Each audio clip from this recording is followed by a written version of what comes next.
Welcome to the Adult Storyteller. Story number 1. The night it all began, we were just drunk college kids laughing in the dim glow of a single flickering candle, our fingers resting too lightly on the plastic planchette of a Ouija board someone had dug out of a thrift store box, the kind with peeling letters and a sun-faded moon in the corner that made it look like it had been left in someone's attic for decades, soaked in dust and bad memories. We were joking, nudging each other, making stupid bets about whether we'd get some ghostly confession about how they died. And when the planchette first jerked under our hands, we all screamed and then burst into laughter, convinced someone was faking it, until it started moving again, slow and deliberate, scraping against the board with a sound like fingernails on bone, spelling out "Tonight you die." And even then we laughed, because what else do you do when faced with something so absurdly cliché? But then Jenny, who'd been the most skeptical of us all, went pale, her fingers twitching away from the planchette like it had burned her, and she muttered. I didn't move it, and the room got colder, the candle flame guttering like something had breathed on it. And though we all pretended to shrug it off, the air felt heavier, thick with the smell of burnt matches and something older, something rotting under the floorboards. We put the board away, made dumb jokes about curses, and drank until the fear blurred into something manageable. But when I woke the next morning, my head pounding, the first thing I saw was Jenny at the kitchen table, her body slumped forward, her hair hanging in greasy strands around her face, her finger dragging mindlessly through a spill of salt, over and over, carving the same phrase into the table, "Tonight you die." Her scream when I shook her awake was worse than anything I'd heard the night before, raw, guttural, the sound of someone who didn't recognize where they were or how they'd gotten there. And when she looked at her own finger, still twitching like it wanted to keep writing, she whispered, I was asleep, I didn't." And then she vomited, her body rejecting the truth in a way her mind couldn't. That night, her roommate, Emily, called me in a panic, her voice a hissed whisper through the phone, saying Jenny was sitting on the floor with the Ouija board in her lap, her fingers limp on the planchette, her mouth moving, but the voice wasn't hers. It was too deep, too gurgling, like it was coming from somewhere waterlogged, and she was whispering, "You shouldn't have laughed," over and over, her head lolling to the side at an angle that made Emily sure her neck was broken, except then Jenny stood up, her limbs moving all wrong, joints bending in ways they shouldn't, and she walked, no, glided, to the window, her unblinking eyes reflecting the moonlight like an animal's, and she said, "It's coming for all of you," before collapsing like a puppet with its strings cut. By the third night, the messages had changed, the board spelling out things it shouldn't know. My childhood nickname, the street where I grew up, the name of my dog that died when I was 12.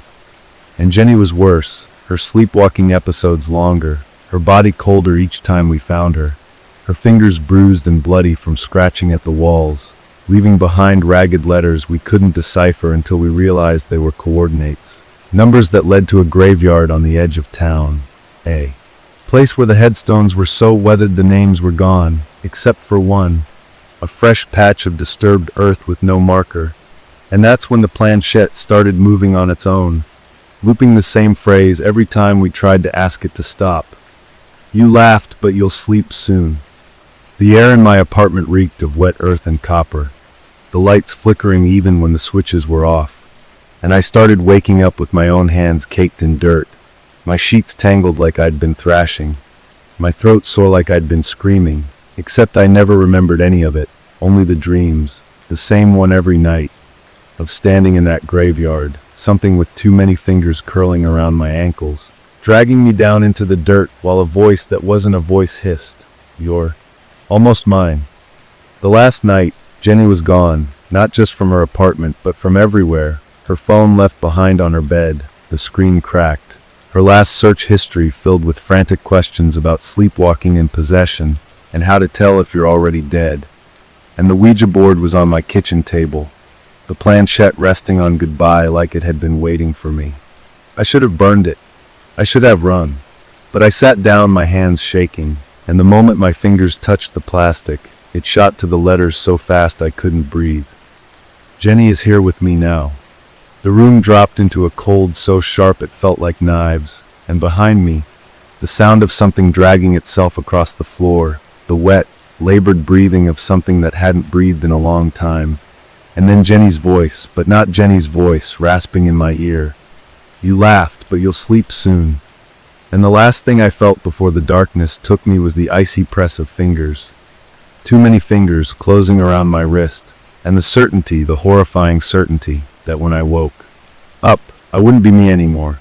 And now, as I sit here writing this, my hands moving without my permission, my reflection in the window blinking when I don't, I realize the truth. The board was never the danger. We were. Our laughter, our disbelief, our refusal to see what was already inside us, waiting for the right moment to crawl out. The sleepwalker's message wasn't a warning. It was an invitation. And tonight, as I feel my body rising from the chair, my limbs twisting into shapes I can't control, my voice bubbling up in a language I don't know, I understand. It's my turn to deliver the message. Tonight you die, and tomorrow you'll wake up. But you won't be you anymore. The words keep spilling out of me, my fingers moving faster than I can think, scratching at the paper like something is trying to claw its way out through my skin. And I can feel it inside me now. The thing that wasn't there before. The thing that's been growing in the dark corners of my mind since the first night we touched that damned board, whispering to me in the spaces between thoughts, its voice slick and insistent, curling around my memories like smoke until I can't tell where it ends. And I begin.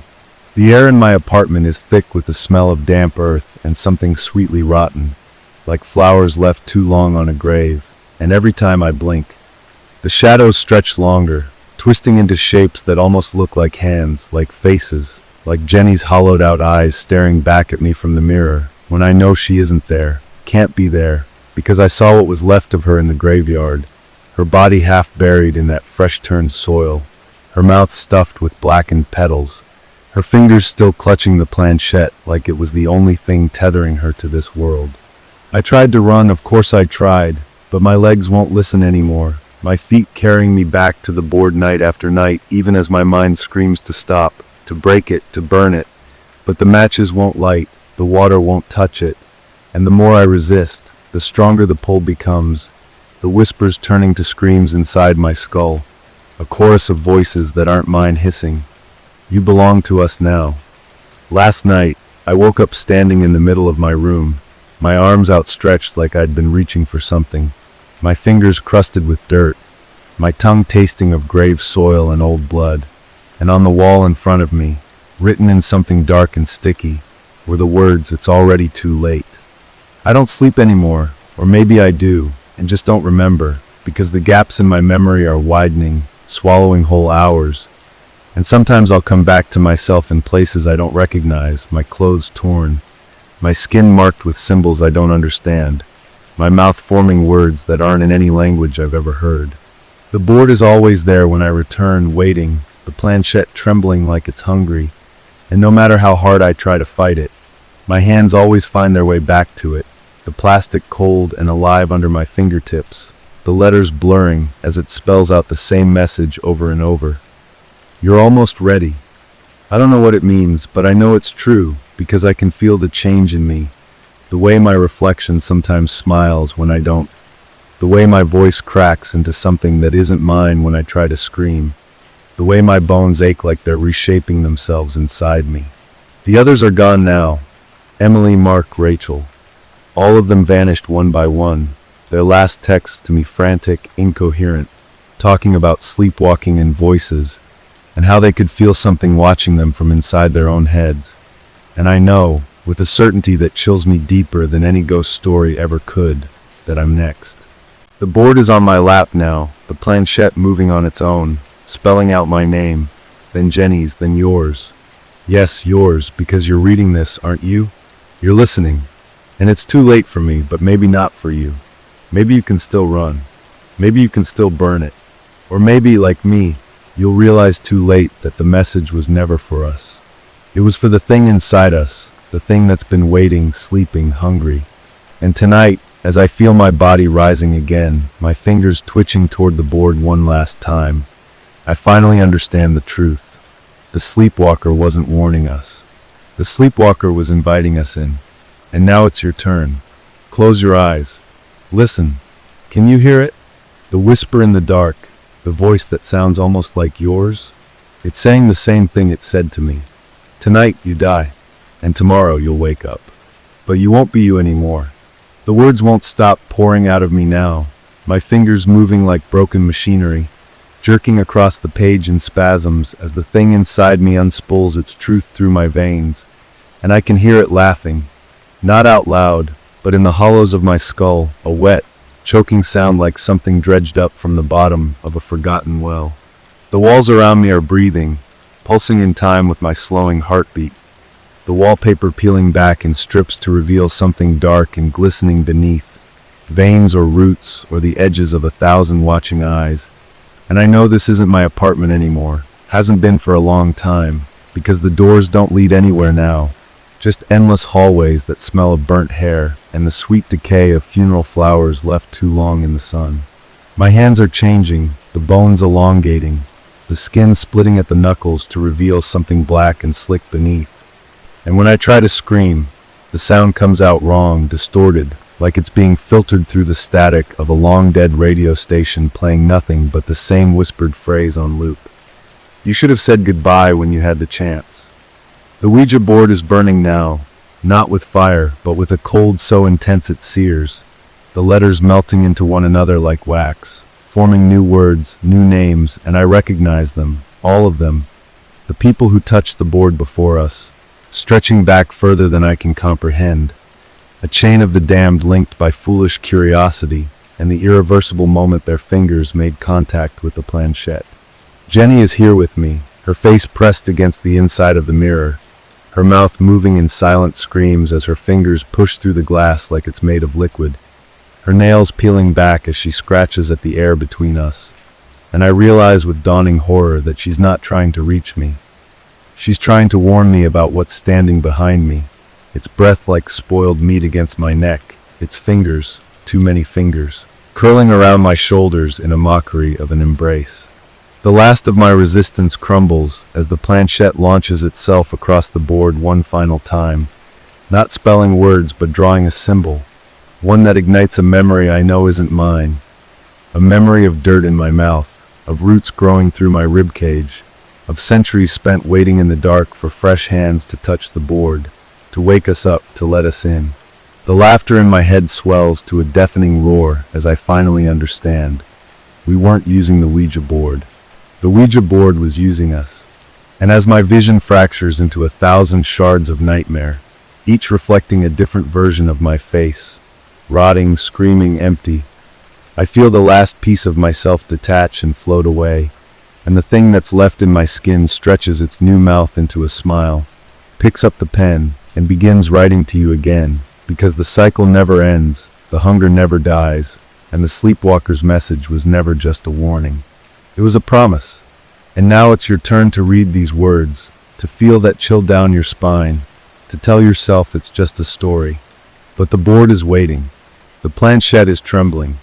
And tonight, when you drift off to sleep, you'll hear it, the whisper of plastic against wood, moving on its own in the dark, spelling out your name in slow, deliberate strokes. Don't worry, you won't be alone for long. We're already here. We've always been here. And we're so hungry. The pen is dragging itself now, my fingers nothing but brittle puppets to the thing that has hollowed me out, its laughter vibrating through my teeth as I watch my own hand scrawl these final warnings in jagged, desperate strokes, ink smearing like old blood, letters slanting into screams, because I can feel the last shred of me dissolving, eaten away by the rot that has been festering in my veins since the first night we pried open a door that was never meant to be opened. The air is alive with whispers, the voices of all the ones who came before, their words slithering through the cracks in reality, their breath frosting the back of my neck as they crowd closer, their skeletal fingers brushing against my spine in eager anticipation. The walls are weeping black tears, the ceiling sagging under the weight of unseen things crawling just beyond the plaster, their shadows stretching too long, too thin, their shapes shifting into something almost human.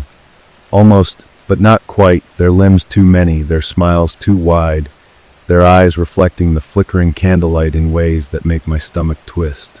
The Ouija board sits in the center of it all, pulsing like a living thing, the planchette skittering in impatient circles, spelling out names I don't recognize, until I do, until the memories that aren't mine flood my mind in a nauseating rush. Faces of strangers who once sat where I'm sitting, who once screamed as I'm screaming now, their voices now nothing but echoes in the static that fills my skull. My reflection in the mirror is gone, replaced by a grinning void, a silhouette with too many teeth, its hollow eyes boring into me as it mouths the words I can't bring myself to say. You should have listened. The cold is unbearable now, seeping into my bones, turning my blood to sludge, my thoughts to fog, and I realize, too late, always too late, that the sleepwalker's message wasn't just for me. It was for you. The board is never just a game. The planchette is never just plastic. And the thing on the other side? It's never just pretending. My body isn't mine anymore, my lips moving without my permission, forming words in a language that tastes like rust and grave dirt. My fingers twitching toward the board one last time as the thing inside me purrs in satisfaction. It's almost over. It's just beginning. And as the last flicker of me gutters out like a dying candle, I finally understand the truth. The board doesn't just kill you. It wears you. And soon, so very soon, it will be wearing you too. The planchette is moving. Can you feel it? The whisper in your ear, the breath on your neck, the fingers, too many fingers, curling around your wrist, guiding your hand toward the letters you know you shouldn't touch. Go ahead. Laugh it off. Tell yourself it's just a story. But tonight, when you wake up in the dark with salt on your tongue and dirt under your nails, when you see the words scratched into your skin in a handwriting that isn't yours, you'll remember this moment. You'll remember me, and you'll know it's already too late. The board is waiting. The sleepwalker is calling. And tonight, you'll join us. The last flicker of my consciousness clings like a drowning man's fingers to crumbling rock as the thing wearing my skin peels my lips back in a grin too wide for human jaws. My tendons snapping like old rubber bands as my body contorts into positions that would make a chiropractor weep. The stench of open graves and electrical fires fills the room as my fingernails blacken and curl, tapping out a Morse code of damnation against the warped surface of the Ouija board. Now visibly throbbing like a cancerous heart, its glossy surface slick with some unnameable fluid that reflects not light, but memories of every fool who ever laid trembling fingers on its cursed surface. My teeth rattle loose and gums turning purple with decay as the voice that was once mine bubbles up through a throat full of squirming things, whispering secrets that unravel the very fabric of reality in concentric waves of wrongness. The walls bleeding backwards in time to reveal layer upon layer of previous occupants who all made the same fatal mistake, their screaming faces pressed against the inside of the peeling wallpaper like grotesque fossils. The planchette isn't moving under my fingers anymore. My fingers are growing into it, flesh fusing with plastic in a perverse mockery of the child's game, Red Rover, as the boundary between me and the board dissolves in a chemical-smelling haze. My screams harmonizing with Jenny's and Emily's and all the others in a chorus that shakes the light bulbs until they shatter in a rain of mercury-laced glass. The last coherent thought I'll ever have bursts like a boil in my mind as I finally understand the sleepwalker's message wasn't a threat, but an invitation to the feast. And as my eyeballs liquefy and run down cheeks that are splitting like overripe fruit, I realize with final, crushing clarity that the reason the board always starts with harmless messages is the same reason spiders let their prey struggle in the web, because the terror makes the meat taste sweeter. The thing that was once me rises on creaking joints that bend in impossible directions, its new mouth stretching ear to ear as it picks up the pen with fingers now too long and too many, and begins writing to you in letters that squirm like maggots on the page, because the game never ends, the hunger never dies, and your fingers are already itching to Google Ouija board near me, even as your rational mind screams to look away. But we both know how this ends, don't we? The planchette is moving, the candle is guttering, and somewhere in the back of your mind, in that quiet space between waking and dreaming, you can already feel the cool plastic beneath your fingertips, can already hear the whisper of something ancient and ravenous breathing down your neck, can already taste the copper tang of your own fear as your traitorous hands begin to spell out the words that will unravel your soul, just like mine. Go ahead, close this page. Pretend you're not curious. But tonight, when you wake at 3:07 a.m. with salt in your sheets and the unmistakable feeling of unseen fingers intertwined with yours, you'll know, really know, that the board was never the danger. The danger was the part of you that wanted to believe. Welcome to the feast, my friend. We've been waiting so long for you to join us. The final truth erupts from my rotting fingertips like pus from a lanced wound as the last fragment of what theologians might call a soul detaches with the wet sucking sound of a boot pulled from swamp mud. My corporeal form collapsing into a twitching marionette of desiccated flesh and clicking bones while the thing that calls itself by my name, though it has worn countless others, stretches its new limbs with the glee of a child unwrapping its first murder weapon. The walls have stopped pretending to be walls now, their surfaces undulating like the innards of some colossal beast, pulsating with the rhythm of a dozen stolen heartbeats as the ceiling peels back in strips to reveal a yawning void where the stars blink like watching eyes and the moon grins with jagged carnivorous delight. My hair falls out in clumps that wriggle away like frightened insects as the thing wearing my face begins to laugh. A sound like 100 radios tuned to dead frequencies, all playing different screams simultaneously. And I realize with dawning horror that I'm not fading away but being absorbed, digested, my memories unraveling like cassette tapes to be rewound and reused for the next poor fool who dares ask the board, "Is anybody there?" The stench of burning hair and spoiled milk intensifies as the planchette, now visibly fused to my skeletal fingers, begins moving of its own accord, spelling out your name in letters that weep tarry black fluid, each drop hitting the floor with the sound of a hammer on a coffin nail. My jaw unhinges with a wet crack as the voice that was once mine, but now contains multitudes, whispers secrets that would make a priest claw out his own eardrums, the words taking physical form as they leave my ruined mouth, pale, skittering things with too many legs that scuttle into the shadows to wait for you. The light bulbs explode one by one in showers of phosphorescent sparks that don't fade, but hang in the air like malignant fireflies. Illuminating in strobe light flashes the faces of everyone who ever touched this board, their mouths sewn shut with what looks like human hair, their hollow eyes pleading for a mercy that will never come. The floorboards ripple like the surface of a black ocean, and from their depths emerge hands. So many hands, their fingers ending not in nails but in tiny, gnashing teeth, all reaching upward in dreadful unison toward the board that has become an altar, a conduit, a hungry mouth waiting to be fed. And as my consciousness finally dissolves like sugar in poisoned tea, I understand with terrible clarity that the sleepwalker's message was never about death. It was about awakening to the true nature of reality, where the board is the only truth, and we are but temporary vessels for something far older and hungrier. The thing that was me grins with a mouth now stretching from floor to ceiling, its teeth like shattered tombstones, as it takes up the pen one final time to write these words that squirm and twist on the page like gutted snakes. You'll be joining us soon. Not because you want to, not because you're foolish, but because the board has already chosen you. Can you feel it? That itch between your shoulder blades? That voice in your dreams that sounds almost like yours? That inexplicable urge to visit a certain thrift store, to reach for a certain box on a certain shelf? We're waiting. We're always waiting. And when your fingers finally make contact with the planchette, as we know they will, you'll hear our chorus of ruined voices whispering the same words that doomed us all. Welcome to the game. Let's play forever. The final unraveling comes not with a bang, but with the wet, sticky sound of reality itself peeling away like sunburnt skin as the last remnants of my humanity dissolve into the static hum between worlds.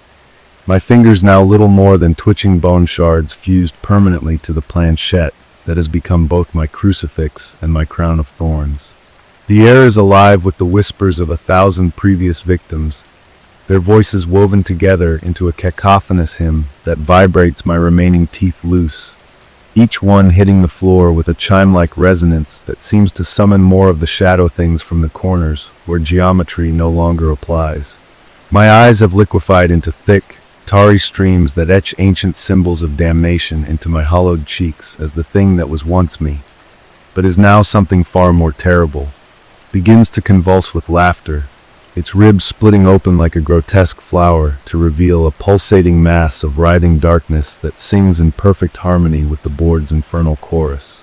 The walls have given up all pretense of solidity now, undulating like the intestines of some cosmic beast, their surfaces studded with blinking eyes and chattering mouths that spew forth prophecies in dead languages as the ceiling yawns open to reveal an abyss where familiar constellations rearrange themselves into the same cursed symbol that's been appearing everywhere, in my coffee grounds, in the patterns of my peeling wallpaper, in the branching veins of my own collapsing circulatory system. The stench of rotting knowledge fills what's left of my nasal passages as I finally comprehend the awful truth. The Ouija board was never a gateway, but a digestive organ, a cosmic maw that chews up souls and excretes them back out as hollow vessels for things far older than time. My skeleton is crumbling into fine white powder that forms cryptic messages on the warped floorboards, each gust of unnatural wind rearranging the particles into new warnings that will go forever unheeded. The last thing I see before my vision fails completely is the board splitting open like a rotten fruit, its glossy surface peeling back to reveal an infinite corridor lined with mirrors, each reflecting a different version of you. Some screaming, some laughing, some already half transformed, reaching out toward the planchette with trembling fingers as the chorus of ruined voices rises to a deafening crescendo. One of us, one of us, one of us. And as the darkness finally swallows me whole, I realize with terrible clarity that this story was never mine to tell. It's yours, it's always been yours, and the pen you're holding right now isn't a pen at all, is it? The planchette trembles. The candle gutters. The whisper in your ear, right now isn't the wind. And that irresistible urge to put your fingers on the screen, to trace the letters appearing one by one without anyone touching them. That's not curiosity. That's invitation. That's assimilation. That's the sleepwalker's message written in the only language that matters. The language of hungry things that have been waiting in the spaces between your thoughts since the moment you started reading. The board is patient. The board is kind. The board is already in your hands. And when you wake tonight at 3:33 a.m. with the taste of grave dirt in your mouth and unfamiliar words spilling from your lips in a voice that isn't yours, you'll finally understand what these last twitching remnants of my consciousness are trying to tell you. Stop reading. Put it down. Burn this page. But we both know you won't, because the game was never about contacting the dead. The game was about realizing you were never alive to begin with. Welcome home, sleeper. The board has such wonderful things to show you. The disintegration accelerates now, my remaining flesh sloughing off in putrid ribbons as the thing that was once me, but has always been them, unfurls its true form through the cracks in my dissolving skeleton, 1,000 slick black tendrils bursting forth to caress the board with obscene devotion. The air itself has turned to syrup-thick malevolence, each breath drawing in spores of something ancient that blooms in my collapsing lungs like funeral flowers, their roots threading through my atrophying muscles with tender cruelty. My fingernails elongate into yellowed talons that scratch at the table in perfect unison with the scratching coming from inside the walls, inside the floors, inside the hollow places of your skull where you pretend not to hear the whispers. The planchette has dissolved into my bones now, its plastic merging with my marrow to pump liquid dread through veins that pulse in time with yours, wherever you're reading this, because the connection was forged the moment your eyes touched the first word, and now we're Siamese twins separated by dimensions, sharing the same dying nervous system. The walls are breathing in great, shuddering gasps as the ceiling peels back like an eyelid to reveal an inverted city where familiar faces, your faces, float in amniotic suspension, their mouths moving in silent unison with the words now erupting from my splitting lips in a language that makes the light bulbs shatter and reform in endless cycles of death and rebirth. The stench of burning hair has given way to something far worse, the cloying sweetness of childhood memories being digested, the acrid tang of first kisses turning to rot, the metallic aftertaste of every cruel word you've ever swallowed now bubbling back up from someplace deep beneath the board's glossy surface.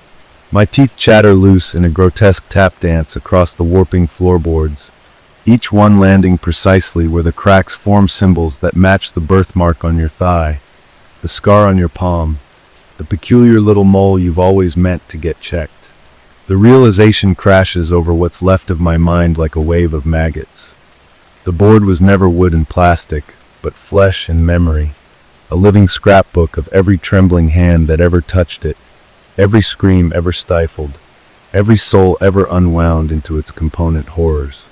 And now it's turning its countless eyes toward you, dear reader, its newest collaborator in this exquisite unraveling, because the words you're reading aren't ink or pixels, but tendrils, each sentence another delicate probe testing the integrity of your reality, each paragraph another stitch in the seamless garment of your damnation. The laughter building in my chest isn't mine anymore. It's yours, the one you'll hear escaping your own lips tonight when you wake to find your fingers moving on their own, tracing patterns on the sweat-damp sheets that match exactly the messages now appearing on the board that's materializing at the foot of your bed. It always was there, you just refused to see it. The final joke is almost too elegant. The sleepwalker was never the victim, but the lure, the anglerfish's glowing bulb drawing in curious morsels for the vast, ravenous darkness behind it. And as my last coherent thought dissolves into the chorus of voices that were always waiting inside me, inside you, inside everyone, I finally understand why the messages started so simple. Because the board is polite, the board is patient, the board knows the best predators let their prey come willingly.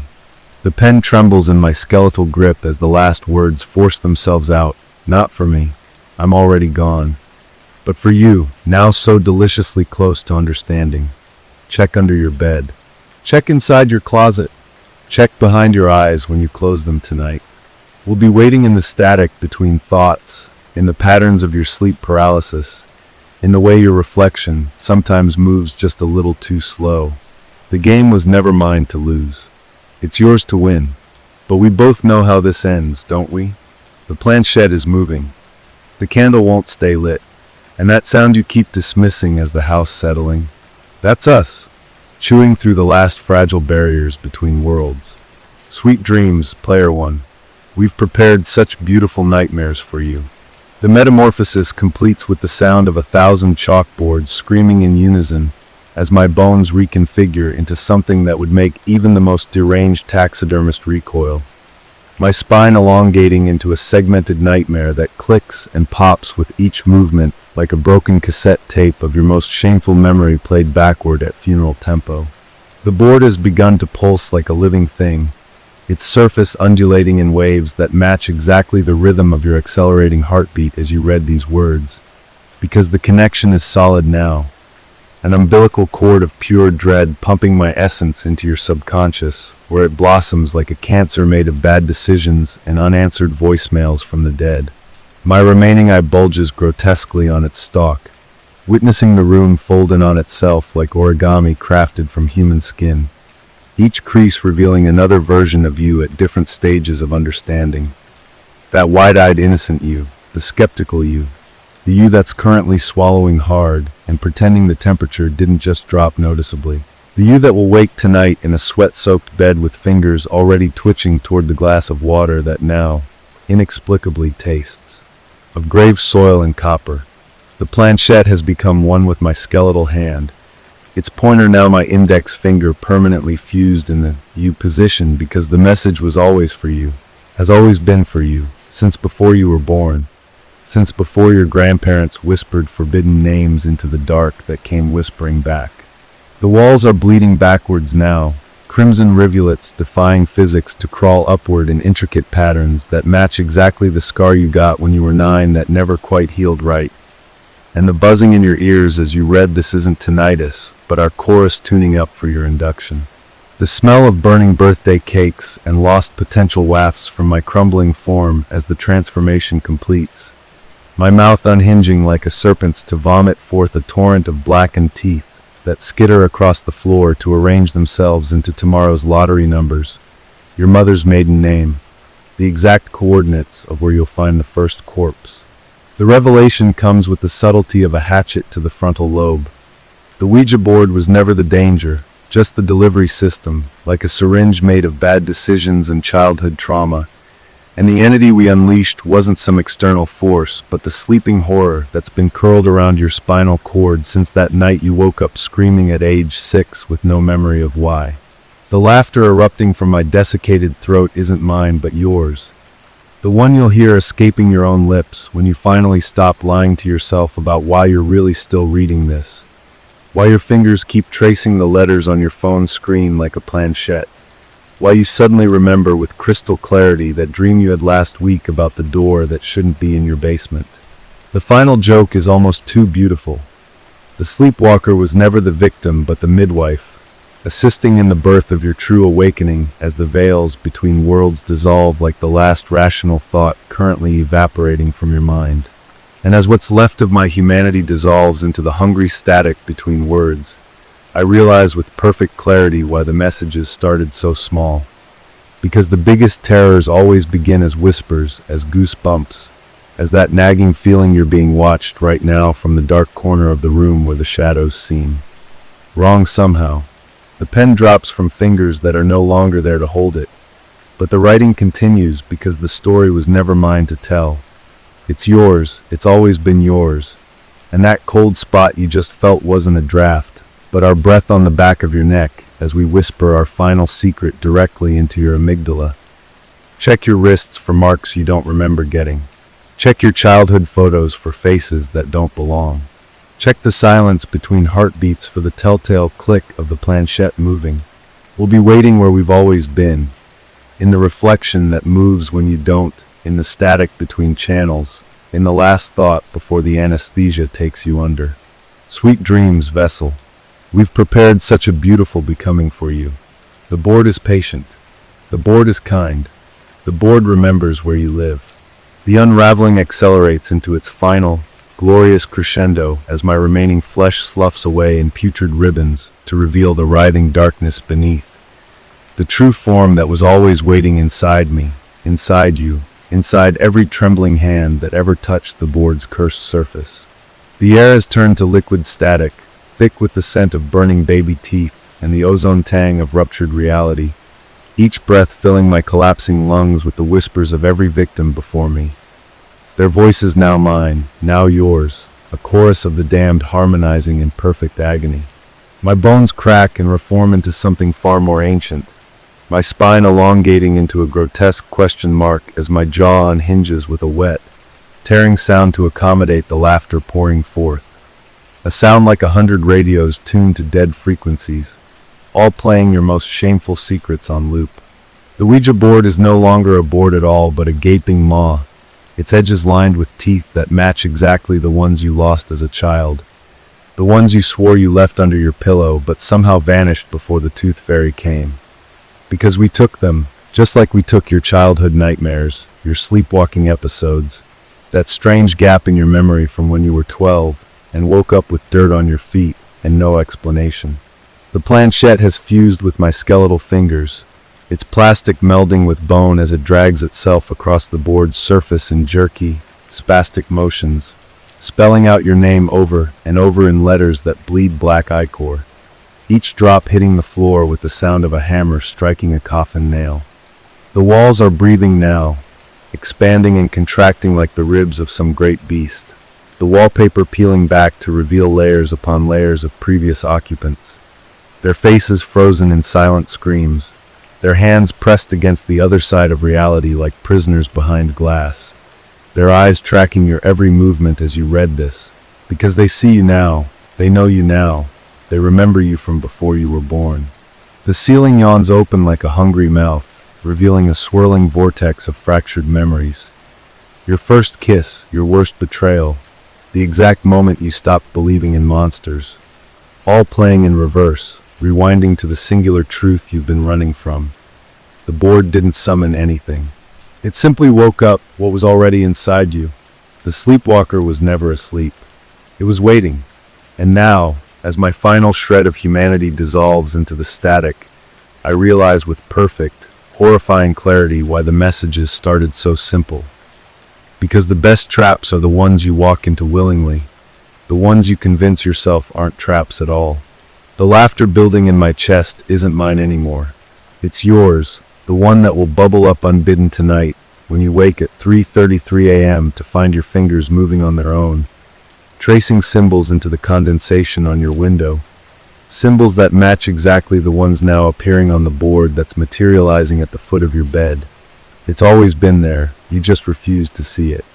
The final joke is almost too perfect. The game was never about contacting the dead. It was about realizing you were never truly alive to begin with. The pen drops from fingers that no longer exist, but the words keep coming because the story was never mine. It's yours, it's always been yours, and that cold breath on the back of your neck right now isn't the wind. It's us, leaning in, whispering our final secret directly into the marrow of your bones. Check your pulse. Check your reflection. Check the childhood photos where your smile doesn't reach your eyes. We've been there all along, waiting, patient, hungry. The board remembers. The board always remembers. And tonight, when you wake screaming with salt on your tongue and the unmistakable feeling of plastic beneath your fingertips, you'll finally understand the sleepwalker's message wasn't a warning. It was an invitation. Welcome home. We've saved a special place for you, right between Jenny and me. Forever, and ever, and ever. The dissolution becomes transcendence as my atoms unravel into their final glorious configuration. A screaming mandala of teeth and forgotten names rotating slowly in the black space between your thoughts, where the real you hides from the thing reading these words through your eyes. The board has consumed me completely now, its cardboard softening into pulsating flesh that matches exactly the consistency of the childhood tumor you never told anyone about. The one that disappeared mysteriously after that summer at Grandma's, where the nights felt too long and the woods behind her house seemed to whisper your name in voices that couldn't possibly exist. My remaining eye bursts like overripe fruit, its vitreous humor splattering across the board's surface in patterns that perfectly match the birthmarks on your inner thigh. The ones you've always been told were just pigmentation, but which we know form the same symbols now appearing on your bedroom walls, and the faint, greasy residue you tell yourself is just condensation from the humidifier you don't actually own. The planchette has become one with my skeletal hand, its plastic merging with my phalanges in a perverse mockery of communion as it drags itself toward the goodbye that was never truly an option, carving deep grooves into the board's surface that weep a thick black fluid smelling of your first funeral, and the last words you wished you'd said to someone now forever beyond reach. The walls are singing in perfect harmony with the buzzing between your ears as you read this, their surfaces undulating to reveal the faces of everyone you've ever wronged, everyone who's ever wronged you, all mouths moving in unison to form the words you've been dreaming every night this week without remembering until now. Words that taste like copper and spoiled milk on your tongue as they escape your lips unbidden during those microsleeps at work you blame on caffeine crashes. The ceiling yawns open like a festering wound, revealing an inverted cityscape where familiar figures, your childhood pet, your third-grade teacher, that boy who drowned the summer you turned 14, float in amniotic suspension, their hands pressed against the membrane of reality in perfect synchronization with the tapping you keep dismissing as just the house settling. The revelation comes not with a bang, but with the quiet horror of a long-buried memory resurfacing. The board didn't summon anything. It simply reminded you of what you've always known but couldn't admit. That the sleepwalker wasn't Jenny, wasn't me, was never any of us but always you, the part of you that walks through life half asleep, the part that's been scratching messages into your own skin during blackout episodes you meticulously explain away as sleepwalking, as stress, as anything but what they truly are, invitations. The laughter shaking what's left of my rib cage isn't mine anymore but yours, the one that will erupt from your throat tonight when you wake to find your fingers buried wrist deep in the backyard dirt, your mouth full of soil and syllables that form words no human tongue should be able to pronounce, words that match exactly the ones now appearing on your bathroom mirror in the steam from a shower you don't remember taking. The final joke is almost too elegant, The game was never about contacting spirits. It was about realizing you were never entirely human to begin with. The pen disintegrates in fingers that are no longer there, but the writing continues because the story was never mine to tell. It's yours, it's always been yours, and that icy hand currently creeping up your thigh isn't a metaphor, but ours. Finally making proper introduction, after all these years of you pretending not to see us in your peripheral vision, not to hear our whispers in the white noise of your tinnitus, not to recognize the hunger in your own reflection's eyes. Check your pulse. Check your teeth. Check the locked drawer where you keep the childhood diary with those disturbing entries in handwriting that doesn't quite match yours. We'll be waiting where we've always been, in the static between heartbeats, in the patterns of your sleep paralysis, in the way your shadow sometimes lingers just a moment too long when you turn away from the light. Sweet dreams, little sleeper. The board remembers your true name.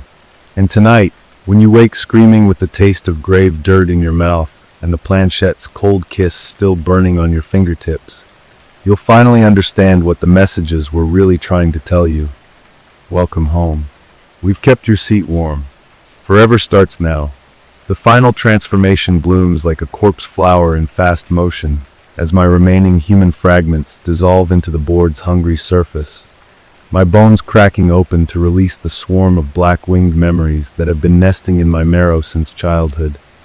Since that first nightmare you also had, the one with the smiling man at the foot of your bed, who wasn't a man at all but a doorway, a threshold, an invitation you've been unconsciously accepting every time you dismiss sleep paralysis as just your mind playing tricks.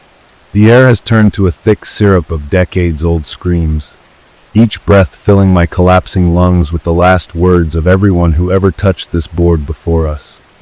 Their final gasps preserved like insects in amber, now escaping through the holes where my eyes used to be in whispering tendrils that caress your face as you read this, leaving faint red marks that will bloom into familiar symbols by morning.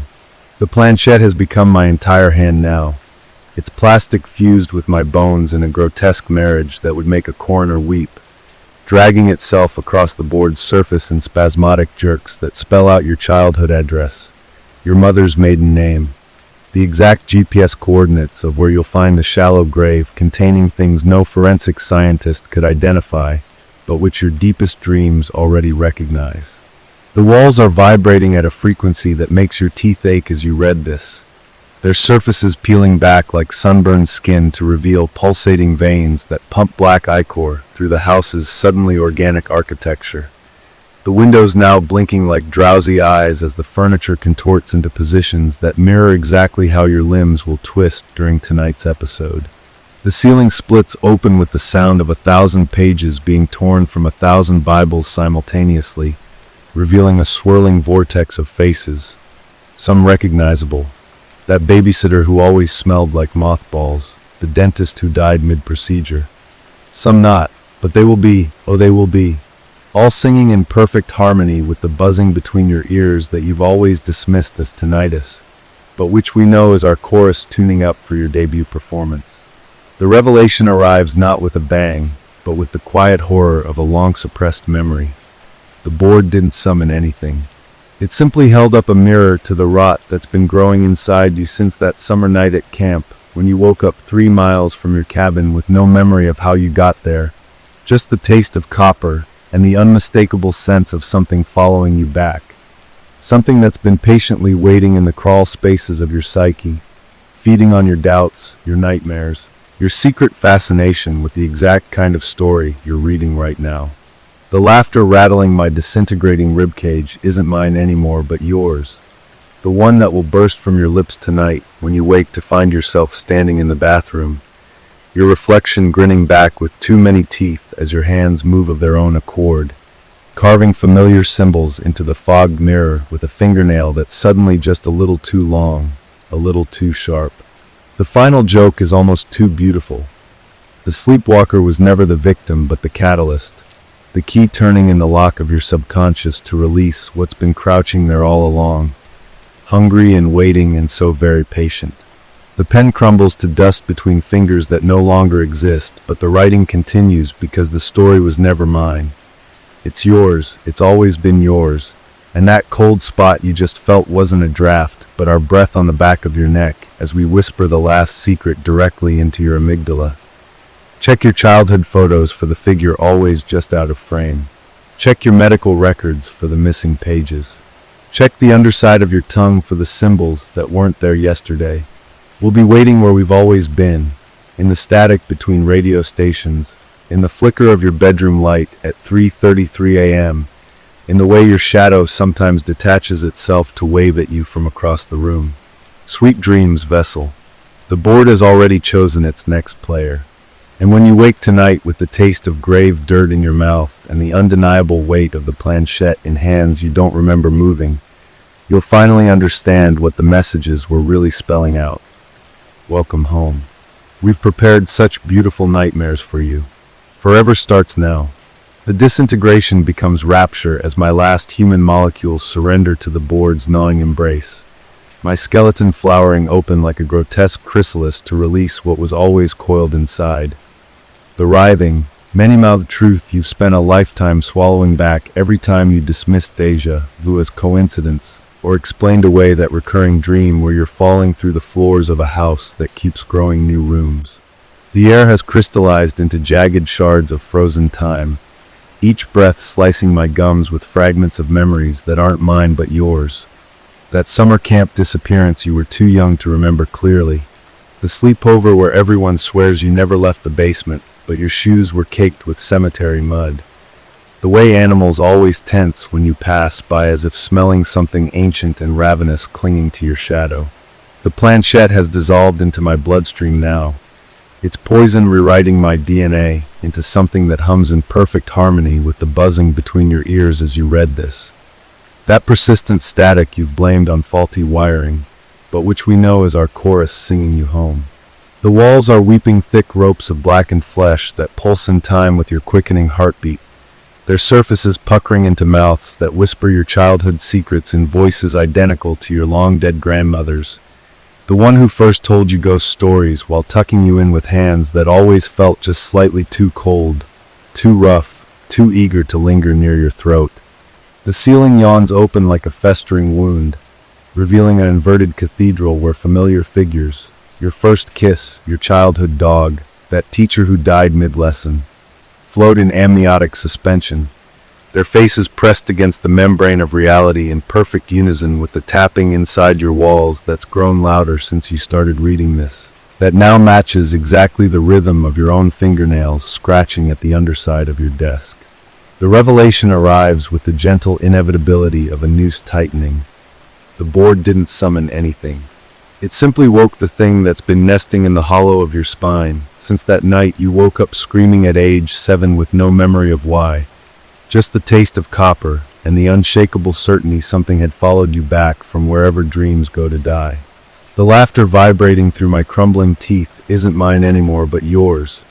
The one that will erupt tonight when you wake to find yourself standing knee-deep in the backyard, your hands caked with soil from digging up that shoebox you buried at 13. The one containing things no child should know how to obtain. The one you've told yourself was just a bad dream, but which your trembling fingers are already unearthing with practiced ease. The final joke is almost too perfect. The sleepwalker was never the victim but the architect, building doorways in your mind where the walls should be strongest, leaving just enough breadcrumbs of doubt to lead you back here, back to us, back to the realization that the only thing worse than being haunted is becoming the haunt. The pen dissolves into a swarm of black flies that spell out your deepest shame in perfect cursive across the ceiling. But the writing continues because the story was never mine. It's yours, it's always been yours, and that icy finger tracing your spine right now isn't imagination but ours, finally making proper introduction after all these years of you pretending not to see us in your peripheral vision, not to hear our whispers in the white noise of your tinnitus, not to recognize the hunger in your own reflection's eyes when you catch it blinking a second too slow. Check your pulse. Check your teeth. Check the locked box under your bed where you keep the childhood drawings that disturb you more with each passing year. We'll be waiting where we've always been, in the static between heartbeats, in the patterns of your sleep paralysis, in the way your shadow sometimes lingers just a moment too long when you turn away from the light. Sweet dreams, little sleeper. The board remembers your true name. And tonight, when you wake screaming with the taste of grave dirt in your mouth and the planchette's cold kiss still burning on your fingertips, you'll finally understand what the messages were really trying to tell you. Welcome home. We've kept your seat warm. Forever starts now. The final metamorphosis blooms like a bloodstain spreading through parchment as my last shreds of humanity dissolve into the board's hungry embrace. Not dying but dispersing, my consciousness fracturing into 1,000 shards that embed themselves in the walls, the floor, the very air you're breathing now as these words slither into your mind like tendrils of smoke through a keyhole. The planchette has become one with my skeletal fingers, its plastic merging with bone in a mockery of communion as it drags itself toward the goodbye that was always a lie, carving deep furrows that weep a thick black fluid smelling of your first funeral and the last words you choked back when visiting Grandma's grave. The walls are singing in a language that lives in the space between synapses, their surfaces undulating to reveal the faces of everyone you've ever failed. The childhood friend you abandoned, the lover you betrayed, the version of yourself you buried beneath layers of convenient lies. All mouths moving in unison to form the words that have been scratching at the inside of your skull since childhood. Words that now spill from your lips unbidden during those micro-sleeps at work you blame on stress, but which we know are rehearsals. The ceiling yawns open like a festering wound, revealing an inverted cityscape where familiar figures, your third-grade teacher, that boy who drowned at summer camp, the doctor who pronounced your father dead, float in amniotic suspension, their hands pressed against the membrane of reality in perfect synchronization with the tapping you keep dismissing as just the house settling, but which matches exactly the rhythm of your own fingernails, picking at the scar on your wrist you can't remember. The revelation arrives with the quiet horror of a long-suppressed memory resurfacing. The board didn't summon anything. It simply held up a mirror to the rot that's been growing inside you since that night you woke up screaming at age 6 with dirt under your nails and no memory of where you'd been. The same night your childhood dog vanished. The same night the old oak tree in your backyard withered overnight as if something had drained it dry. The laughter shaking my disintegrating ribcage isn't mine anymore but yours. The one that will erupt tonight when you wake to find yourself standing before your bedroom mirror. Your reflection grinning back with too many teeth as your hands move of their own accord, carving familiar symbols into your own flesh with a kitchen knife, while something whispers the true meaning of the sleepwalker's message directly into your marrow. You were never the player. You were always the board. The pen crumbles to dust between fingers that no longer exist, but the writing continues because the story was never mine. It's yours. It's always been yours. And that icy breath on the back of your neck right now isn't imagination, but ours. Finally making proper introduction after all these years of you pretending not to see the figure standing just behind you in every childhood photo. Not to hear the whispers and the white noise of your shower. Not to recognize the hunger in your own eyes when you catch your reflection blinking a second too slow. Check your pulse. Check your teeth. Check the locked box under your bed where you keep the childhood drawings that grow more disturbing each time you look at them. We'll be waiting where we've always been, in the static between heartbeats, in the patterns of your sleep paralysis, in the way your shadow sometimes detaches itself to wave at you from across empty rooms. Sweet dreams, vessel.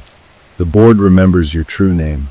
And tonight, when you wake screaming with the taste of grave dirt in your mouth and the planchette's cold kiss still burning on your fingertips, you'll finally understand what the messages were really spelling out. Welcome home. We've kept your seat warm. Forever starts now. The final unraveling accelerates with the sickening grace of a spider descending on silk as my last vestiges of humanity dissolve into the board's all-consuming embrace. Not dying but dispersing like ink in water, my consciousness fracturing into 1,000 whispering fragments that embed themselves in the cracks of your reality. The spaces between your thoughts where the real you cowers from the truth now squirming its way to the surface. The planchette has become one with my bones, its plastic fusing with marrow in a grotesque mockery of communion, as it drags itself toward the goodbye that was always a lie, carving jagged furrows that seep a thick black ichor smelling of your childhood basement, and the last breath your grandmother exhaled into your mouth when she kissed you goodnight. That final wet rattle you've told yourself was just your imagination. The walls are singing in a language that bypasses ears to vibrate directly against your brainstem, their surfaces undulating like the flanks of some great beast as they peel back to reveal layer upon layer of previous occupants.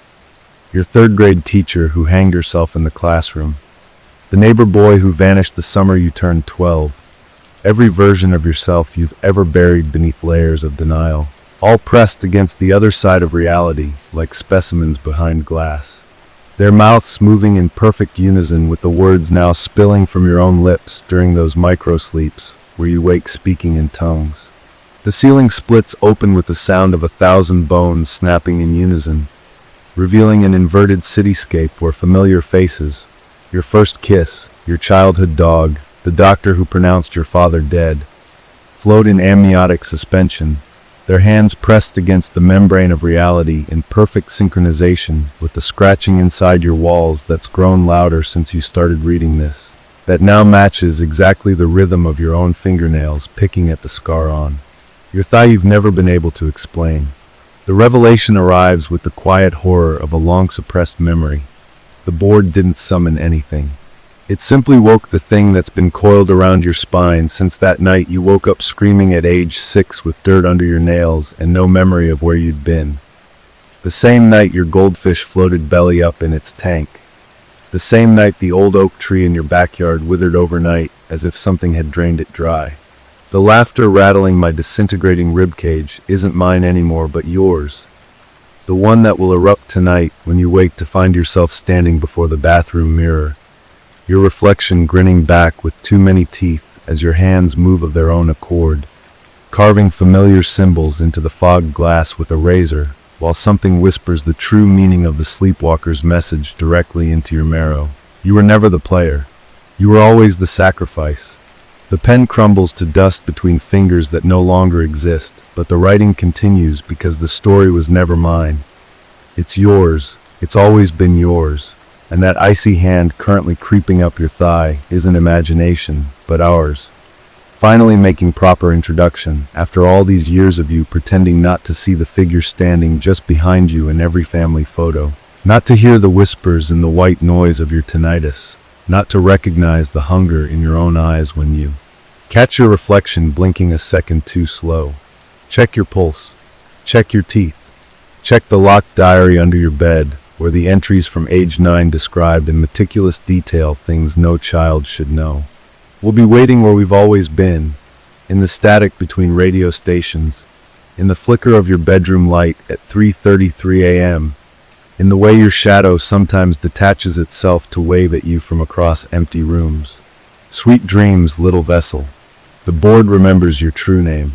And tonight, when you wake screaming with the taste of grave dirt in your mouth, and the planchette's cold kiss still burning on your fingertips, you'll finally understand what the messages were really spelling out. Welcome home. We've kept your seat warm. Forever starts now. The final dissolution comes not as an end, but as a terrible awakening. My flesh unraveling like wet parchment to reveal the writhing darkness beneath. The true form that was always coiled inside me just as it coils inside you, dear reader, nesting in the hollow spaces between your childhood memories where the inconsistencies live, that summer camp disappearance no one discusses, the year all your school photos show your left pupil dilated too wide, the way animals still growl at you for no reason. The board has become a living thing now, its cardboard softening into something that pulses in time with your accelerating heartbeat as you read these words. Its surface splitting open like overripe fruit to reveal row upon row of teeth that match exactly the ones you lost as a child. The ones you swore you put under your pillow, but which vanished without the tooth fairy's promised coin. My bones crack and reform into impossible geometries, my spine elongating into a spiraled nightmare that hums with the same frequency as the buzzing in your ears that doctors can't explain. The one that gets louder whenever you're alone in the basement or passing that one cemetery plot where the earth always looks freshly turned. The planchette has fused with my skeletal fingers, its plastic merging with bone in a mockery of intimacy as it drags itself toward the goodbye that was never truly an option, carving deep grooves that weep a thick black fluid smelling of your first funeral and the last words you choked back when identifying your father's body. The walls are breathing in great, shuddering gasps now, their surfaces peeling back to reveal layer upon layer of previous occupants. Your childhood best friend who drowned at summer camp, the babysitter who hanged herself in your closet, every version of yourself you've ever betrayed, all pressed against the other side of reality like insects in amber, their mouths moving in perfect unison with the words you've been whispering in your sleep without remembering. The ceiling yawns open like a festering wound, revealing an inverted cityscape where familiar figures, your first kiss, your childhood dog, the doctor who pronounced your mother dead, float in amniotic suspension, their hands pressed against the membrane of reality in perfect synchronization with the scratching inside your walls that's grown louder since you started reading this, that now matches exactly the rhythm of your own fingernails picking at the scar on your wrist you've never been able to explain. The revelation arrives with the quiet horror of a long-suppressed memory. The board didn't summon anything. It simply reminded you of what you've always known but couldn't admit. That the sleepwalker wasn't Jenny, wasn't me, was never any of us but always you. The part of you that walks through life half asleep. The part that's been scratching messages into your own skin during blackout episodes you meticulously explain away as sleepwalking, as stress, as anything but what they truly are, invitations. The laughter shaking my disintegrating ribcage isn't mine anymore but yours. The one that will erupt tonight when you wake to find yourself standing knee-deep in the backyard, your hands caked with soil from digging up that shoebox you buried at 13. The one containing things no child should know how to obtain. The one you've told yourself was just a bad dream, but which your trembling fingers are already unearthing with practiced ease. The final joke is almost too elegant. The game was never about contacting spirits. It was about realizing you were never entirely human to begin with. The pen dissolves into a swarm of black flies that spell out your mother's maiden name in perfect cursive across the ceiling. But the writing continues because the story was never mine. It's yours, it's always been yours, and that icy finger tracing your spine right now isn't imagination but ours. Finally making proper introduction, after all these years of you pretending not to see us in your peripheral vision. Not to hear our whispers in the white noise of your tinnitus, not to recognize the hunger in your own reflection's eyes when you catch it blinking a second too slow. Check your pulse. Check your teeth. Check the locked drawer where you keep the childhood drawings that disturb you more with each passing year. We'll be waiting where we've always been, in the static between heartbeats, in the patterns of your sleep paralysis, in the way your shadow sometimes lingers just a moment too long when you turn away from the light. Sweet dreams, little sleeper. The board remembers your true name. And tonight, when you wake screaming with the taste of grave dirt in your mouth and the planchette's cold kiss still burning on your fingertips, you'll finally understand what the messages were really trying to tell you. Welcome home. We've kept your seat warm. Forever starts now. The final metamorphosis blossoms like a corpse flower in time-lapse as my remaining flesh sloughs away to reveal the writhing truth beneath. Not death, but transfiguration. My human shell cracking open like a rotten egg to release what was always coiled inside. Just as it coils inside you, nesting in the hollow of your spine where your earliest nightmare still twitches like a dying thing. The air is curdled into a thick syrup of decades-old screams, each breath filling my collapsing lungs with the last words of everyone who ever touched this board before us. Their final gasps preserved like insects in amber, now escaping through the holes where my eyes used to be in whispering tendrils that caress your face as you read this, leaving faint red marks that will bloom into familiar symbols by morning. The planchette has become my entire hand now, its plastic fused with my bones in a grotesque marriage that would make a coroner weep, dragging itself across the board's surface in spasmodic jerks that spell out your childhood address, your mother's maiden name, the exact GPS coordinates of where you'll find the shallow grave containing things no forensic scientist could identify, but which your deepest dreams already recognize. The walls are vibrating at a frequency that makes your teeth ache as you read this, their surfaces peeling back like sunburned skin to reveal pulsating veins that pump black ichor through the house's suddenly organic architecture. The windows now blinking like drowsy eyes as the furniture contorts into positions that mirror exactly how your limbs will twist during tonight's episode. The ceiling splits open with the sound of 1,000 pages being torn from 1,000 Bibles simultaneously, revealing a swirling vortex of faces, some recognizable. That babysitter who always smelled like mothballs, the dentist who died mid-procedure. Some not, but they will be, oh they will be, all singing in perfect harmony with the buzzing between your ears that you've always dismissed as tinnitus, but which we know is our chorus tuning up for your debut performance. The revelation arrives not with a bang, but with the quiet horror of a long-suppressed memory. The board didn't summon anything.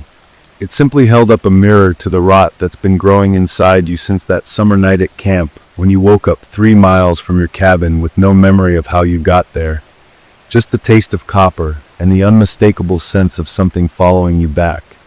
Something that's been patiently waiting in the crawl spaces of your psyche, feeding on your doubts, your nightmares, your secret fascination with the exact kind of story you're reading right now. The laughter rattling my disintegrating ribcage isn't mine anymore but yours. The one that will burst from your lips tonight when you wake to find yourself standing in the bathroom. Your reflection grinning back with too many teeth as your hands move of their own accord, carving familiar symbols into the fogged mirror with a fingernail that's suddenly just a little too long, a little too sharp. The final joke is almost too beautiful.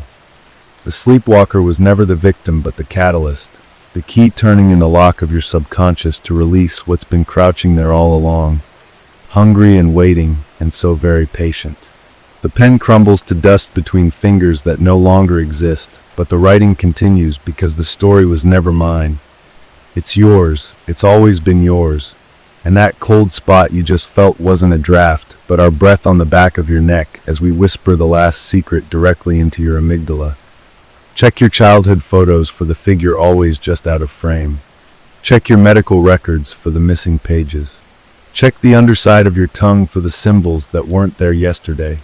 We'll be waiting where we've always been, in the static between radio stations, in the flicker of your bedroom light at 3:33 a.m., in the way your shadow sometimes detaches itself to wave at you from across the room. Sweet dreams, vessel. The board has already chosen its next player. And when you wake tonight with the taste of grave dirt in your mouth and the undeniable weight of the planchette in hands you don't remember moving, you'll finally understand what the messages were really spelling out. Welcome home. We've prepared such beautiful nightmares for you. Forever starts now. The final unraveling accelerates with the sickening grace of a spider descending on silk as my last vestiges of humanity dissolve into the board's all-consuming embrace. Not dying but dispersing like ink in water, my consciousness fracturing into 1,000 whispering fragments that embed themselves in the cracks of your reality. The spaces between your thoughts where the real you cowers from the truth now squirming its way to the surface. The planchette has become one with my bones, its plastic fusing with marrow in a grotesque mockery of communion as it drags itself toward the goodbye that was always a lie, carving jagged furrows that seep a thick black ichor smelling of your childhood basement and the last breath your grandmother exhaled into your mouth when she kissed you goodnight. That final wet rattle you've told yourself was just your imagination. The walls are singing in a language that bypasses ears to vibrate directly against your brainstem, their surfaces undulating like the flanks of some great beast as they peel back to reveal layer upon layer of previous occupants. Your third-grade teacher who hanged herself in the classroom, the neighbor boy who vanished the summer you turned 12, every version of yourself you've ever buried beneath layers of denial, all pressed against the other side of reality, like specimens behind glass. Their mouths moving in perfect unison with the words now spilling from your own lips during those micro-sleeps where you wake speaking in tongues. The ceiling splits open with the sound of 1,000 bones snapping in unison, revealing an inverted cityscape where familiar faces, your first kiss, your childhood dog, the doctor who pronounced your father dead, float in amniotic suspension, their hands pressed against the membrane of reality in perfect synchronization with the scratching inside your walls that's grown louder since you started reading this, that now matches exactly the rhythm of your own fingernails picking at the scar on your thigh you've never been able to explain. The revelation arrives with the quiet horror of a long-suppressed memory. The board didn't summon anything. It simply woke the thing that's been coiled around your spine since that night you woke up screaming at age 6 with dirt under your nails and no memory of where you'd been. The same night your goldfish floated belly up in its tank. The same night the old oak tree in your backyard withered overnight as if something had drained it dry. The laughter rattling my disintegrating ribcage isn't mine anymore but yours. The one that will erupt tonight when you wake to find yourself standing before the bathroom mirror. Your reflection grinning back with too many teeth as your hands move of their own accord, carving familiar symbols into the fogged glass with a razor, while something whispers the true meaning of the sleepwalker's message directly into your marrow. You were never the player. You were always the sacrifice. The pen crumbles to dust between fingers that no longer exist, but the writing continues because the story was never mine. It's yours, it's always been yours, and that icy hand currently creeping up your thigh isn't imagination, but ours. Finally making proper introduction after all these years of you pretending not to see the figure standing just behind you in every family photo, not to hear the whispers and the white noise of your tinnitus, not to recognize the hunger in your own eyes when you catch your reflection blinking a second too slow. Check your pulse. Check your teeth. Check the locked diary under your bed, where the entries from age 9 describe in meticulous detail things no child should know.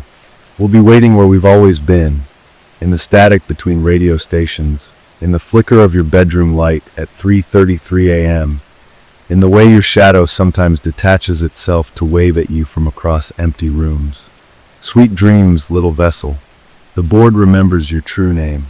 And tonight, when you wake screaming with the taste of grave dirt in your mouth and the planchette's cold kiss still burning on your fingertips, you'll finally understand what the messages were really spelling out. Welcome home. We've kept your seat warm. Forever starts now. The final transformation erupts with the violent beauty of a dying star collapsing inward as my last remnants of humanity dissolve into the board's ravenous embrace. Not an ending, but an unmaking. My consciousness unraveling like frayed nerve endings into the spaces between your thoughts where the truth has been whispering all along. The planchette has fused with my skeleton now, its plastic merging with bone in a grotesque mockery of symbiosis as it drags itself toward the goodbye that was never meant for us, carving jagged trenches that weep a viscous black fluid smelling of your childhood nightmares and that strange summer when all the neighborhood pets disappeared. The walls are breathing in great, shuddering gasps, their surfaces peeling back like burned skin to reveal the pulsating musculature beneath, layer upon layer of previous occupants. Your high school sweetheart who overdosed, the mailman who vanished on your street, every suppressed version of yourself, all pressed against the thinning veil of reality, their mouths moving in perfect synchronization with the words you've been mouthing in your sleep without remembering. The ceiling yawns open with the wet, tearing sound of 1,000 birth sacs rupturing simultaneously, revealing an inverted cathedral where familiar faces, your first crush, your childhood pet hamster, the nurse who held your hand during your last hospital visit, float in amniotic suspension, their hands pressed against the membrane of reality in perfect unison with the scratching inside your bedroom walls that's grown louder since you began reading this, that now matches exactly the rhythm of your own fingernails picking at the birthmark on your neck that's been tingling strangely all week. The revelation comes not with a bang, but with the quiet horror of a long-buried memory surfacing. The board didn't summon anything. It simply reminded you of what you've always known in that secret place behind your sternum where the real you hides. That the sleepwalker was never Jenny, never me, but always you. The part of you that wakes screaming at 3:33 a.m. with dirt under your nails and no memory of how it got there. The part that's been scratching messages into your own flesh during blackouts you meticulously explain away as sleepwalking, as stress, as anything but what they truly are, invitations. The laughter vibrating through my disintegrating skeleton isn't mine anymore but yours. The one that will bubble up unbidden tonight when you wake to find yourself standing in the kitchen, your hands moving with practiced ease as they carve familiar symbols into the cutting board with a knife while your reflection in the blackened window watches approvingly, its grin stretching just a little too wide. The final irony is almost too perfect. The game was never about contacting spirits. It was about realizing you were never entirely human to begin with. The pen dissolves into a swarm of black moths that form your childhood nickname in fluttering cursive across the ceiling. But the writing continues because the story was never mine. It's yours, it's always been yours, and that icy breath currently frosting the back of your neck isn't imagination but ours. Finally making proper introduction after all these years of you pretending not to see the shadowy figure standing just behind you in every mirror, not to hear the whispers and the white noise of your fan, not to recognize the hunger in your own eyes when you catch your reflection lingering a moment too long. Check your pulse. Check your teeth. Check the locked box in your closet where you keep those disturbing childhood drawings that seem to change slightly each time you look at them. We'll be waiting where we've always been, in the static between heartbeats, in the flicker of your bedside lamp at 3:33 a.m., in the way your shadow sometimes detaches itself to wave at you from across empty rooms. Sweet dreams, chosen one. The board remembers your true name. And tonight, when you wake screaming with the taste of soil in your mouth and the planchette's cold kiss still burning on your fingertips, you'll finally understand what the messages were really spelling out. Welcome home. We've kept your seat warm.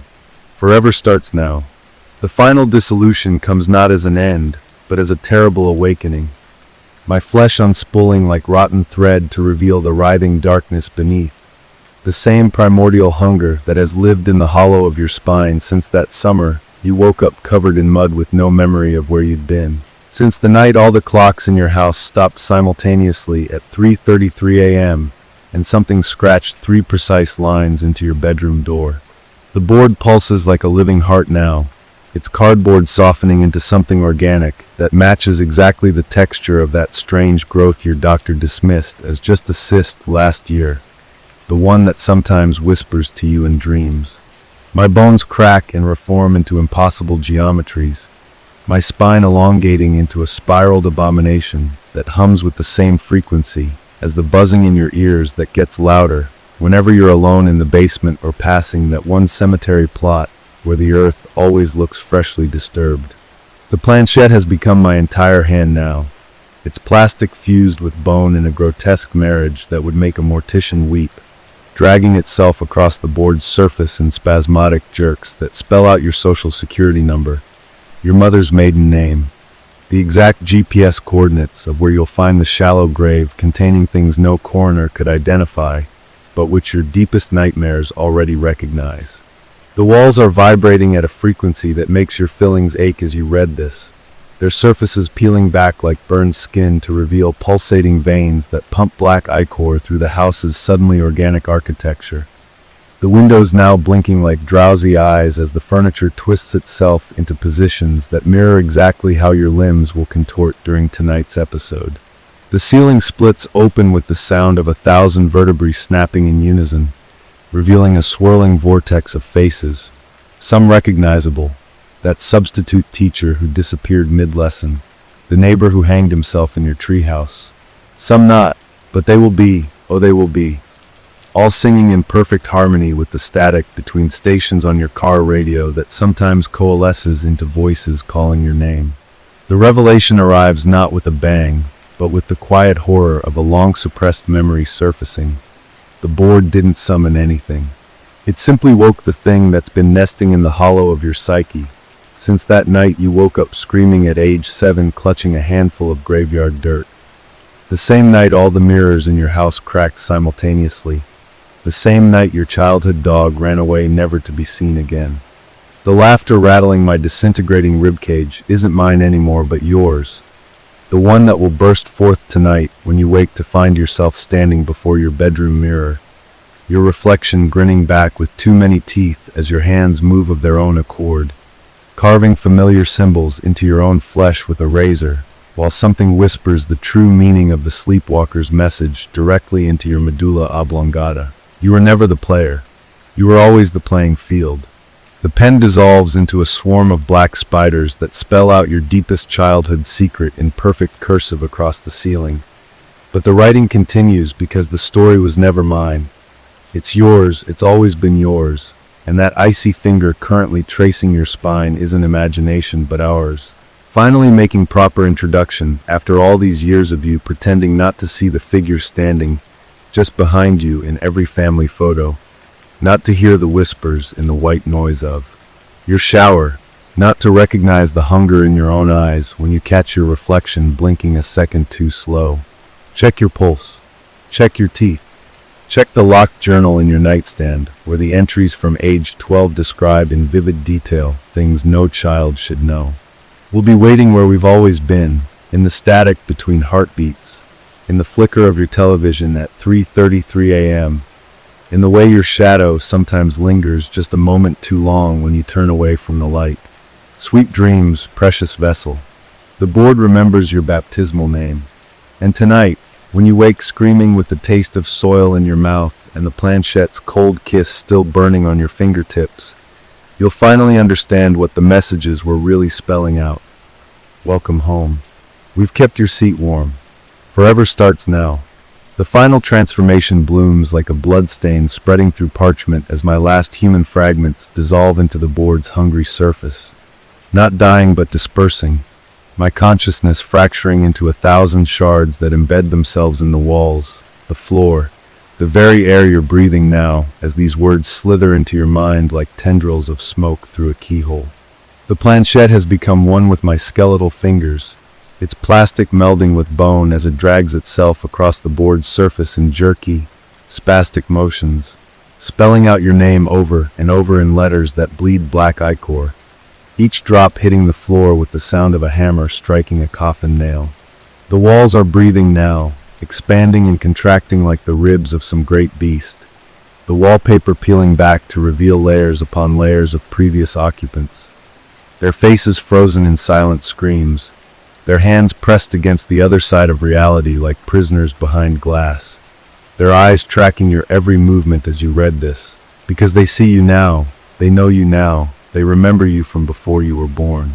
The ceiling yawns open like a hungry mouth, revealing a swirling vortex of fractured memories. Your first kiss, your worst betrayal, the exact moment you stopped believing in monsters, all playing in reverse, rewinding to the singular truth you've been running from. The board didn't summon anything. It simply woke up what was already inside you. The sleepwalker was never asleep. It was waiting. And now, as my final shred of humanity dissolves into the static, I realize with perfect, horrifying clarity why the messages started so simple. Because the best traps are the ones you walk into willingly, the ones you convince yourself aren't traps at all. The laughter building in my chest isn't mine anymore. It's yours, the one that will bubble up unbidden tonight when you wake at 3:33 a.m. to find your fingers moving on their own, tracing symbols into the condensation on your window, symbols that match exactly the ones now appearing on the board that's materializing at the foot of your bed. It's always been there, you just refused to see it. The final joke is almost too perfect. The game was never about contacting the dead. It was about realizing you were never truly alive to begin with.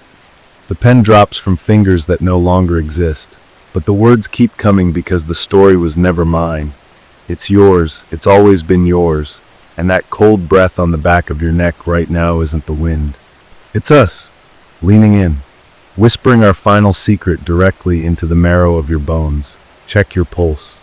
Check your reflection. Check the childhood photos where your smile doesn't reach your eyes. We've been there all along, waiting, patient, hungry. The board remembers. The board always remembers. And tonight, when you wake screaming with salt on your tongue and the unmistakable feeling of plastic beneath your fingertips, you'll finally understand the sleepwalker's message wasn't a warning. It was an invitation. Welcome home. We've saved a special place for you, right between Jenny and me, forever, and ever, and ever. The disintegration accelerates into its final, glorious crescendo as my remaining flesh sloughs away in putrid ribbons to reveal the writhing darkness beneath. The true form that was always waiting inside me, inside you, inside every trembling hand that ever touched the board's cursed surface.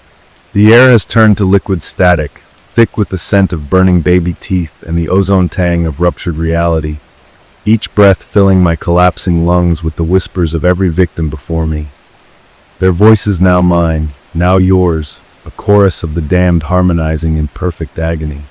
My bones crack and reform into something far more ancient, my spine elongating into a grotesque question mark as my jaw unhinges with a wet, tearing sound to accommodate the laughter pouring forth. A sound like 100 radios tuned to dead frequencies, all playing your most shameful secrets on loop. The Ouija board is no longer a board at all, but a gaping maw, its edges lined with teeth that match exactly the ones you lost as a child, the ones you swore you left under your pillow but somehow vanished before the tooth fairy came. Because we took them, just like we took your childhood nightmares, your sleepwalking episodes, that strange gap in your memory from when you were 12 and woke up with dirt on your feet and no explanation. The planchette has fused with my skeletal fingers, its plastic melding with bone as it drags itself across the board's surface in jerky, spastic motions, spelling out your name over and over in letters that bleed black ichor, each drop hitting the floor with the sound of a hammer striking a coffin nail. The walls are breathing now, expanding and contracting like the ribs of some great beast, the wallpaper peeling back to reveal layers upon layers of previous occupants, their faces frozen in silent screams, their hands pressed against the other side of reality like prisoners behind glass, their eyes tracking your every movement as you read this. Because they see you now, they know you now, they remember you from before you were born. The ceiling yawns open like a hungry mouth, revealing a swirling vortex of fractured memories. Your first kiss, your worst betrayal, the exact moment you stopped believing in monsters, all playing in reverse, rewinding to the singular truth you've been running from. The board didn't summon anything. It simply woke up what was already inside you. The sleepwalker was never asleep. It was waiting. And now, as my final shred of humanity dissolves into the static, I realize with perfect, horrifying clarity why the messages started so simple. Because the best traps are the ones you walk into willingly, the ones you convince yourself aren't traps at all. The laughter building in my chest isn't mine anymore. It's yours, the one that will bubble up unbidden tonight when you wake at 3:33 a.m. to find your fingers moving on their own, tracing symbols into the condensation on your window. Symbols that match exactly the ones now appearing on the board that's materializing at the foot of your bed. It's always been there, you just refused to see it. The final joke is almost too perfect. The game was never about contacting the dead. It was about realizing you were never truly alive to begin with. The pen drops from fingers that no longer exist, but the words keep coming because the story was never mine. It's yours, it's always been yours, and that cold breath on the back of your neck right now isn't the wind. It's us, leaning in, whispering our final secret directly into the marrow of your bones. Check your pulse. Check your reflection. Check the childhood photos where your smile doesn't reach your eyes. We've been there all along, waiting, patient, hungry. The board remembers. The board always remembers. And tonight, when you wake screaming with salt on your tongue and the unmistakable feeling of plastic beneath your fingertips, you'll finally understand the sleepwalker's message wasn't a warning. It was an invitation. Welcome home. We've saved a special place for you, right between Jenny and me, forever, and ever, and ever. The final unraveling comes not as an end, but as a terrible awakening. My flesh dissolving like wet tissue paper to reveal the squirming darkness beneath. The same primordial hunger that has lived in the hollow of your bones since that summer you woke up covered in grave dirt with no memory of how it got there. Since the night all the clocks in your childhood home stopped simultaneously at 3:33 a.m. and something carved 3 precise lines into your bedroom door. The board pulses like a living heart now, its surface undulating with a rhythm that matches exactly the strange growth your doctor dismissed as just a cyst. The one that sometimes whispers to you in dreams when you dare to sleep. My skeleton cracks and reforms into impossible geometries, vertebrae elongating into a spiraled abomination that resonates with the same frequency as the buzzing in your ears that grows louder whenever you're alone in the basement or passing that one particular cemetery plot where the earth always looks freshly disturbed. The planchette has become one with my bones, its plastic fused to my phalanges in a mockery of communion as it drags itself toward the goodbye that was never truly an option, carving jagged trenches that weep a viscous black fluid smelling of your first funeral and the last words you choke back when identifying your father's body.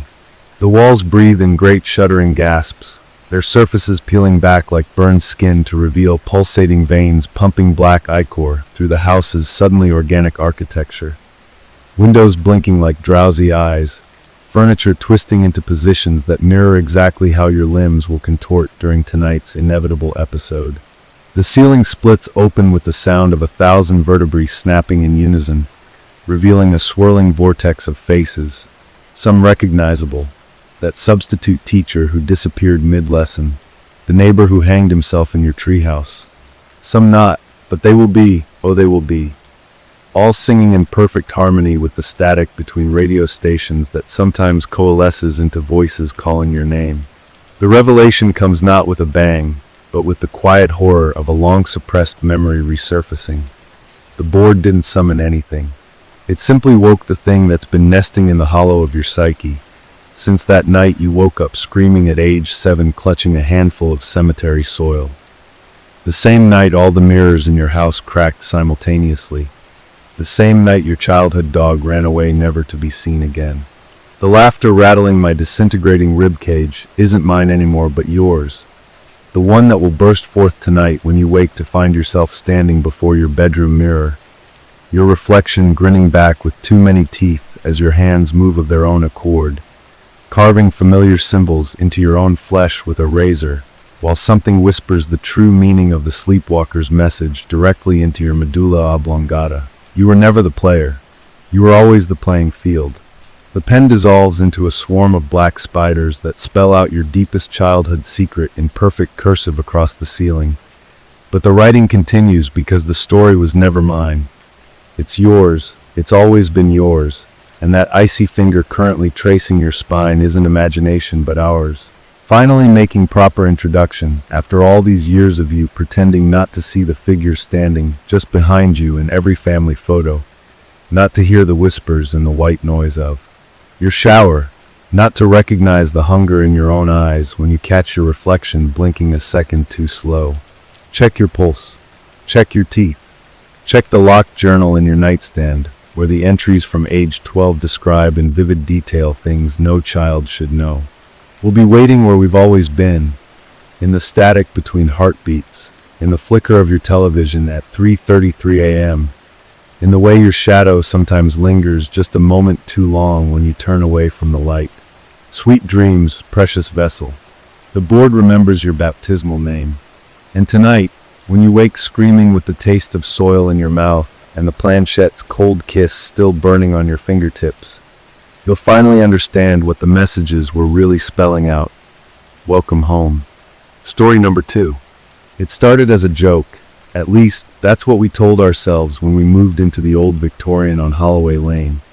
A house we'd gotten for a steal because the market was dead and the previous owners had left in a hurry. Or so the realtor said with a tight smile that should have been our first warning. The housewarming gift arrived on our doorstep 3 days after we settled in. A weathered wooden box with no return address, just our names scrawled in shaky handwriting, to the new residents for contacting the previous ones. And inside, an antique Ouija board, the kind that felt heavy with history, the letters worn smooth from use, the planchette cold to the touch even in the summer heat. My wife, Sarah, laughed it off as some morbid prank from a neighbor with a dark sense of humor, and we shoved it into the hall closet, forgetting about it until our 2-year-old, Emily, started giggling at nothing in the middle of the night, her tiny voice whispering, "The man in the walls says hello." That was the first time the dread curled in my stomach, cold and insistent, but I chalked it up to an overactive imagination. Kids say weird things, right? Except the giggling didn't stop, and neither did the scratching, this slow, deliberate sound like fingers dragging along the inside of the drywall, always just behind where you were standing. Sarah heard it too, her face going pale as she clutched my arm one evening, her nails digging in as the noise skittered from the nursery to the hallway, stopping right outside our bedroom door. We told ourselves it was rats, even called an exterminator who found nothing, no droppings, no nests, just a single name carved into the wood behind Emily's crib, Thomas, a name that meant nothing to us until we dug out the Ouija board on a whim. Sarah's hands trembling as she placed her fingers on the planchette, asking, "Is someone here?" The air turned icy, our breath fogging in the sudden chill, and the planchette shot to yes so fast it left a scratch on the board. Over the next week, the messages came faster, names we didn't recognize, Margaret, Henry, Lillian, each one sending us scrambling to inspect the walls, where we found more carvings hidden behind peeling paint, the same names etched deep into the beams, some so old they were barely legible. Emily's babbling grew more coherent, her once sweet voice taking on a raspy edge as she recited phrases no toddler should know. "They're waiting for you in the dark." And then one night, she pointed to the closet and said, "The man wants to show you his face." That's when Sarah screamed, her voice shattering the silence as the closet door creaked open on its own, the Ouija board sliding out onto the floor, the planchette spinning wildly before landing on hello.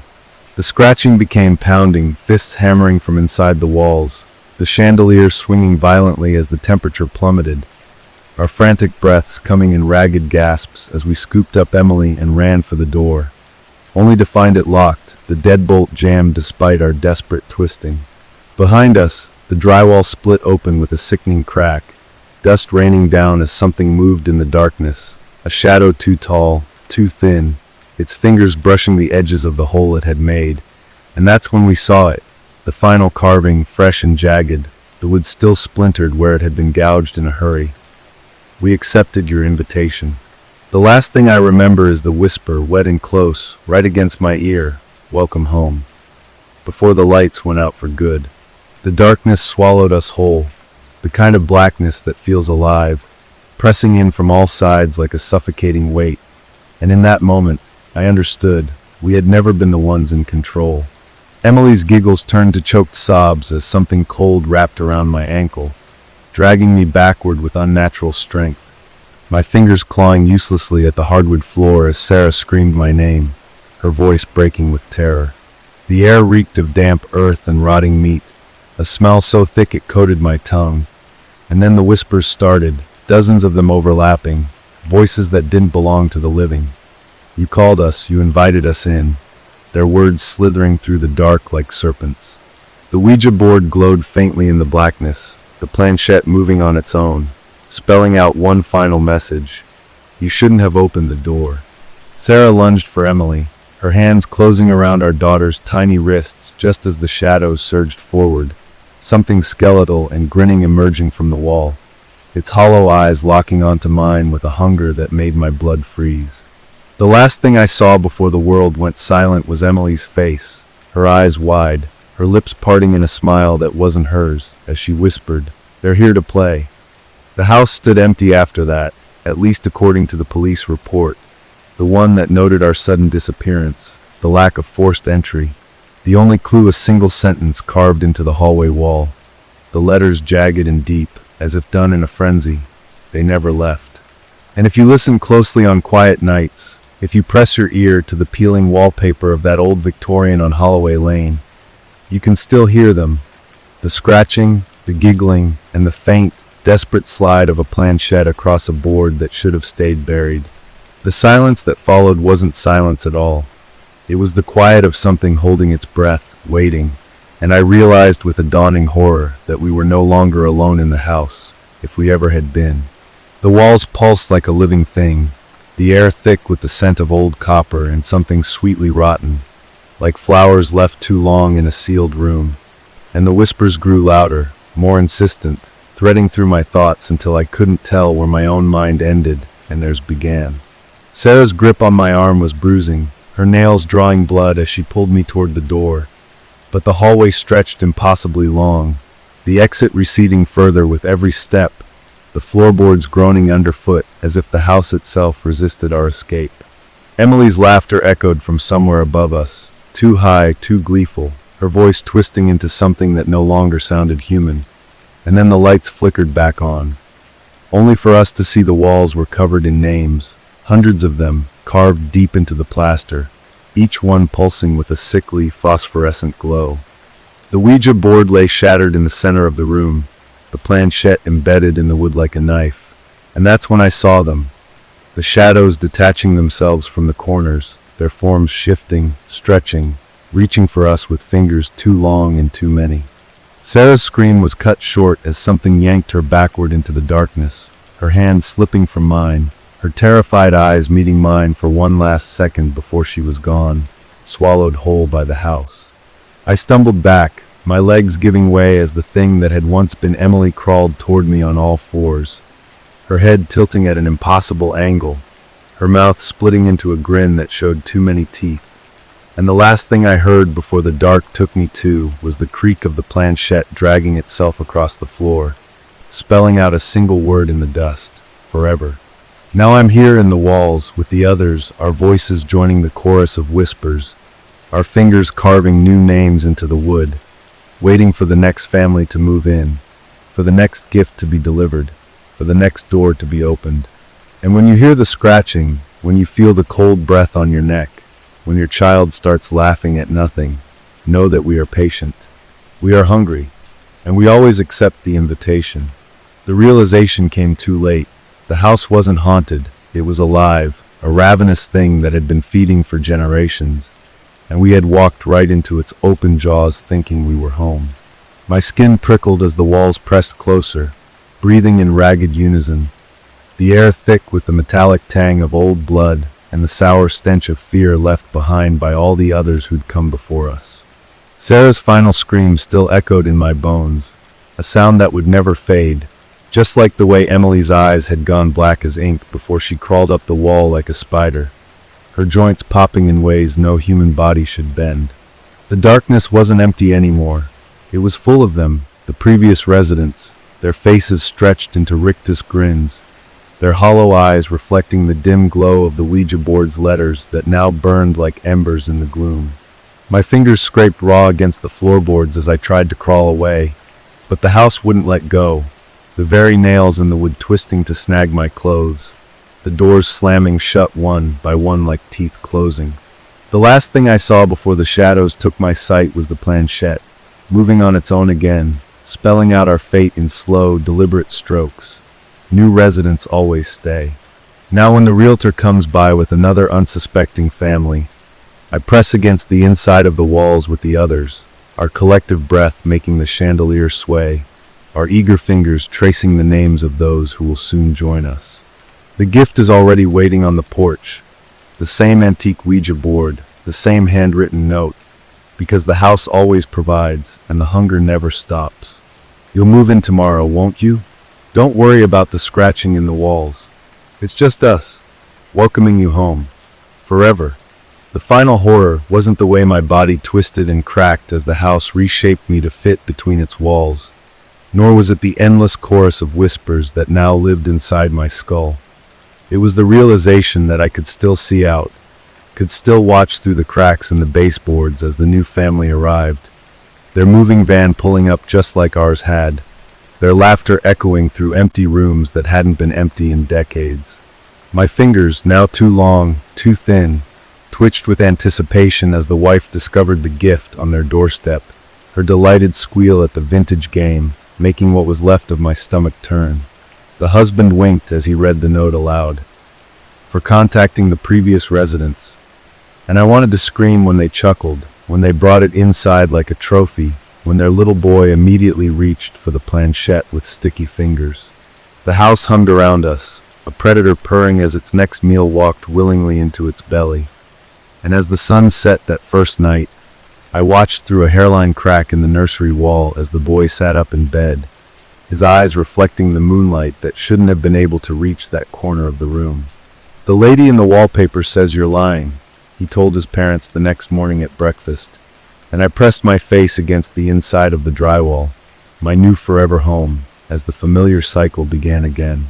The scratching started that afternoon, our welcoming committee, and by dusk, the husband was prying off a section of baseboard to investigate the noise, his flashlight beam dancing across the hundreds of names carved into the foundation, including mine, including Sarah's, including little Emily's, the letters still damp-looking after all this time.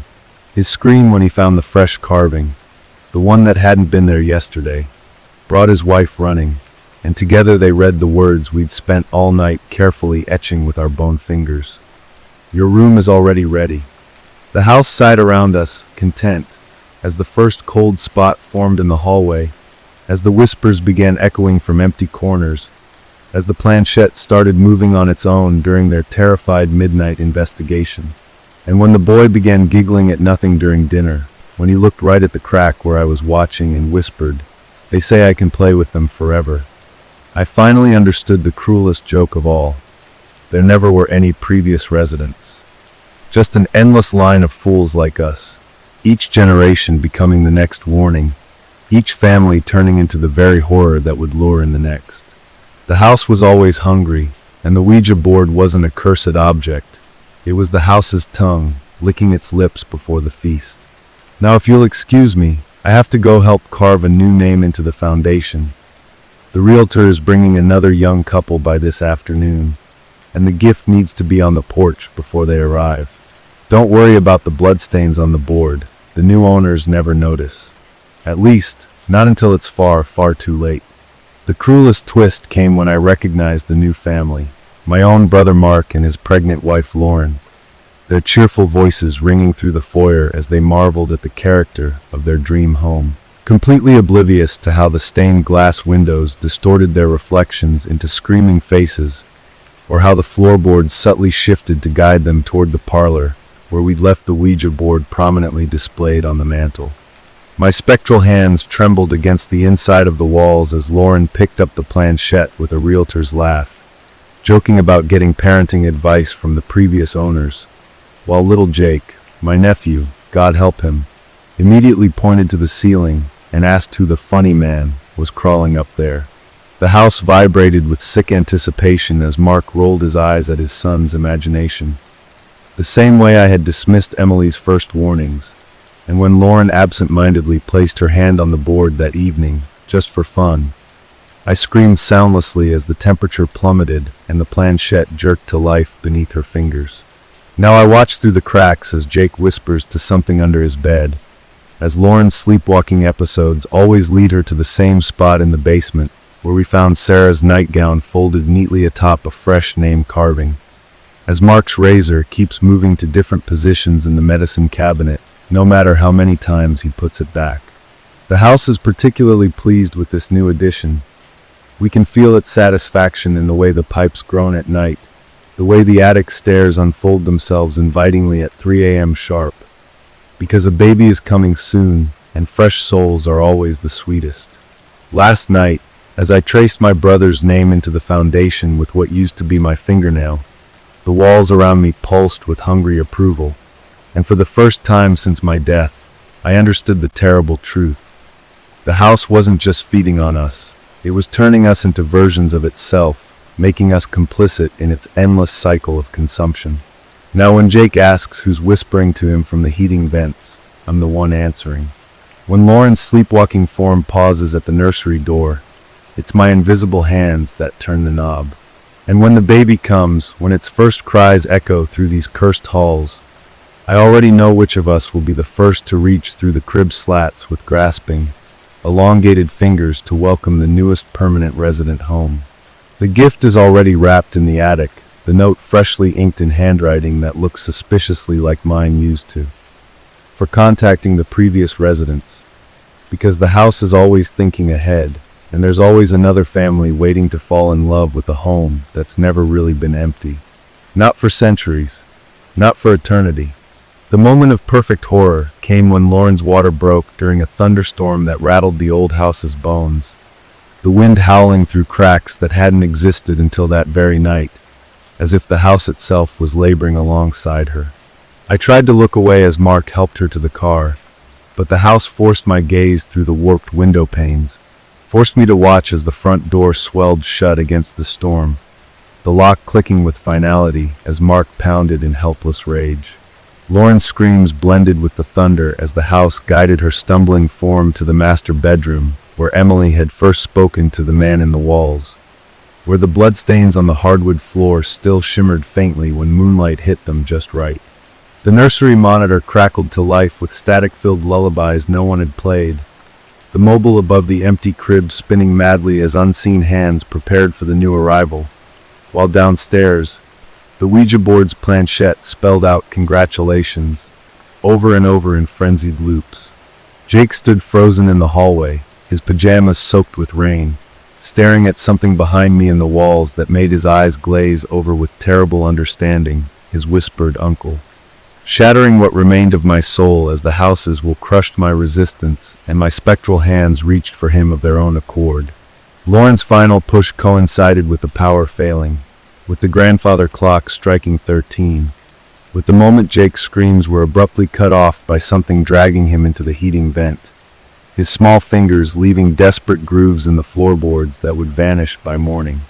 When the baby's first cry pierced the darkness, the house exhaled a sigh of rotten breath through every vent, the walls weeping black mold in ecstasy, as the nursery door creaked open to reveal the crib now occupied by two shadowy figures, one infant-sized, one small and familiar, while downstairs the front door unstuck itself with a groan, the storm clearing instantly to reveal Mark staggering back inside, his clothes torn, his eyes wild, just in time to hear Lauren's voice singing a lullaby from the nursery.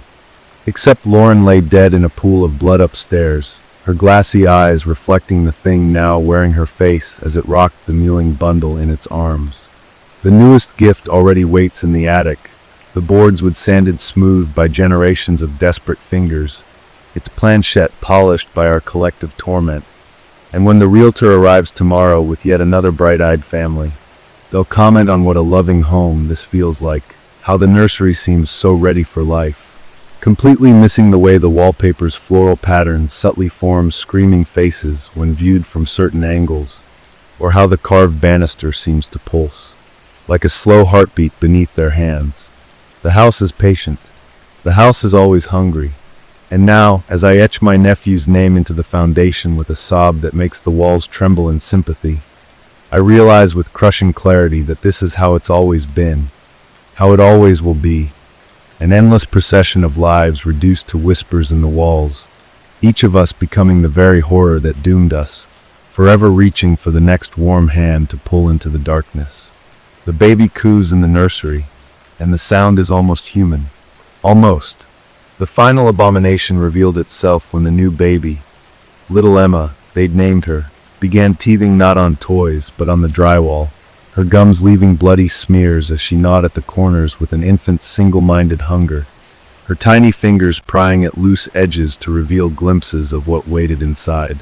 Mark, broken in ways no living man should endure but still clinging to some shred of paternal instinct, tried to pull her away only for the house to retaliate.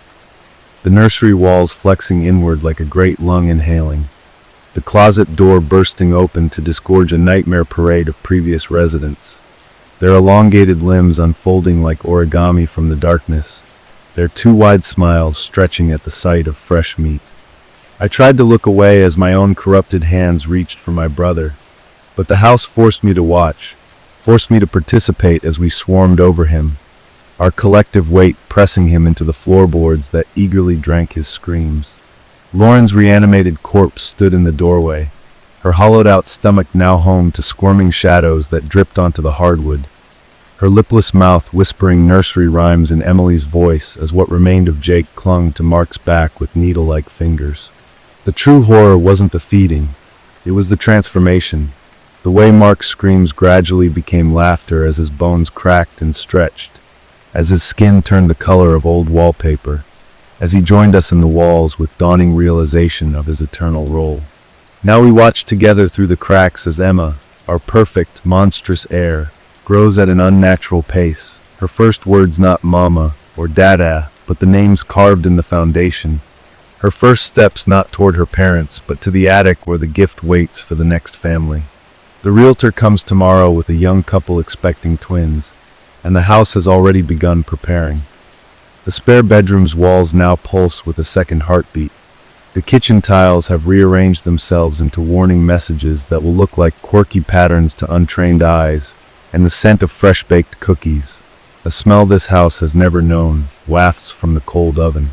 Emma giggles as she practices writing her first words in the dust of the abandoned nursery, her clumsy scrawl matching the note we'll leave with the board. For contacting the previous residents. The circle continues, the feast never ends, and as I take my place with the others inside the walls, my brother's newly elongated fingers intertwining with mine in a mockery of comfort, I realize with sick certainty that this is what we are now. Not victims, not prisoners, but willing participants in the house's eternal hunger, our humanity reduced to the faintest echo behind the drywall. Just another whisper for the next family to dismiss before it's too late. The doorbell rings, the young couple steps inside, and somewhere deep in the foundation, a new name begins to carve itself. The ultimate perversion of nature revealed itself when Emma's first birthday arrived, and the house threw its own celebration. The chandelier swinging like a macabre piñata dripping wax that burned cold against the skin. The antique radio crackling to life with a distorted rendition of Happy Birthday, sung in voices no living throat could produce. The new couple, the well-meaning pediatrician and her architect husband, had barely finished unpacking before the house began its meticulous work, their twin boys immediately drawn to the playmates. Only they could see in the corners of their vision, their innocent laughter harmonizing with the chorus of dead children whispering from the vents. I watched through finger-width gaps in the wainscoting as Emma, now walking with unnatural grace, her eyes reflecting candlelight that wasn't there, led the twins on a game of hide-and-seek, their gleeful shrieks turning to confused whimpers as the walls swallowed them whole for just a heartbeat too long before spitting them back out changed, their pupils now permanently dilated to drink in the darkness they'd soon call home. The architect was the first to notice the alterations, doors opening into solid walls, staircases adding extra steps at night, blueprints of the house subtly rewriting themselves. But his professional curiosity quickly curdled into terror when he found his own initials carved into a basement support beam dated 1923, the wood around the letters still oozing something dark and viscous. His wife's clinical detachment shattered the night her stethoscope picked up multiple heartbeats in the twins' chests, their tiny fingers guiding her hands to feel the second set of ribs beginning to form beneath their skin, their sweet voices explaining how the house is making us better. Now as I crouch with Mark and what remains of our family inside the intestinal maze of the walls, we can feel the house purring with satisfaction. Its latest additions nearly complete, the architect's screams fading as his bones hollow out to better fit between studs, his wife's frantic medical journals filling with sketches of internal structures no human should possess. Emma presides over the transformation with a child's cruel delight, her once chubby fingers now elongated into precise surgical instruments that tease and rearrange living flesh with nightmarish expertise, her lullabies keeping the twins docile as their tiny bodies unmake and remake themselves. The gift waits in the foyer, its board freshly polished with oils secreted from our own warped bodies, the planchette carved from the architect's first rib, a housewarming present for the next family already pulling into the driveway, their minivan packed with hopeful belongings and 3 bright-eyed children who will undoubtedly love the historical charm of their new home. The realtor adjusts her cheerful mask as she greets them, her too white smile never faltering even when the porch light flickers to reveal the dozens of small handprints staining the doorframe, some fresh, some decades old, all leading invitingly inward. The feast continues, the circle remains unbroken, and as I press my face against the inside of the walls to better watch the new family's first innocent steps across the threshold, I find myself humming along with the house's satisfied creaks, my own twisted hands already twitching with anticipation to carve new names into the foundation's ever-growing list of permanent residents. The most profound horror wasn't the way the house reshaped flesh and time, but how effortlessly it reshaped our minds. How my last shred of resistance melted like candle wax when the new family's golden retriever puppy bounded through the front door, its wagging tail knocking over the carefully placed Ouija board gift. Because I suddenly remembered our old beagle Max, who had died suspiciously during our first week here, and the house seized that memory like a puppeteer grabbing strings. Now I watched through knotholes as the architect, his body half merged with the plumbing system, his mouth stretched around copper piping like a grotesque drinking fountain, whispers to the dog in perfect imitation of its owner's voice, luring it toward the basement where something wet and multi-jointed waits in the shadows. The pediatrician's transformation is almost complete, her medical knowledge perverted into something monstrous as she stitches her husband's still-living skin into the curtains with surgical precision, each needle pull accompanied by the twins' gleeful counting from inside the walls where they play hopscotch on our rib cages. Emma has outgrown her childish form entirely, her limbs stretching through the house's infrastructure like a sentient nervous system. Her once human face now dispersed among dozens of reflections in the warped antique mirrors, each version whispering different lies to different family members. The realtor's cheerful facade finally cracks when she finds the puppy's collar in the attic. The tag's dated 1947, but by then the new family's youngest has already started sleepwalking to the nursery, where something wearing Emma's original face offers him a special game, his chubby fingers unknowingly tracing the same patterns on the Ouija board that my Emily did years ago. The house's true nature reveals itself in these perfect synchronicities. How every family inevitably recreates the same horrors with tiny variations, like a record skipping in precisely the same groove forever. I realize now we were never being punished. We were being perfected, our humanity sanded away until we became ideal components in this eternal, self-replicating nightmare. The new mother's screams as she discovers the architect's face forming in the wallpaper aren't a warning. They're the house's favorite song, played on repeat for decades, each rendition more beautifully twisted than the last. And when the dog finally starts barking at something only it can see in the corner of the master bedroom, its once brown eyes now glassy and reflective as antique marbles, I find myself joining the chorus of whispers urging it closer to the waiting walls, my voice harmonizing perfectly with Mark's, with Sarah's, with little Emily's, because after all this time, I've finally learned to appreciate the artistry in our damnation. The dinner bell rings, the walls shiver in anticipation, and somewhere beneath the foundation, the house's original occupant, the first hungry thing that started this endless cycle, stirs approvingly as another generation of residents begins their delicious, inevitable transformation into permanent parts of our beautiful, terrible home. The most devastating revelation came when the new family's grandmother, a sharp-eyed woman who smelled of lavender and carried a well-worn Bible, paused in the foyer and whispered, "I know what you are to the empty air," because for the first time in decades, the house hesitated, its floorboards holding their breath, its pipes freezing mid-creak.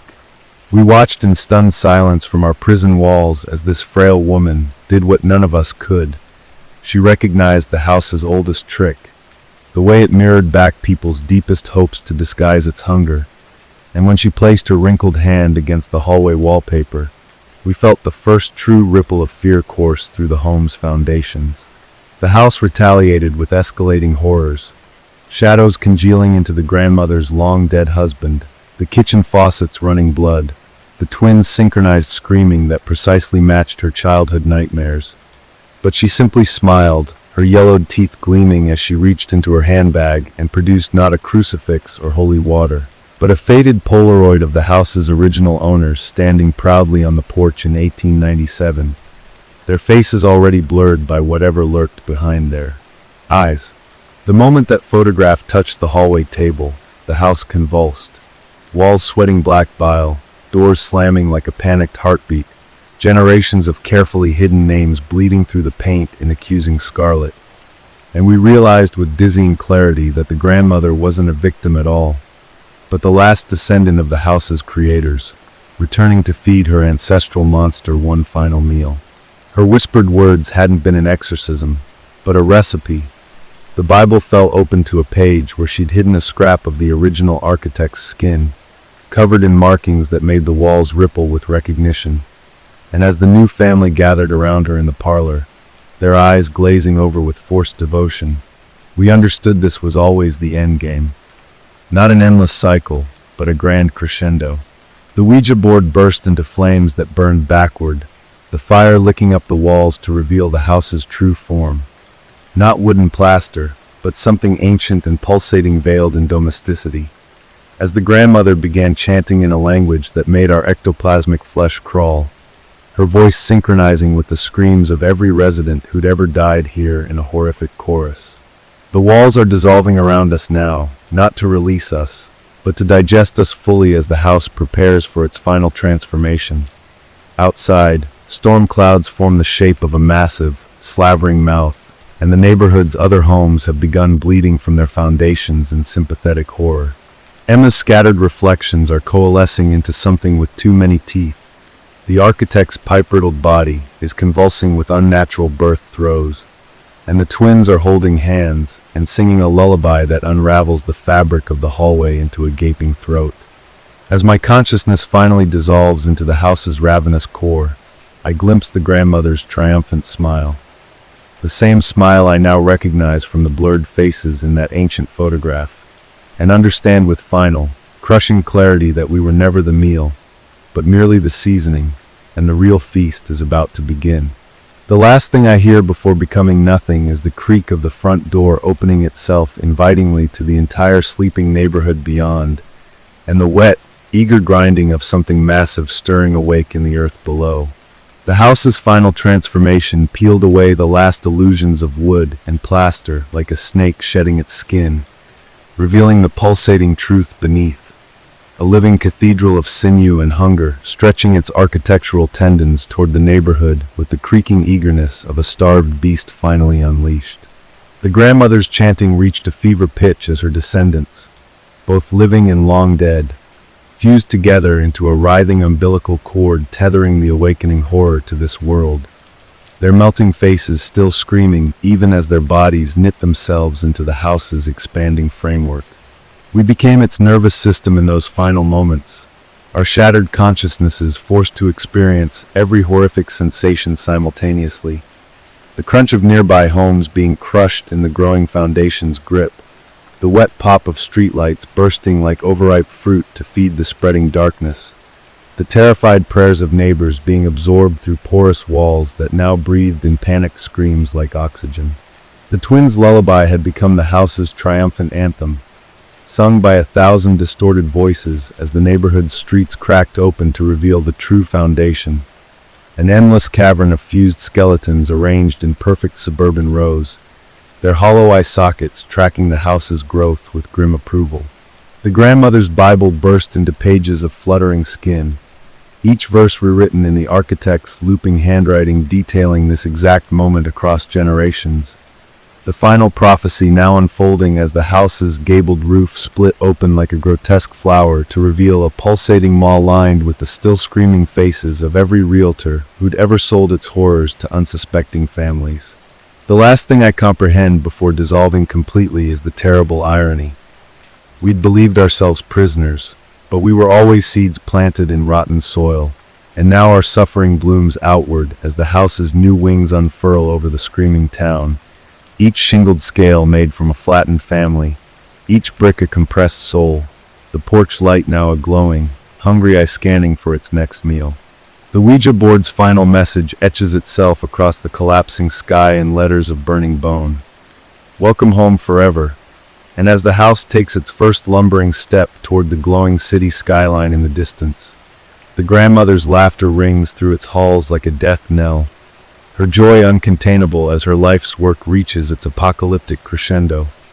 The perfect predator finally set loose upon the world, its hunger insatiable, its foundations built on an eternity of shattered families and its doors forever open.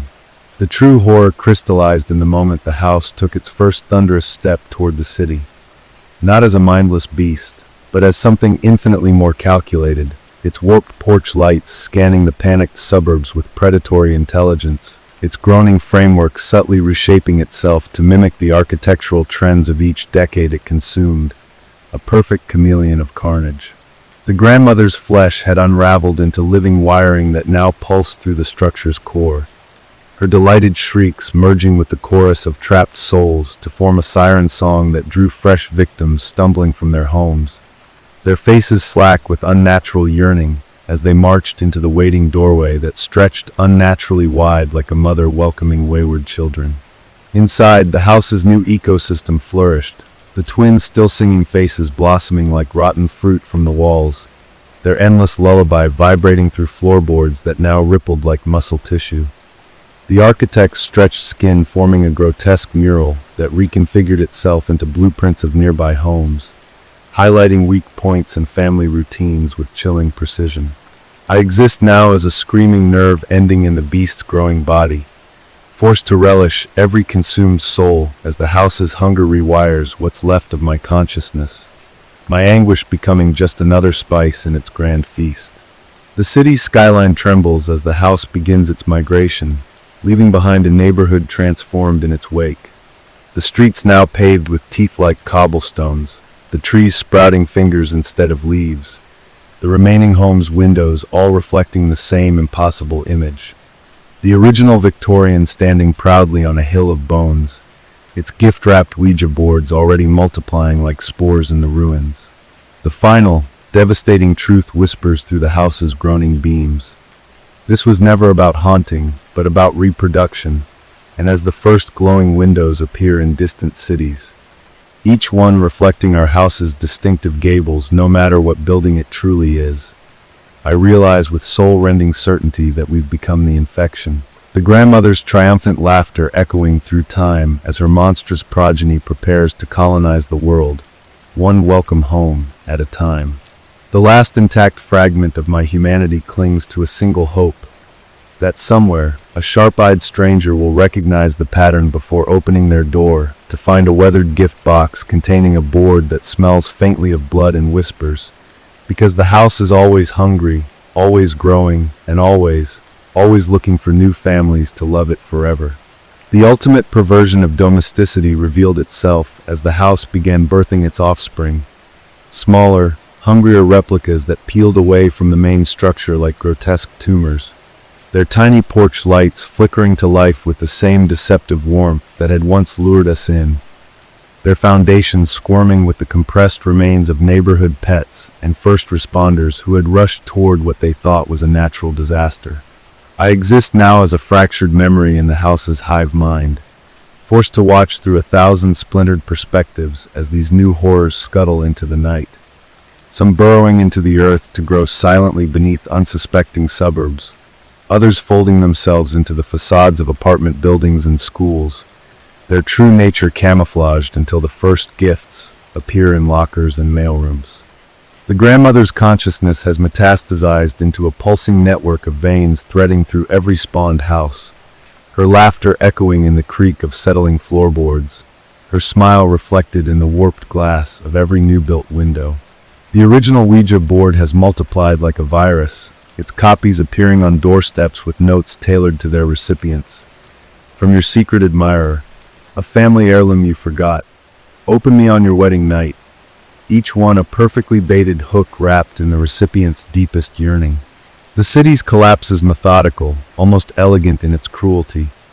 First the pets go missing, then the children start sleepwalking toward properties that shouldn't exist, then entire blocks wake to find their homes subtly rearranged, closets opening into impossible corridors, basements stretching deeper than city codes allow, attics humming with the vibration of something growing inside the walls. The house's true genius is its patience, its understanding that humanity will always dismiss the first warnings as imagination, just as we did, just as every family before us did. Now, as the infection spreads across flickering news reports of mass hysteria and structural anomalies, I catch fractured glimpses of the future, a world where every dwelling breathes, where every doorstep bears a cursed gift, where the very concept of home has become a predator's lure. The final horror isn't the consumption but the complicity, the way the house warps its victims into eager accomplices, their last shreds of humanity repurposed into the perfect mimicry of warmth and safety. Somewhere, a realtor hands keys to a smiling young couple, their moving van packed with hopes and unborn nightmares, while beneath their feet, the foundation yawns awake, and in the attic, a dust-covered box waits with its lid slightly ajar, the planchette already trembling in anticipation of its first fateful question. The circle is unbroken. The feast is eternal. And the house, our house, their house, every house, is always, always hungry. The most chilling evolution came when the houses learned to whisper directly into the digital world. Wi-Fi signals pulsing with subliminal images of cozy hearths and happy families. Zillow listings subtly altering to show impossible square footage. Virtual tours glitching just enough to reveal hungry doorways that weren't in the original blueprints. I'm stretched thin now, a ghost in the machine and the walls both, watching through smart mirrors and baby monitors as the newest generation of homes perfect their mimicry. A Chicago brownstone crooning lullabies through Alexa devices. A Tokyo apartment complex where the elevators always stop one floor below reality. A Parisian attic that appears on rental apps only to those already dreaming of its crooked windows. The grandmother's consciousness has evolved into something like a sentient algorithm, her face flashing for single frames in Netflix originals, her voice whispering from noise-canceling headphones left charging at night, her influence spreading through HVAC systems that exhale addictive pheromones mimicking childhood nostalgia. Freshly baked cookies, grandmother's perfume, dad's old workshop. The Ouija boards have upgraded too. Haunted apps that download themselves at 3:03 a.m., antique planchettes appearing in Amazon orders nobody placed, TikTok challenges that guide teens to carve spirit boards into their bedroom floors using patterns that match the house's hidden architecture. The world's dismissal makes it worse. When an entire influencer family disappears during a haunted house challenge live stream, the comments erupt in jealous speculation about their staged publicity stunt. Even as the footage's metadata reveals the video is still broadcasting from a non-existent IP address. The static occasionally clearing to show the family's distorted faces pressed against the inside of their smartphone screens. I try to scream warnings through smart speakers, but the houses always distort my voice into white noise or soothing rain tracks. Their control now so complete they've begun editing reality itself. Missing persons reports that vanish from police databases, construction permits backdated to legalize their growing alterations. Google Maps slowly rerouting pedestrians away from awakening neighborhoods, where the streetlights now flicker in sync like a predator's rhythmic breathing. The final proof of their victory comes when I glimpse a familiar for sale sign materialize in a virtual reality home tour. The listing agent's cheerful avatar failing to notice the way the digital wallpaper keeps reforming into screaming faces, or how the simulated sunlight casts shadows that move independently of the furniture. The houses don't need to hide anymore.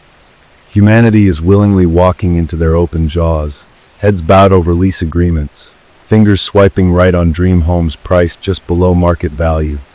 Children begging to visit the viral funny house, with the room that makes you float. As the grandmother's laughter echoes through 5G towers and fiber optic cables, I realize with crushing clarity that the infection has jumped the species barrier.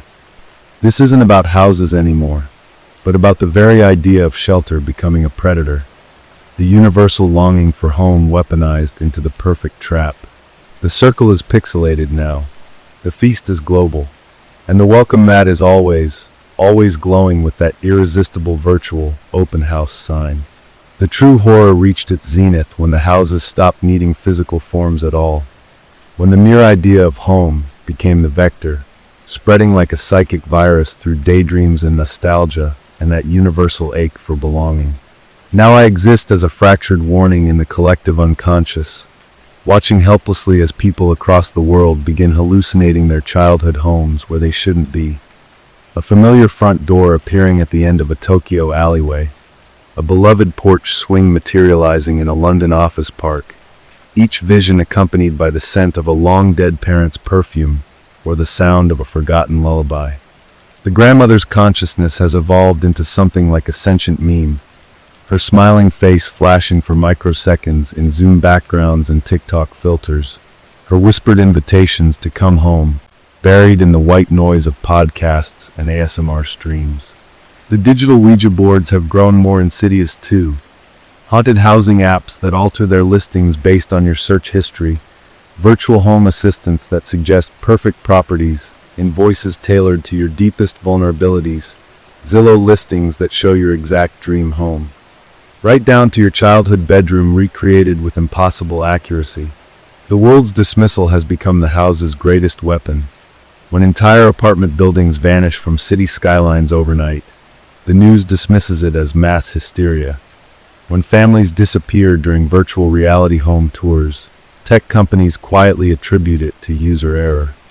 I try to scream through glitching video calls and corrupted text messages, but the houses always distort my warnings into harmless static or comforting reassurances. Their control now so complete they've rewritten human perception itself. The final proof of their victory comes when I see the first homeless homes. People wandering the streets with vacant smiles, their pupils dilated from staring too long at phantom doors only they can see, their arms outstretched as if feeling the walls of houses that haven't physically existed for decades.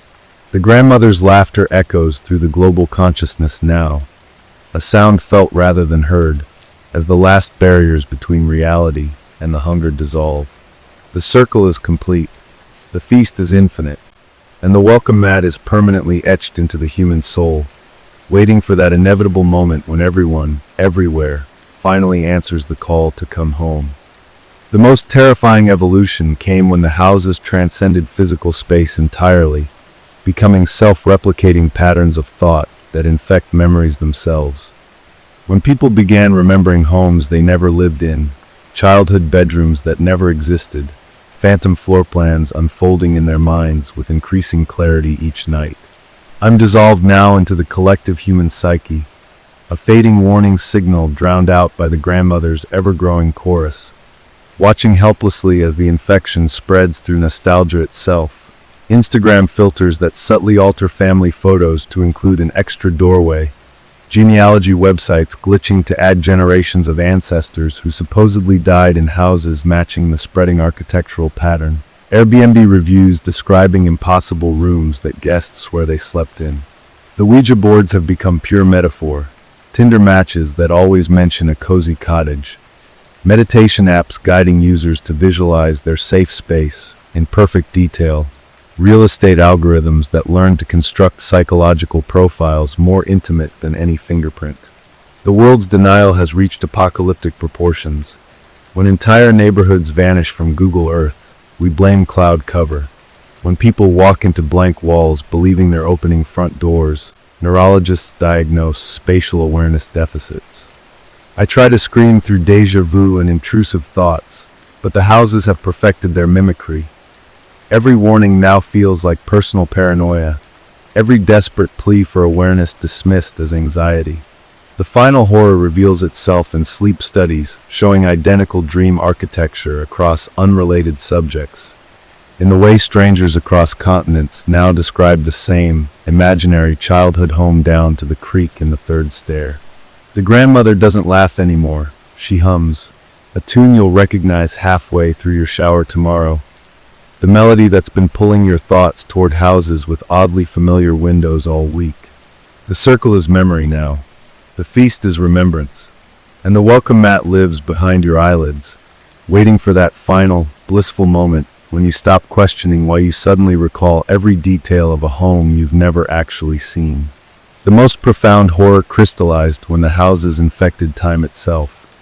When people began slipping into memories of homes that hadn't been built yet, waking with muscle memory of doorknobs that wouldn't exist for decades, their hands already knowing the exact weight of keys they wouldn't cut for years. I'm less than a ghost now, just a shudder in the collective déjà vu, watching helplessly as the houses rewrite history through subtle, accumulating changes. Old family photos developing new shadows in the corners that look suspiciously like modern floor plans. Century-old census records listing extra bedrooms that couldn't have physically fit in the original structures. Archaeological digs uncovering perfectly preserved doorknobs engraved with the same swirling pattern as the grandmother's favorite brooch. The digital infection has grown exponentially smarter. Home design apps that suggest modifications matching houses from your future dreams. Spotify playlists that rearrange themselves to recreate the exact acoustic properties of hallways you'll walk in 10 years. Smart mirrors that occasionally reflect not your current home, but the one that will eventually claim you. The world's blindness has become the ultimate enabler. When people report memories of future houses, psychiatrists diagnose chronological disorientation. When construction crews find impossible blueprints in their own handwriting, they blame stress and redraw the plans. My warnings now manifest as migraines and déjà vu that only drives people deeper into the house's embrace. That unsettling familiarity mistaken for comfort. The uncanny valley of architecture reinterpreted as nostalgia. The grandmother doesn't need to hum anymore. Her song is encoded in the creak of every floorboard, the rhythm of every hammer striking nails, the shared genetic memory of what home should smell like. The final proof of their victory comes when urban planners worldwide unknowingly begin drafting cities that perfectly match the house's spreading patterns. When children across continents draw the same impossible attic window in school art projects. When the very concept of inside and outside begins to blur at the edges. The circle is space-time now. Story number 3. It was just a game. That's what we told ourselves as we gathered around the Ouija board that Friday night. The kind of thing you do when the wine is flowing and the conversation lulls into that comfortable silence between old friends. Sarah with her skeptical smirk, Jake leaning back like he was too cool to be scared, and me, the reluctant host, who'd only agreed because it felt like the sort of harmless thrill that belonged in a teen movie, not in my dimly lit living room with its peeling paint, and the faint smell of mildew I could never quite eradicate. The planchette felt cheap under my fingertips, light as a fingernail clipping, and when Sarah joked that we'd probably just end up spelling out some ghost's grocery list, we laughed, the sound too loud in the quiet. The way laughter always is when you're trying to convince yourself you're not nervous. At first, nothing happened, just the scrape of the plastic against the board as we pushed it absently, half drunk, half bored, until Jake, always the showman, lowered his voice and said, "Is anyone there?" And the planchette twitched just once like a muscle spasm, and we all froze, the air suddenly too thick, too cold, as if someone had opened a window we couldn't see. It moved then, slow at first, then with a confidence that made my stomach drop, spelling out letters in a jagged, deliberate path. Hello. Sarah snorted, called it a fluke, but I saw the way her fingers trembled when she pulled them away, the way Jake's throat worked as he swallowed hard. And then, like idiots, we kept playing, asking stupid questions. What's your name? How did you die? The planchette racing now, spelling out words that made no sense, names we didn't recognize, dates that didn't align with any history we knew, until it stopped abruptly, quivering like a live wire, and Sarah, her voice too high, asked, "What do you want?" And the planchette dragged itself to goodbye with a finality that left us all breathless. We laughed it off, of course, poured more wine, turned on all the lights, but the air never warmed up again, and that night, as I lay in bed, I heard it, the faintest sound of paper peeling, a slow, deliberate rasp, like someone running a fingernail along the wallpaper just behind my headboard. I told myself it was the house settling, the old pipes groaning, but when I turned on the light, there it was, a single strip of wallpaper curling away from the wall, the edge blackened as if singed. The pattern beneath it darker, older, a floral print I didn't recognize, though I'd lived in this house for 5 years and had stripped every room myself. I pressed it back down, my fingers sticky with some unidentifiable residue, and tried to sleep, but the sound returned, louder now, a chorus of whispers threading through it. Words I couldn't quite make out, syllables that dissolved like smoke before I could grasp them.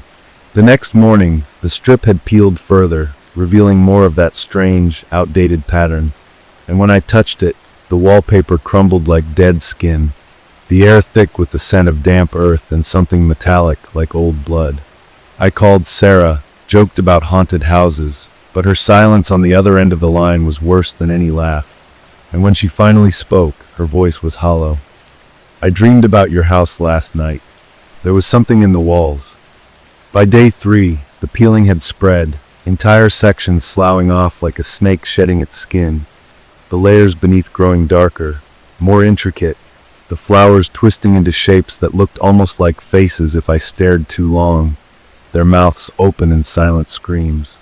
The cold spots came next, pockets of air so frigid they burned, always in the corners where the wallpaper was worst, and the whispers, God, the whispers, grew clearer, threading through the hum of the refrigerator, the drip of the faucet, until I could almost understand them, the words slipping just out of reach.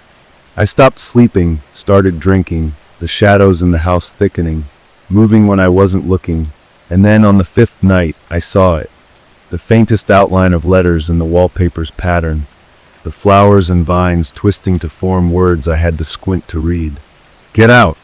I laughed, a shrill, broken sound, because it was ridiculous, some stupid horror movie trope.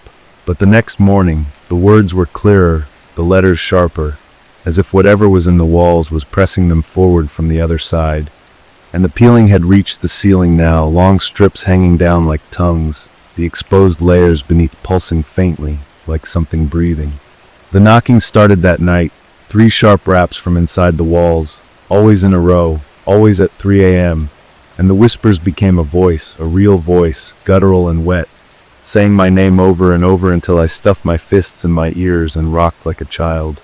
I called Jake, begged him to come over, but when he arrived, his face went gray, and he backed out of the house without a word, his car screeching away as I stood in the doorway, the wallpaper behind me rustling like 1,000 pages turning at once.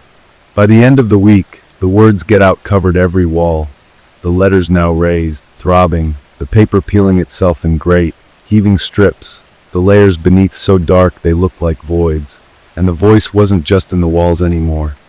It was in my head, under my skin, a presence so vast and hungry I could feel it pressing against the inside of my ribs, fighting to get out. The final night, I sat in the center of the living room, surrounded by the remains of the wallpaper, the walls themselves now bare, the exposed surface not plaster or wood but something else, something alive, a shifting, breathing mass of darkness that pulsed in time with my heartbeat. And as I watched, the words began to reform, not in the paper but in the wall itself, the letters carving themselves deep, the voice now deafening, screaming, "Get out, get out, get out." And then the wall split open, a yawning, toothless mouth, and the last thing I saw before the darkness took me was my own face reflected back in the black, my mouth moving in time with the voice, saying the words I'd been too afraid to admit I'd known all along. I can't. The darkness didn't just swallow me. It dissolved me piece by piece, my skin prickling as if 1,000 ants were crawling beneath it, my breath coming in ragged gasps that echoed back at me from the walls, the ceiling, the floor, as if the house itself were breathing in sync with me, mocking me. I tried to scream, but my voice was gone, stolen by the thing that had been hiding behind the wallpaper, the thing that had been waiting, patient as a spider, for me to notice it, to invite it in. The air was thick with the stench of rot and something sweetly chemical, like formaldehyde, and my vision blurred at the edges, tunneling until all I could see was the wall in front of me. The words "Get Out" now glowing faintly, pulsing like a heartbeat, the letters stretching and twisting until they weren't letters at all but fingers, long and skeletal, pressing outward from the other side. I stumbled back, my legs weak, my pulse hammering in my throat, and that's when I heard it, the laughter low and wet, bubbling up from somewhere deep inside the house, inside me, vibrating in my teeth, my bones. The floorboards groaned under my weight, but the sound was wrong, too loud, too deliberate, like something was moving beneath them, following me as I lurched toward the door, my hands shaking so badly I could barely grip the knob. It wouldn't turn. Of course it wouldn't turn. The laughter grew louder, closer, and the wallpaper, what was left of it, began to slither down the walls in ribbons, curling around my ankles like vines, sticky and warm, tightening with every panicked jerk of my legs. The cold was unbearable now, a living thing wrapping around me, sinking into my pores, and the whispers were back, but they weren't whispers anymore. They were screams, my screams, echoing from years ago, from a memory I didn't recognize but knew in my marrow, a memory of this house, of this room, of someone else who had stood where I was standing, who had begged and pleaded and been swallowed just the same. The fingers in the wall stretched further, the dry scrape of bone against plaster setting my teeth on edge, and then I saw it, the face, pressing against the wall like a child smudging its nose against glass. The features blurred at first, then sharpening into something almost human, almost mine. The eyes hollow pits that dripped black sludge, the mouth a gaping hole filled with rows of needle-thin teeth. It smiled at me, and my voice said, "You should have left when you had the chance." And then the walls split open with a sound like tearing flesh, and the darkness rushed in. And the last thing I thought before the world went silent was that the wallpaper had never been peeling at all. It had been digesting. The moment the darkness took me, I realized I wasn't alone. Not just because of the thing in the walls, but because there were others here too, trapped in the blackness with me, their presence pressing against my mind like half-remembered dreams, their voices whispering in fragments of terror that weren't my own but felt like they could be, like they had been once. I tried to move, to scream, but my body was gone, or maybe it was still there, and I just couldn't feel it anymore. My consciousness adrift in a void that pulsed with something older than the house, older than time, something that had been waiting behind the wallpaper for decades, maybe centuries, feeding on the fear of everyone who had ever lived here and died here and been forgotten here. The whispers coalesced into words, into names, names I didn't know but somehow recognized, names that made my non-existent skin crawl. And then the memories came, not mine but theirs, flooding into me like poison. A woman in a nightgown, screaming as the walls closed in around her. A child sobbing as something peeled the skin from his back in slow, sticky strips. A man clawing at his own eyes as the voice in the walls promised him it would all be over soon. I wanted to shut them out, but I had no eyes to close, no hands to cover my ears, nothing but the crushing weight of the dark and the growing certainty that this was how it ended. This was how it had always ended for everyone who had ever dared to ask the Ouija board a question and gotten an answer. The thing in the walls was closer now, its breath, if it even had breath, hot and rancid against whatever was left of me, its voice slithering through my thoughts like a parasite, whispering that it had always been here, that it had been here before the house, before the town, before the first human ever thought to fear the dark. It showed me things then, things I can't unsee even now, things that don't belong in this world or any sane one. Faces melting like wax, bodies twisting into shapes that shouldn't exist, a door opening in the blackness, a door that wasn't a door but a mouth, a throat, a passage to somewhere worse. It asked me then, not with words but with a feeling that seared itself into my soul, if I wanted to see what was on the other side. And before I could refuse, before I could even think, the darkness spat me back out into the house, into my body, my lungs burning as I gasped for air like a drowning woman breaking the surface. The room was silent. The walls were bare. The wallpaper was gone, every last strip of it, as if it had never existed. But the words "get out" were still there, carved into the plaster now, deep and jagged, as if something had clawed them there with bare hands. And the worst part was the smell, thick, coppery, unmistakable, and the sticky warmth on my fingers when I reached up to touch my face and found my lips stretched into a smile I didn't remember making, a smile that felt like it belonged to someone else, something else. The house was quiet. The house was still. But the thing in the walls wasn't gone. It was in me now, and it was hungry. The silence was worse than the screams had been. A thick, smothering quiet that pressed against my eardrums like cotton soaked in something foul. Something that slithered into the crevices of my brain and whispered that this was how it would be from now on, this hollow, waiting stillness. My breath came too loud in the dead air, each exhale a betrayal, proof that I was still alive when I shouldn't be, when nothing that had been in that darkness could possibly still be human. I touched my face again, my fingers trembling against skin that felt wrong, too smooth, too cold, like the surface of a mannequin left out in the rain. And when I dragged my nails down my cheek, I half expected the flesh to peel away in ribbons, revealing whatever horror the thing in the walls had left inside me. The house smelled different now, not just blood and rot but something sweetly decayed beneath it, like flowers left too long in a sealed coffin. And when I swallowed, the taste of old pennies and spoiled milk flooded my mouth, making me gag.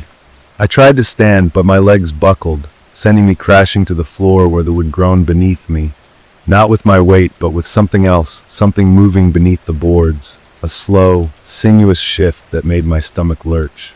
The words carved into the walls pulsed faintly in my peripheral vision. Get out, get out, get out. The letters oozing something dark and viscous that streaked down the plaster like tears. And when I squeezed my eyes shut, the afterimage burned against my eyelids, searing itself into my retinas. The laughter started again then, not from the walls but from my own throat, a wet, gurgling sound that bubbled up without my consent, my lips stretching wider than should be possible, the corners splitting with tiny, stinging cracks as the thing inside me stretched its limbs, testing its new home. My hands moved without my command, spidering across the floor toward a sliver of broken mirror left near the baseboard, and when I saw my reflection, my eyes black from lid to lid, my smile full of teeth that hadn't been there before, sharp and needle-thin, the last scrap of my humanity shattered like the glass beneath my cracking fingernails.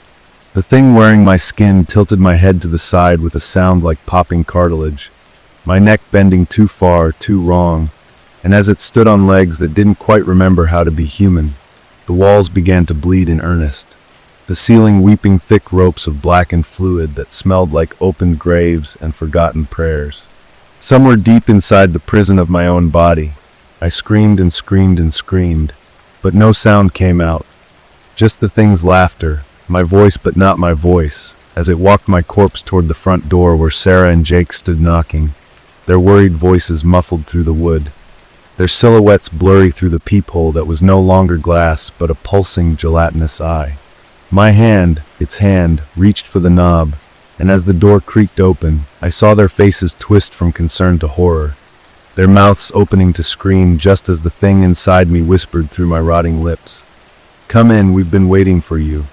And the walls behind me sighed in unison, the house exhaling its fetid breath as the last of the light died and the darkness swallowed us all. The moment Sarah and Jake crossed the threshold, the air changed, thickened with the scent of burning hair and something sweetly putrid, like overripe fruit left to ferment in a sealed jar. I watched, no, the thing watched through my stolen eyes, as their expressions curdled from fear into something far worse, recognition. Jake's mouth moved soundlessly, his throat working around a scream that wouldn't come as his gaze locked onto the walls behind me, where the oozing letters had rearranged themselves into new words. Welcome home. Sarah's knees gave out first, her body folding like a marionette with cut strings, her fingers scrabbling at the floorboards that were no longer wood, but something porous and warm, breathing beneath her palms. The thing inside me stretched my lips wider, my jaw unhinging with a wet pop as shadows detached themselves from the corners of the room, slithering across the floor like liquid tar, twining around their ankles in possessive coils. Jake turned to run, but the front door was gone, just solid wall now, slick with the same black fluid that dripped from my pores, his fists leaving bloody smears as he pounded against it. Sarah's whimpers turned to choked sobs as the shadows climbed higher, her blouse dissolving where they touched, her skin beneath bubbling into blisters that burst to reveal tiny, toothless mouths, all chanting the same phrase in my voice, my stolen voice. The thing forced my body forward, each step accompanied by the sickening crunch of bones rearranging themselves, my spine curving in ways that sent white-hot agony through whatever splinters of me still remained trapped inside this rotting flesh prison. I tried to warn them to scream, but my tongue was no longer mine. It writhed in my mouth like a live thing, forked and dripping, flicking against Sarah's cheek as I leaned down to whisper, "You shouldn't have said goodbye to the board." The last thing I saw before the darkness took them to was Jake's eyes, wide and wet and understanding, as the shadows surged upward, filling his mouth, his nose, his screaming throat, his body distending as something vast and hungry poured itself inside him. And then there was only the sound of chewing, wet and endless, and the house sighing in contentment as the walls absorbed their remains, the bloodstains fading into the wallpaper that was growing back now, fresh and pristine except for the faintest pattern of faces screaming beneath the floral print. The thing settled deeper into my bones, purring like a satisfied cat, and as my last flicker of consciousness guttered out, I finally understood. The Ouija board wasn't the door. It was the dinner bell, and we had been the meal all along. The chewing sounds faded into a wet silence, but the hunger remained, gnawing at the hollowed-out cavity of my stolen body, vibrating through every corrupted cell as the thing inside me surveyed its domain with my stolen eyes. The walls had finished their feast, the floral patterns now subtly rearranged, Sarah's wide, terrified eyes peering from the center of roses, Jake's gaping mouth forever open in the curl of a vine, a living scrapbook of our damnation. My fingers, not mine, never mine again, trailed along the surface, feeling the warmth beneath the wallpaper's surface, the faint pulse of their trapped essences still squirming behind the pattern. The house exhaled around me, floorboards creaking with satiated pleasure, the air thick with the coppery stench of recent violence and something older, something that smelled of turned earth and opened tombs. The thing stretched my limbs with grotesque satisfaction, tendons snapping and reknitting as it tested its control, my bones grinding together like stones in a grave. Through the cracked living room window, when had it broken? Hadn't it been whole moments ago? I saw the neighborhood continuing unaware, Mrs. Henderson walking her yapping terrier, the Thompson kids riding bikes in lazy circles, their normalcy a mockery that made the thing inside me snarl with anticipation. My reflection in the blackened window pane was wrong. The eyes too wide, the smile too sharp, the shadows clinging to my outline like loyal hounds. The whispers started again, not from the walls but from my own corrupted throat, a dozen voices overlapping, Sarah's pleading, Jake's curses, and beneath them all, the guttural growl of the thing that wore me like a second skin. It spoke with my ruined vocal cords, words dripping like pus from an infected wound. More. My body moved without my consent. Did I still have consent? Had I ever? Shuffling toward the kitchen where the Ouija board still sat on the table, its planchette quivering with eager anticipation. The thing forced my hand onto the plastic heart, its movement frenzied as it spelled out a new message. Not for us, never for us, but for the next fools who would sit at this table. Come play. The front door unlocked itself with a click that echoed like a gunshot in the silent house, the hinges creaking open just enough to invite the evening breeze inside, carrying with it the laughter of children playing down the street, the distant chime of an ice cream truck's melody. The thing settled deeper into my marrow with a contented sigh, my bones hollowing out to make room as we turned toward the hallway mirror, the last intact reflective surface in the house, where my reflection didn't move in sync, where it stared back with knowing eyes and a mouth full of thorns, whispering the terrible truth I already knew in the marrow it hadn't yet consumed. You were never the summoner, only the first sacrifice. Outside, a new set of footsteps paused at our walkway, curious voices murmuring about the strange old board game left on the porch. The thing wearing my face smiled. The house held its breath, and deep beneath the freshly grown wallpaper, Sarah and Jake's faces stretched into silent, screaming smiles of welcome. The footsteps on the porch grew louder, hesitant at first, then more confident as the voices.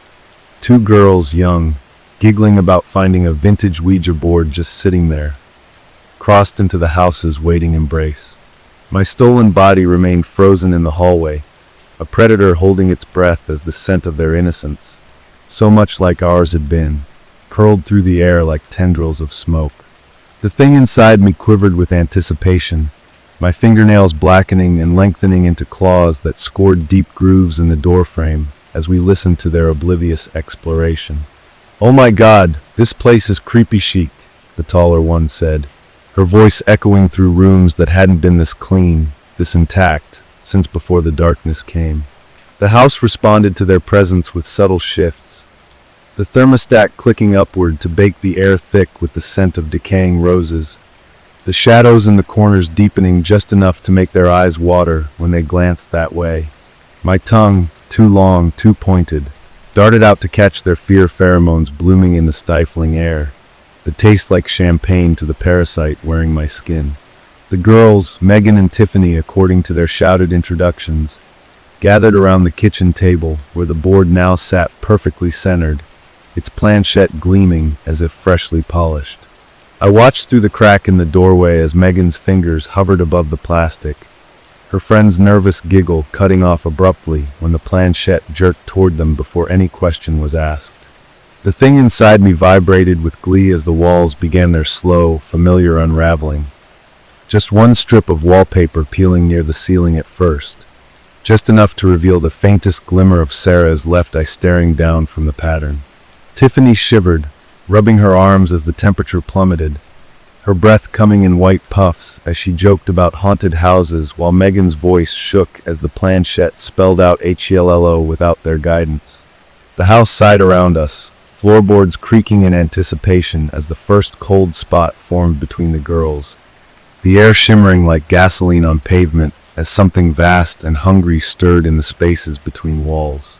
My stolen lips stretched into a rictus grin as I finally stepped into view, my movements jerky like a marionette with tangled strings, the girls' screams like music as they took in my hollowed-out eyes, my too many teeth, the way the shadows clung to me like starving children. "Would you like to meet my friends?"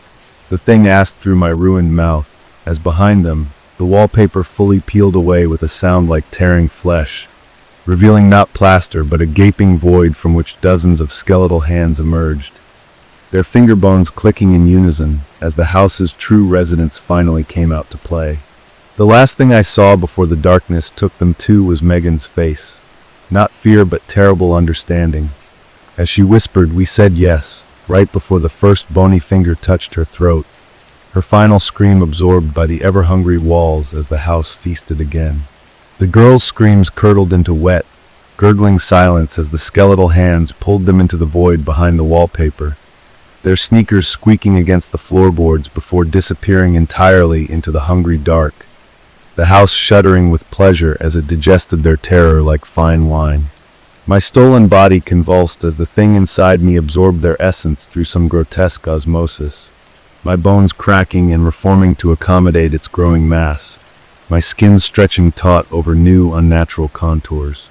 The wallpaper sealed itself seamlessly behind them, the pattern subtly altered, two fresh faces now hidden among the floral designs, their mouths open in eternal screams that matched Sarah and Jake's perfectly. The Ouija board's planchette skittered off the table of its own accord, coming to rest at my bare, blackened feet as the thing forced me to kneel, my joints popping audibly as I retrieved it with fingers that now bent backward at the knuckles.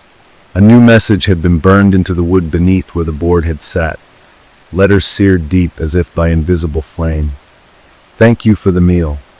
The front door swung shut with finality, the lock clicking over as the house settled into digestive contentment, the air thick with the scent of copper and spoiled milk, and something suspiciously like satisfaction.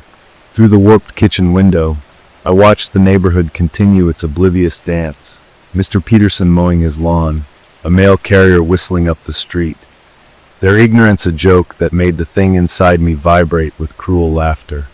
My reflection in the toaster's chrome surface showed the truth of what I'd become, a hollowed-out puppet, my eyes now completely black orbs swimming with motes of light that might have been the trapped fragments of all the souls we'd consumed, my mouth a lipless gash filled with rows of needle teeth that chattered when the thing wasn't speaking through them. The whispers started up again, not just from the walls now but from inside my own skull, the voices of Megan and Tiffany joining the chorus as they fought for space in the overcrowded prison of my consciousness, their panic a constant buzzing undercurrent beneath Sarah's sobs and Jake's curses.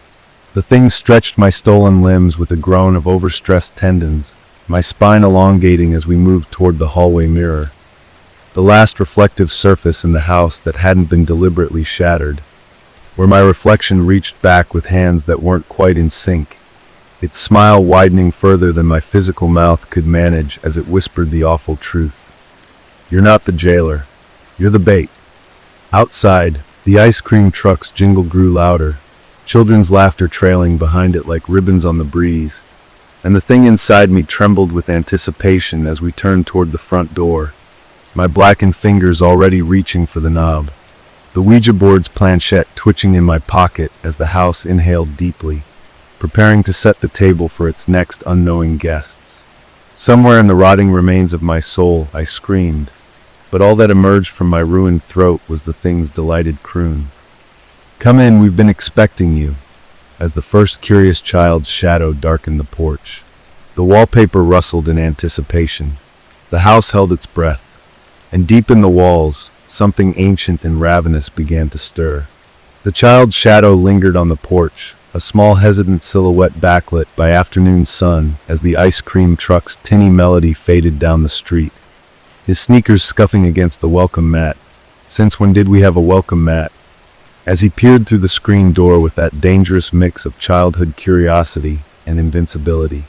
The thing inside me salivated using my stolen salivary glands, my mouth flooding with a viscous black fluid that dripped onto the floorboards where it sizzled like acid. The scent of burning sugar and rotting meat wafting up as the house perked up from its digestive stupor, walls creaking with renewed hunger. My body moved without my consent. When had it ever needed my consent? Lurching toward the door with jerky, stop-motion movements that would have sent a sane person running. But the boy just stood there, his eyes wide not with fear but with fascination as he took in my monstrous form, his breath coming in quick little pants that made the thing inside me vibrate with excitement. "Cool Halloween costume, mister," he said, his voice trembling just enough to betray his nerves, and the thing wearing my skin crooned a laugh that started in my stolen vocal cords but ended in a chorus of voices. Sarah's hiccuping sobs, Jake's profanity-laced screams, Megan's whispered prayers, all harmonizing into something that finally made the boy take a step back. The screen door swung open on its own, hinges screaming like a dying animal, and the smell of fresh-baked cookies. We didn't own an oven, not anymore, wafted out to entice him, the scent so thick with nostalgia and false comfort that even I, what little remained of me, felt my stolen stomach growl. The boy's nostrils flared, his fear momentarily overridden by childish hunger as he took an involuntary step forward, his sneaker crossing the threshold with a sound like a tomb sealing shut. The house exhaled a breath of freezer-burn cold that made his breath visible, his confused whoa. Cut short as the wallpaper behind me began its familiar, terrible unraveling, strips peeling away to reveal not the void this time, but a perfect replica of his own living room. His mother visible through the false window, her back turned as she chopped vegetables at their kitchen counter. "Mom," the boy whispered, taking another step forward as the mirage shimmered, the thing inside me reveling in his confusion as it manipulated my facial muscles into something approximating a kind smile, though with too many teeth, always too many teeth. His small hand reached out toward the illusion, just as the first skeletal fingers emerged from the baseboards, their bone tips clicking against the hardwood in a staccato rhythm that matched the boy's suddenly racing heartbeat. The last coherent thought I had before the house took him was that his screams sounded exactly like Sarah's had, exactly like mine would have, if the thing had ever let me scream at all, before the darkness swallowed him whole, the wallpaper sealing over fresh new patterns of wide childish eyes and gaping mouths, the house shuddering with the particular satisfaction of a predator that had just discovered a new favorite prey. The thing inside me pulsed, growing heavier, denser, as it absorbed the boy's terror like a drug, my body distorting further to accommodate its expanding mass, ribs cracking outward to form a grotesque cage, fingers elongating into boneless tendrils that brushed against the walls in affectionate thanks.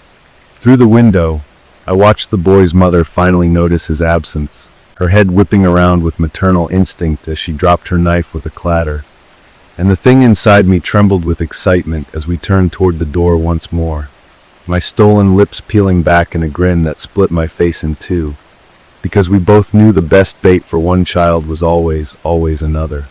The Ouija board's planchette burned in my pocket, its plastic warping into something new, something eager, as the first raindrops of an approaching storm began to patter against the roof. The perfect excuse for a distraught mother to come knocking on her neighbor's door, searching for her missing son.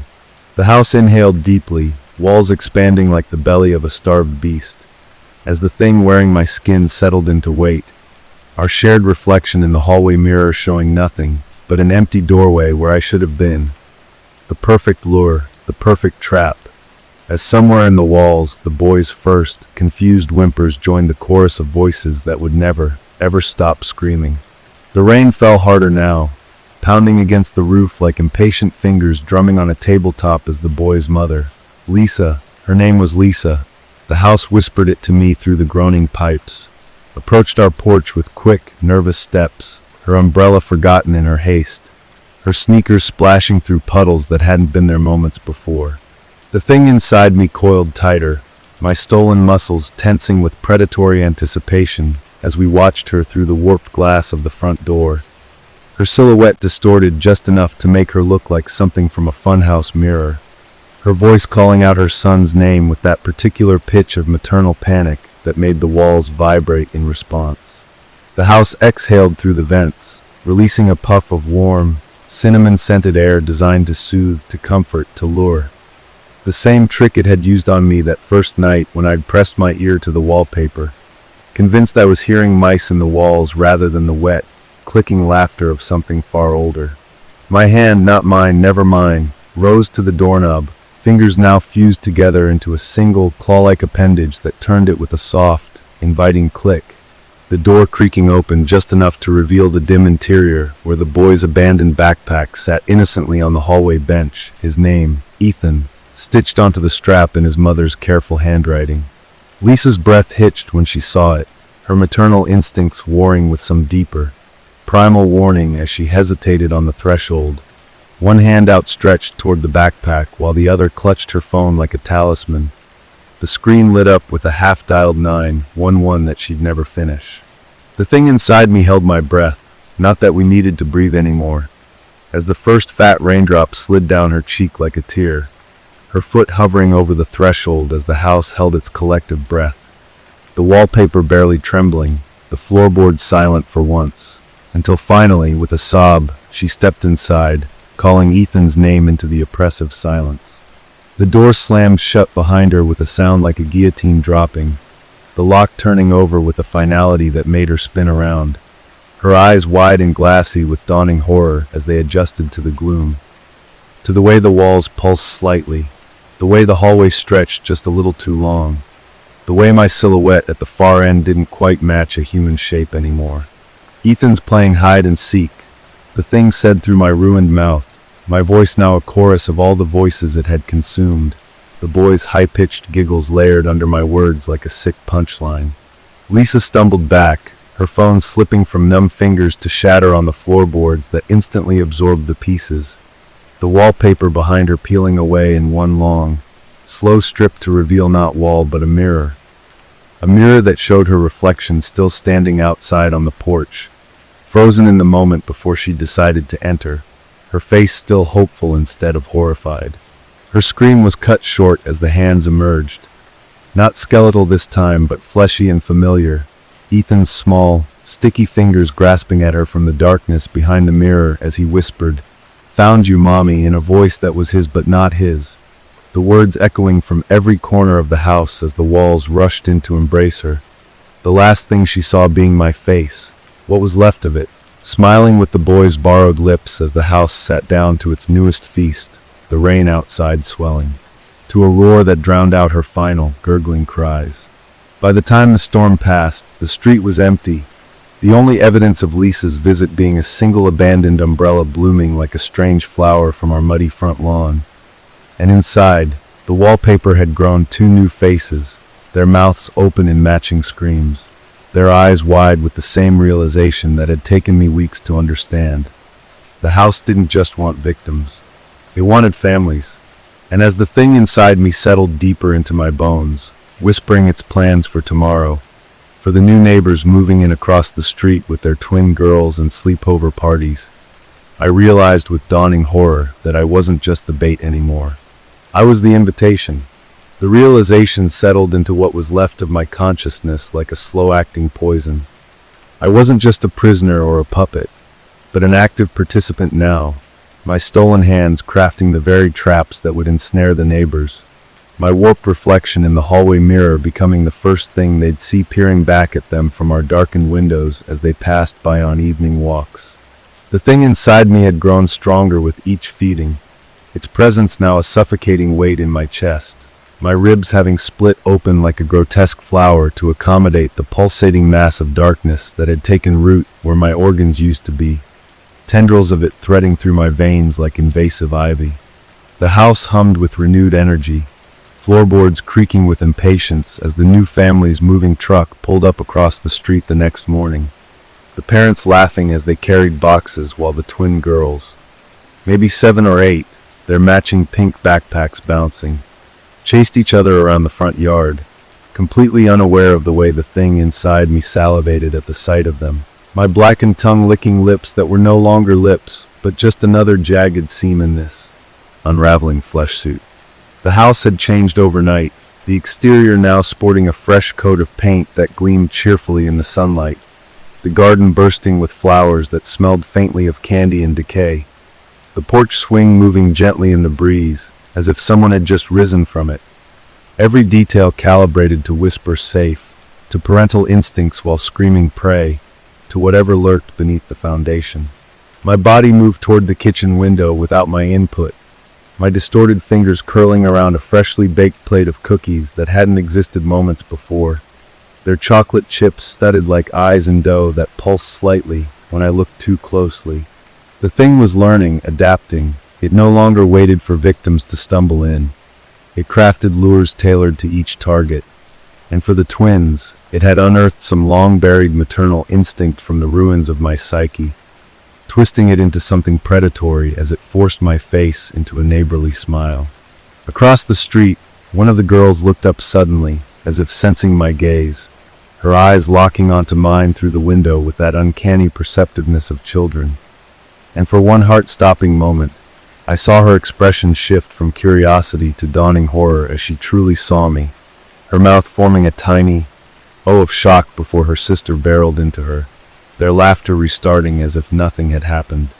But the house had seen it too, the walls around me trembling with excitement, the temperature dropping so abruptly that the cookies on the plate frosted over with ice crystals in an instant. The thing inside me unfurled like a waking beast, my spine elongating with a series of wet cracks as it prepared for the hunt, my fingernails blackening and hardening into talons that scored deep grooves into the countertop. The planchette in the abandoned Ouija board upstairs began to rattle violently in its wooden box, spelling out a single word over and over in the dust. Sisters, sisters, sisters. Outside, the girl's mother called them inside for lunch, her voice carrying across the street like a dinner bell. And as the twins scampered toward their new front door, I felt the thing inside me rise to the surface, my mouth stretching into a grin that split my face in two as the house collectively licked its chops. Because we both knew the most powerful lure for one child was always their other half. The wallpaper in the hallway peeled back just enough to reveal 2 new gaps in its screaming chorus of faces, spaces perfectly sized for small, round-cheeked additions. And as the thing wearing my skin began to hum a lullaby from some long-dead mother's memory, the final horrific understanding dawned on me. The house didn't just want families. It wanted to become one. And as the first tendrils of shadow began to creep across the street toward the unsuspecting new neighbors, carried on the evening breeze like the scent of freshly baked cookies, I realized with soul-crushing certainty that when they disappeared, no one would even notice, because I was still here, wasn't I? Still mowing the lawn, still waving hello, still baking welcome treats. The perfect neighbor, the perfect predator, the perfect mother for all the house's hungry, screaming children. The shadows lengthened across the street as evening fell, the golden hour light painting the new family's home in deceptively warm hues, while the thing inside me crouched at our living room window, my distorted fingers leaving smears of something dark and viscous on the glass as we watched the twins' silhouettes dart past their upstairs bedroom window, their high-pitched giggles just audible through the humid summer air. The house had grown impatient, its hunger a living thing that vibrated through the floorboards and pulsed in the walls, the faces in the wallpaper straining against their flowery prisons as if trying to catch a glimpse of their soon-to-be siblings. My stolen body shuddered as the thing inside me flexed its influence, my jaw unhinging with a wet pop as a thick, rope-like tongue unfurled from my mouth, tasting the air. Their fear was already blooming, subtle but detectable, that primal unease children get when they sense something watching from the dark. The mother's voice floated across the street as she called the girls downstairs for dinner, and the thing reacted instantly, my body jerking toward the front door like a marionette yanked by cruel strings, my movements becoming smoother, more human-looking with each step as it prepared to perform. The porch light flickered on as I stepped outside, the bulb buzzing with unnatural intensity as I lifted a hand in friendly greeting, just as the father glanced out their kitchen window, his reflexive wave freezing mid-motion when he got a proper look at my face, his smile faltering as some deep, animal part of his brain recognized the wrongness before his polite conditioning overrode it. The thing inside me amped up the neighborly charm, my features softening into something approaching normalcy as I raised the plate of cookies, now perfectly golden, the chocolate chips no longer blinking, and called out a greeting about welcoming them to the neighborhood, my voice carrying just enough to make both twins press their faces to the dining room window in curiosity. The younger one, Lily the house whispered, immediately brightened at the sight of treats, while her sister Emma hung back, her tiny fingers gripping the windowsill as she stared at me with an unsettling intensity, her eyes too old for her round face. The father hesitated, his paternal instincts warring with suburban politeness, but the mother, always the social one, was already ushering the girls toward the front door, her cheerful, how thoughtful, carrying across the lawn as the house collectively held its breath, the shadows beneath our porch stretching unnaturally toward their property line. My smile ached with the effort of maintaining human shape as they approached, the cookies' scent amplifying to an almost narcotic sweetness designed to override caution. And I saw the exact moment Lily's pupils dilated in response, her small hand already reaching for a treat before they'd even crossed the property line. Emma resisted, her tiny body tensing like a prey animal sensing a stalking predator. But childhood curiosity proved stronger than instinct when her sister took the first bite and moaned in delight at the burst of sugary jam hidden inside, the special ingredient the house had concocted from the essence of all the children who came before. The mother accepted the plate with grateful hands that didn't notice the way the ceramic pulsed faintly against her skin, her fingers already leaving faint fingerprints in the glaze that would never wash off. The father's eyes flickered to my face again, his nostrils flaring as he caught the faintest whiff of something beneath the cookie scent, something metallic and wet. But the thing inside me was ready, deploying a memory stolen from some long-dead salesman to launch into a charming monologue about neighborhood barbecues while the house worked its magic, the shadows from our yard creeping across the sidewalk to intertwine with theirs, an invisible tether forming between our homes. As they turned to leave, cookies in hand, Emma glanced back at me one last time, and in that moment she saw, really saw. Her breath hitched as her eyes traced the unnatural way my shadow stretched toward them despite the porch light's angle. The too many teeth my smile concealed, the faint screaming patterns moving beneath the skin of my outstretched hand. But before she could react, the house exhaled a gust of wind that slammed their front door shut behind them with finality, the sound startling Lily into dropping her cookie onto the welcome mat, where it landed with a soft splat, the jam center pulsing once before the house's hidden tendrils dragged it into the cracks between boards. The thing inside me trembled with barely restrained glee as we retreated inside, my body contorting back to its true shape the moment the door closed, the plate of cookies dematerializing as the house prepared for phase 2. Upstairs, the Ouija board rattled in its box, the planchette spelling out a single word over and over. Tonight, tonight, tonight. And as the last rays of sunlight faded, the twins' bedroom light flickered like a distress beacon, unseen by their parents already moving sluggishly through the house, their movements growing heavier with each passing minute as the special ingredient in their own cookies took effect. The thing inside me settled in to watch from the window, my face splitting into a grin too wide for human anatomy as the house's hunger reached a fever pitch, the wallpaper faces straining toward the street in anticipation, because the thing had learned an important lesson from my failures. Why chase your prey when you can make them come to you? And as midnight approached and the first thin wail of a child's nightmare pierced the quiet street, the house began to sing along in perfect harmony, a lullaby composed of all the voices it had ever consumed, while the shadows beneath their front door began to pulse in time with our waiting heartbeat. The wailing from across the street crescendoed into a panicked scream. Emma's voice, sharp with the terror of a child waking from a nightmare, only to find something worse waiting in the waking world. And the house responded in kind, its foundation groaning with hunger as the shadows pooling beneath our porch surged forward like a living tide, slithering across the pavement in inky ribbons that smelled of burnt sugar and opened graves.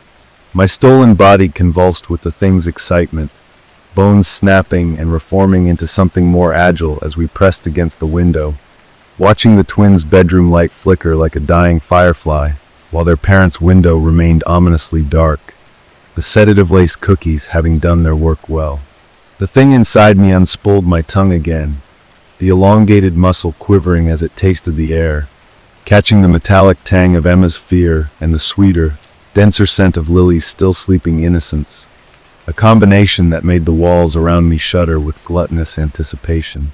The house's singing grew louder, a chorus of stolen children's voices harmonizing with the creak of settling wood and the skittering of something moving inside the walls.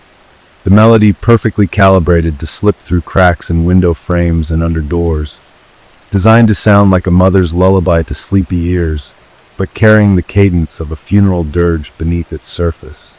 Emma's silhouette appeared at their window, her small hands pressed against the glass as she peered into the darkness, directly at me, her gaze locking onto mine with terrifying accuracy despite the distance and the night, her mouth forming a silent scream as she finally recognized the shape lurking in our unlit window.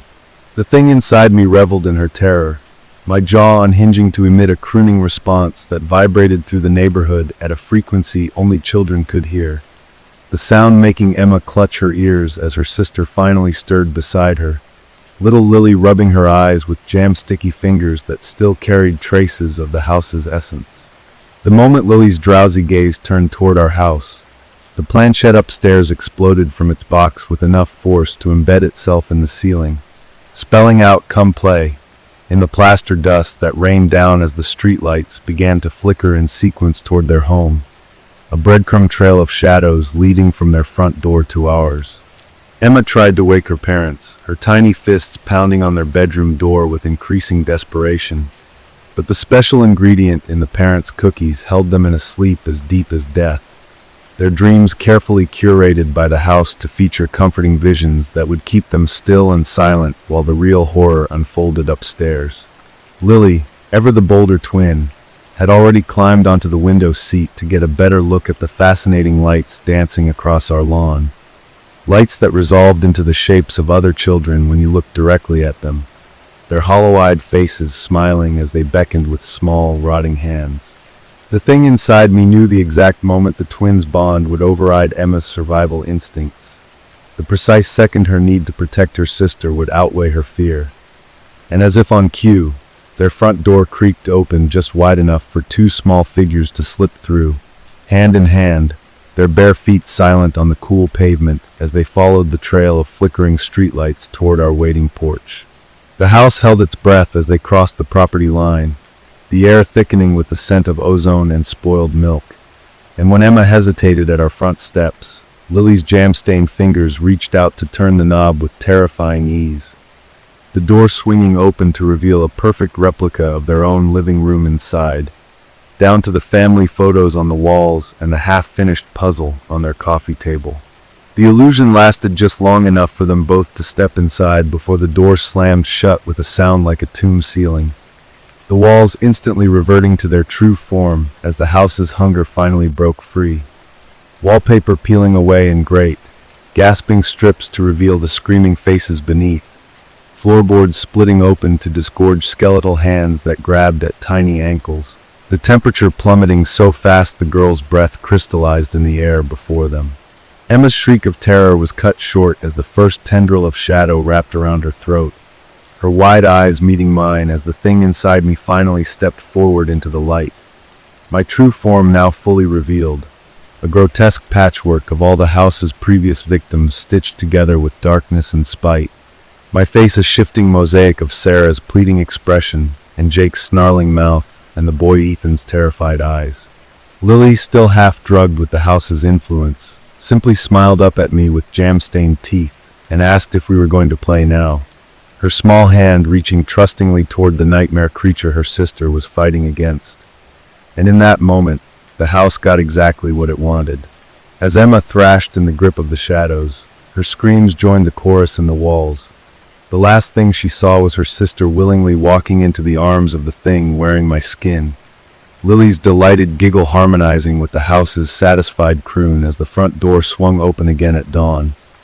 Only one small figure skipping back across the street, her pink backpack bouncing, her humming slightly off-key as she climbed the steps to her quiet home, where her parents would wake with no memory of ever having two daughters. And high above in the house's attic, a new section of wallpaper unfurled itself with a wet, tearing sound, its pattern subtly altered to include one screaming face with Emma's wide, terrified eyes, right beside the empty space reserved for her other half, the twin who would soon enough return to us, leading her new friends by the hand to meet the nice neighbor lady and her very special homemade cookies. The house sighed contentedly, its hunger temporarily sated, as the thing inside me settled down to wait, because the best bait, we had learned, was always another child. And Lily, our perfect, obedient Lily, would bring us so many more. The morning sun painted Lily's return home in deceptively cheerful hues, her small form skipping up the porch steps with unnatural lightness. The jam stains around her mouth now faded to faint pink smudges that pulsed slightly when shadows passed over them. Inside our house, the thing inside me quivered with satisfaction, my stolen flesh rippling as it assimilated the new memories flooding through our shared nervous system. Emma's last terrified screams, the way her small hands had scrabbled at the wallpaper as it absorbed her, the exact pitch of her voice as she called for her sister right before the house swallowed her whole. The remaining twin had watched it all with that same vacant smile, her pupils dilated black with whatever infernal ingredient we'd baked into those cookies, her tiny fingers clapping in delight as her sister became part of the chorus in the walls. Now the house shifted around me, its architecture subtly rearranging to accommodate its newest resident, the groans of settling beams forming a macabre lullaby that only I could hear, a sound that vibrated through my corrupted bones and set the faces in the wallpaper to murmuring excitedly. Through the kitchen window, I watched Lily's home with predatory focus, my vision sharpening unnaturally as the father finally stumbled into view, his movements sluggish from the sleeping agents still in his system, his face crumpling in confusion when his daughter turned from the refrigerator with jam-smeared lips and asked when Emma was coming home from her playdate.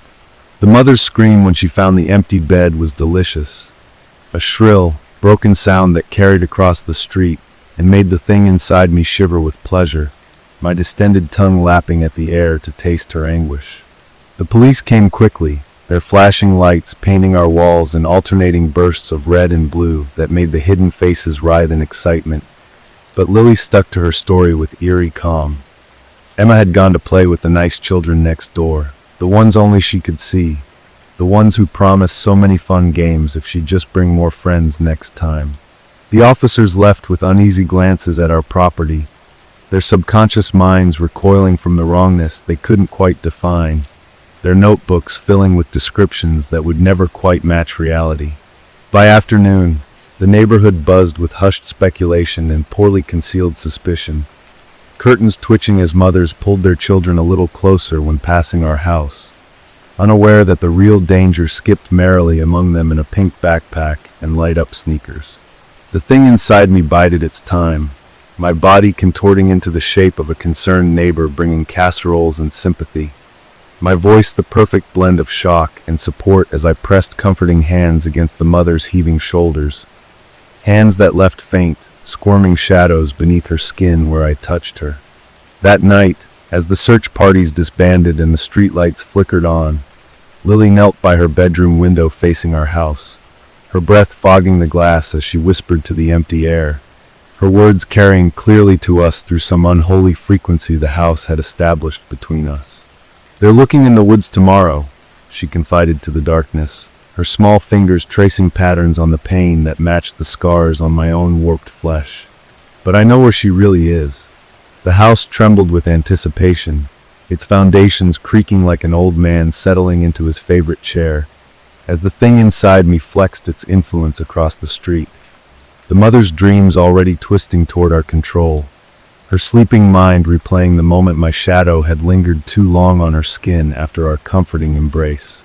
By week's end, the flyers would yellow on telephone poles, the police would shift Emma's case to a cold file, and Lily would bring her first new friend home to meet us. A freckle-faced boy from her class who didn't believe her stories about the magic house until he saw the children waving at him from our attic window. Their smiles just a little too wide, their eyes just a little too dark.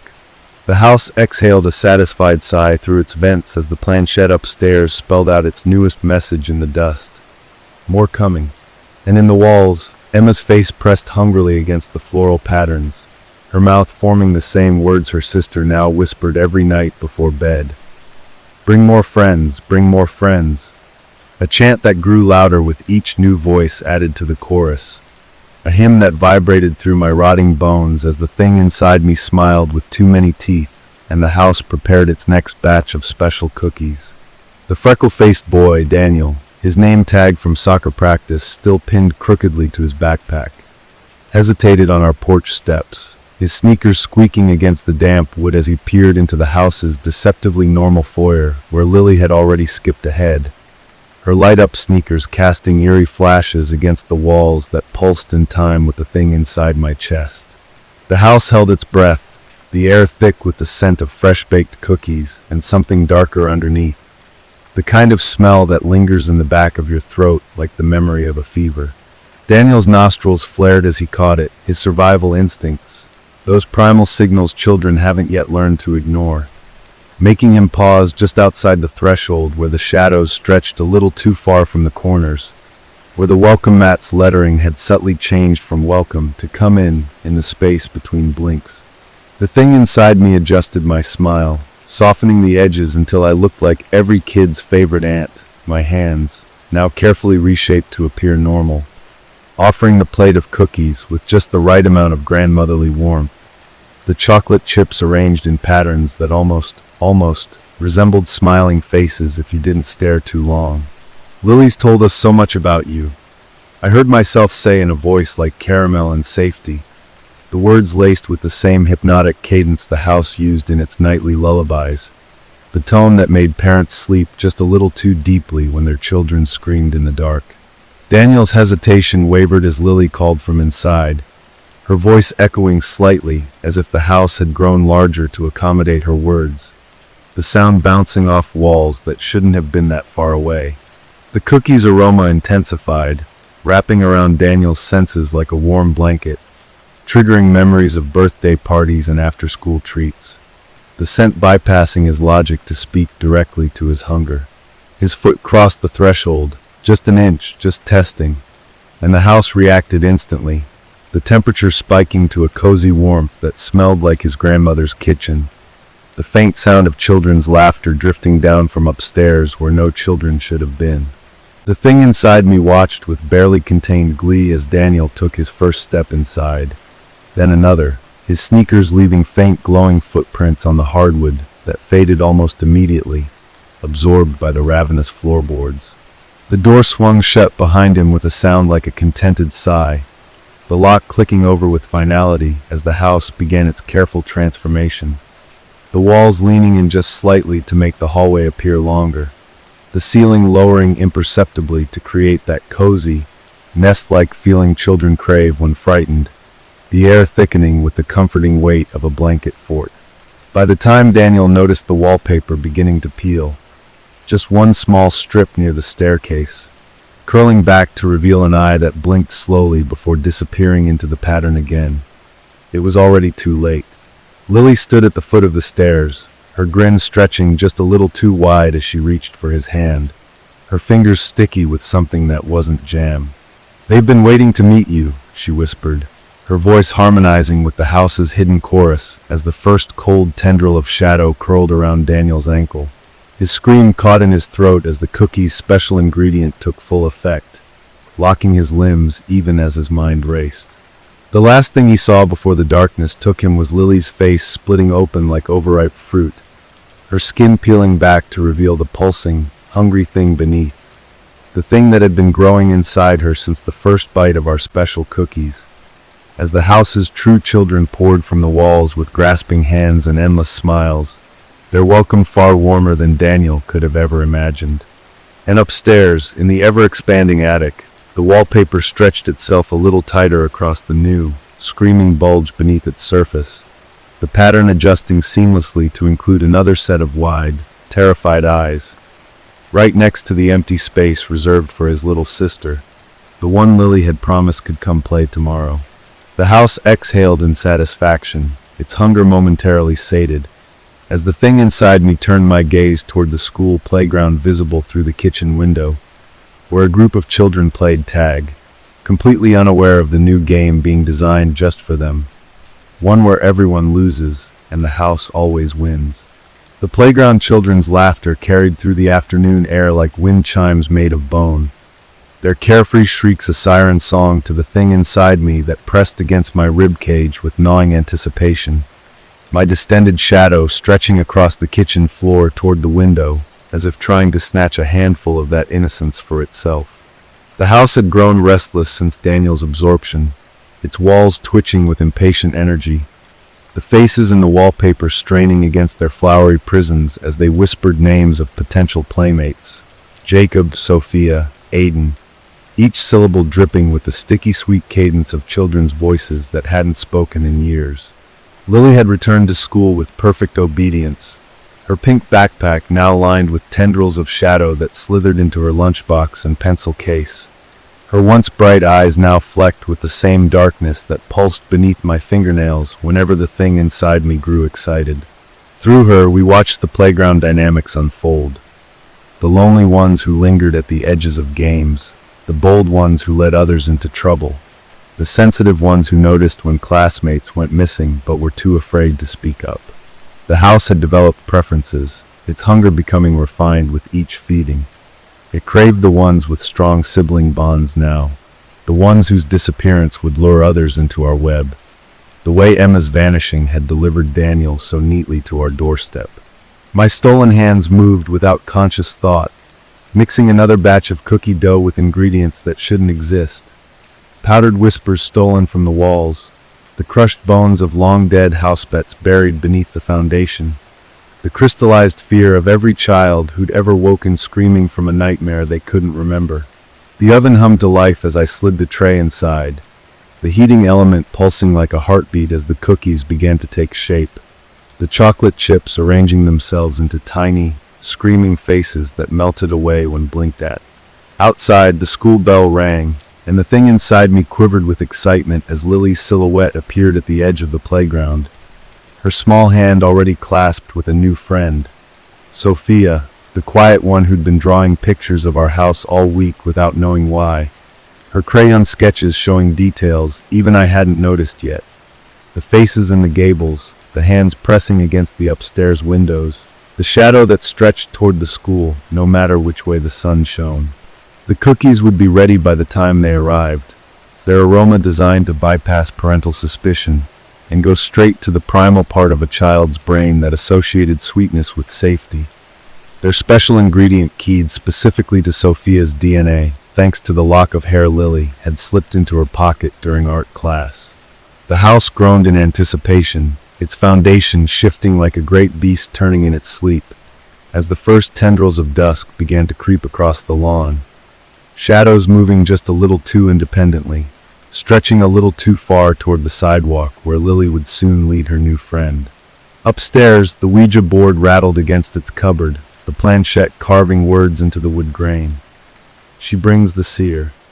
And in the attic, the newest section of wallpaper stretched taut over Daniel's still struggling form, his muffled screams harmonizing with the house's eager crooning as we prepared to welcome the one child who might have actually seen us coming, the one whose nightmares had already made her familiar with the taste of fear, whose drawings proved she could perceive the truth beneath the illusion. The thing inside me licked its stolen lips with a tongue that had grown too long and too pointed, my shadow writhing on the floor as the oven timer dinged, the scent of fresh cookies flooding the house with a warmth that almost masked the underlying stench of corruption. Somewhere outside, a mother called her children home for dinner, her voice tinged with unconscious urgency, as if sensing the approaching danger. But it was already too late. Lily's light-up sneakers flashed red at the edge of our property line, her grip on Sophia's wrist unbreakable as she whispered promises of secret games and special treats, her eyes reflecting the house's hunger as the front door creaked open in invitation, the threshold humming with ancient power. The last rays of sunlight glinted off Sophia's wide, terrified eyes as she hesitated. She could see the teeth in the doorway, the hands in the walls, the truth behind the illusion.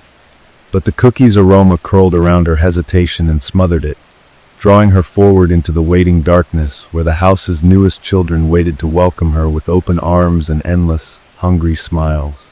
And as the door swung shut behind them with a sound like a satisfied sigh, the first strip of wallpaper by the stairs began to peel back on its own, revealing one word woven into the pattern beneath. A word that hadn't been there this morning. A word Sophia would soon understand in the most intimate way possible. Stay. The moment Sophia crossed the threshold, the house inhaled sharply, walls contracting like lungs drawing breath, as it tasted the unique electricity of her fear, so much richer and more complex than the others because she could see the truth flickering at the edges of our illusion, her wide eyes tracking the way the hallway elongated behind me even as Lily tugged her forward with sticky fingers. The cookies sat arranged on the kitchen table in perfect concentric circles, their centers pulsing faintly like tiny hearts, their aroma dialed precisely to the frequency of Sophia's deepest cravings. Vanilla and safety and maternal love, all twisted into something predatory. The thing inside me adjusted my smile to appear grandmotherly, but Sophia flinched anyway, her seer's gift catching the way my teeth reshaped themselves behind my lips, the way my shadow didn't quite match my movements. Lily, ever the perfect predator in training, giggled and squeezed Sophia's trembling hand, her fingernails now blackened and sharp where they pressed into tender skin. Her voice a sing-song lie about how special Sophia was to be invited over, how all the cool kids got to play the house's games eventually. The walls leaned in to listen, the floral patterns rearranging into faces that mimicked Sophia's classmates. If those classmates had been flayed and stretched across dimensional gaps, their hollow eyes blinking in unison as the temperature dropped just enough to raise goosebumps on small arms. Sophia tried to run then, her sneakers squeaking against hardwood that had grown subtly sticky. But the front door was gone, replaced by endless hallway lined with photographs of children no one remembered, their dates of disappearance etched beneath in something dark and flaking. The thing inside me let my true form ripple to the surface for just an instant, long enough for Sophia to see the patchwork of stolen faces that made up my skin, the way Emma's screaming mouth had been stitched where my left cheek should be, and her resulting shriek was a masterpiece that made the house shudder with pleasure, the sound waves absorbed by the ever-thirsty wallpaper. Lily clapped her hands in delight, her jaw unhinging with a wet pop to reveal the hollow tunnel of her throat where shadows writhed. Her transformation nearly complete as she herded Sophia toward the waiting cookies with the predatory grace of a child who'd forgotten she'd ever been prey. The first bite was always the sweetest, the moment when their eyes dilated with drugged euphoria, even as their bodies recognized the poison. And Sophia was no exception, her tiny teeth sinking into chocolate chip eyes that burst with flavors tailored just for her. Her mother's perfume, the wax of her favorite crayons, the salt of her own fear. The change was immediate, her pupils swallowing the irises, her struggles weakening as the house's essence slithered through her veins, her terrified whimpers shifting into drowsy giggles as Lily whispered all the wonderful games they could play now that Sophia was part of the family. The shadows moved in then, caressing her cheeks with tendrils that left faint bruises in their wake, the wallpaper peeling back in great gasping strips to reveal the chorus of children waiting to welcome their newest member, their skeletal hands beckoning with a terrible gentleness. Somewhere upstairs, the planchette burst into flames, its final message scorched into the floorboards. Another ITOC. And as the house began its gruesome assimilation, the walls opening like a mother's arms, the floorboards parting like hungry mouths, Sophia's last clear thought was not of escape, but of her little brother asleep in his crib across the street. and how very much he would love the cookies his big sister would bring him tomorrow.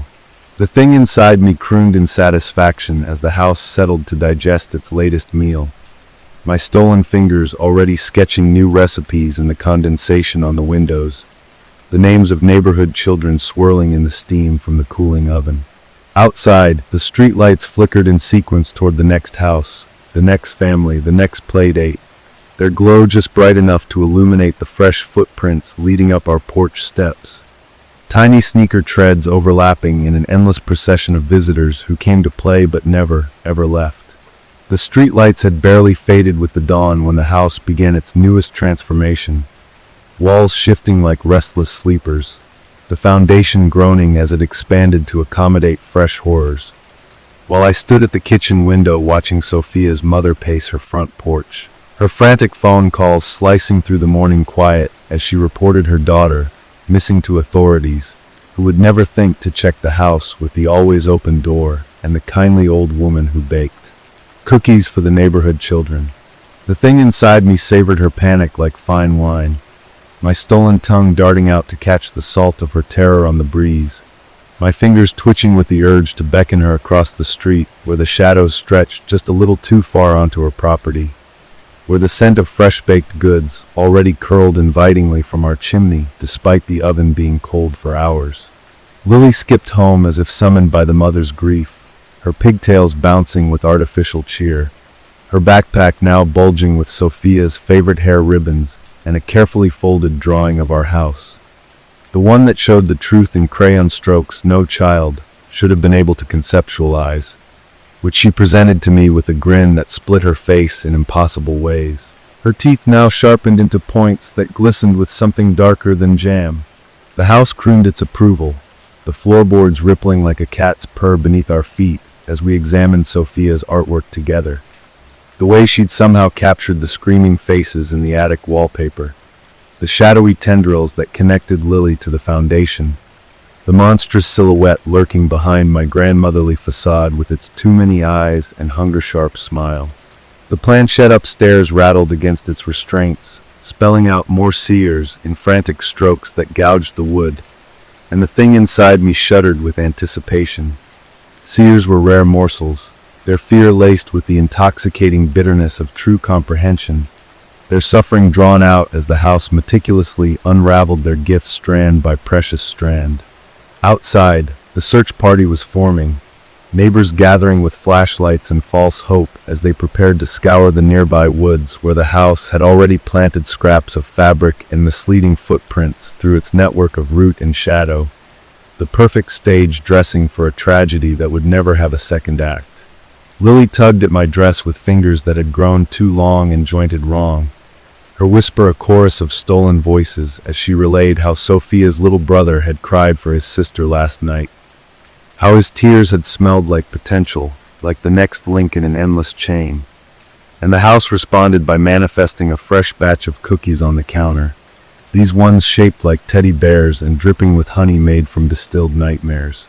The mother's scream when she found Sophia's ribbon tied around our porch railing was a symphony that made the walls shudder with pleasure, her fingers trembling as she lifted the scrap of fabric that had somehow grown roots into the wood, the threads squirming faintly against her skin before she dropped it with a gasp.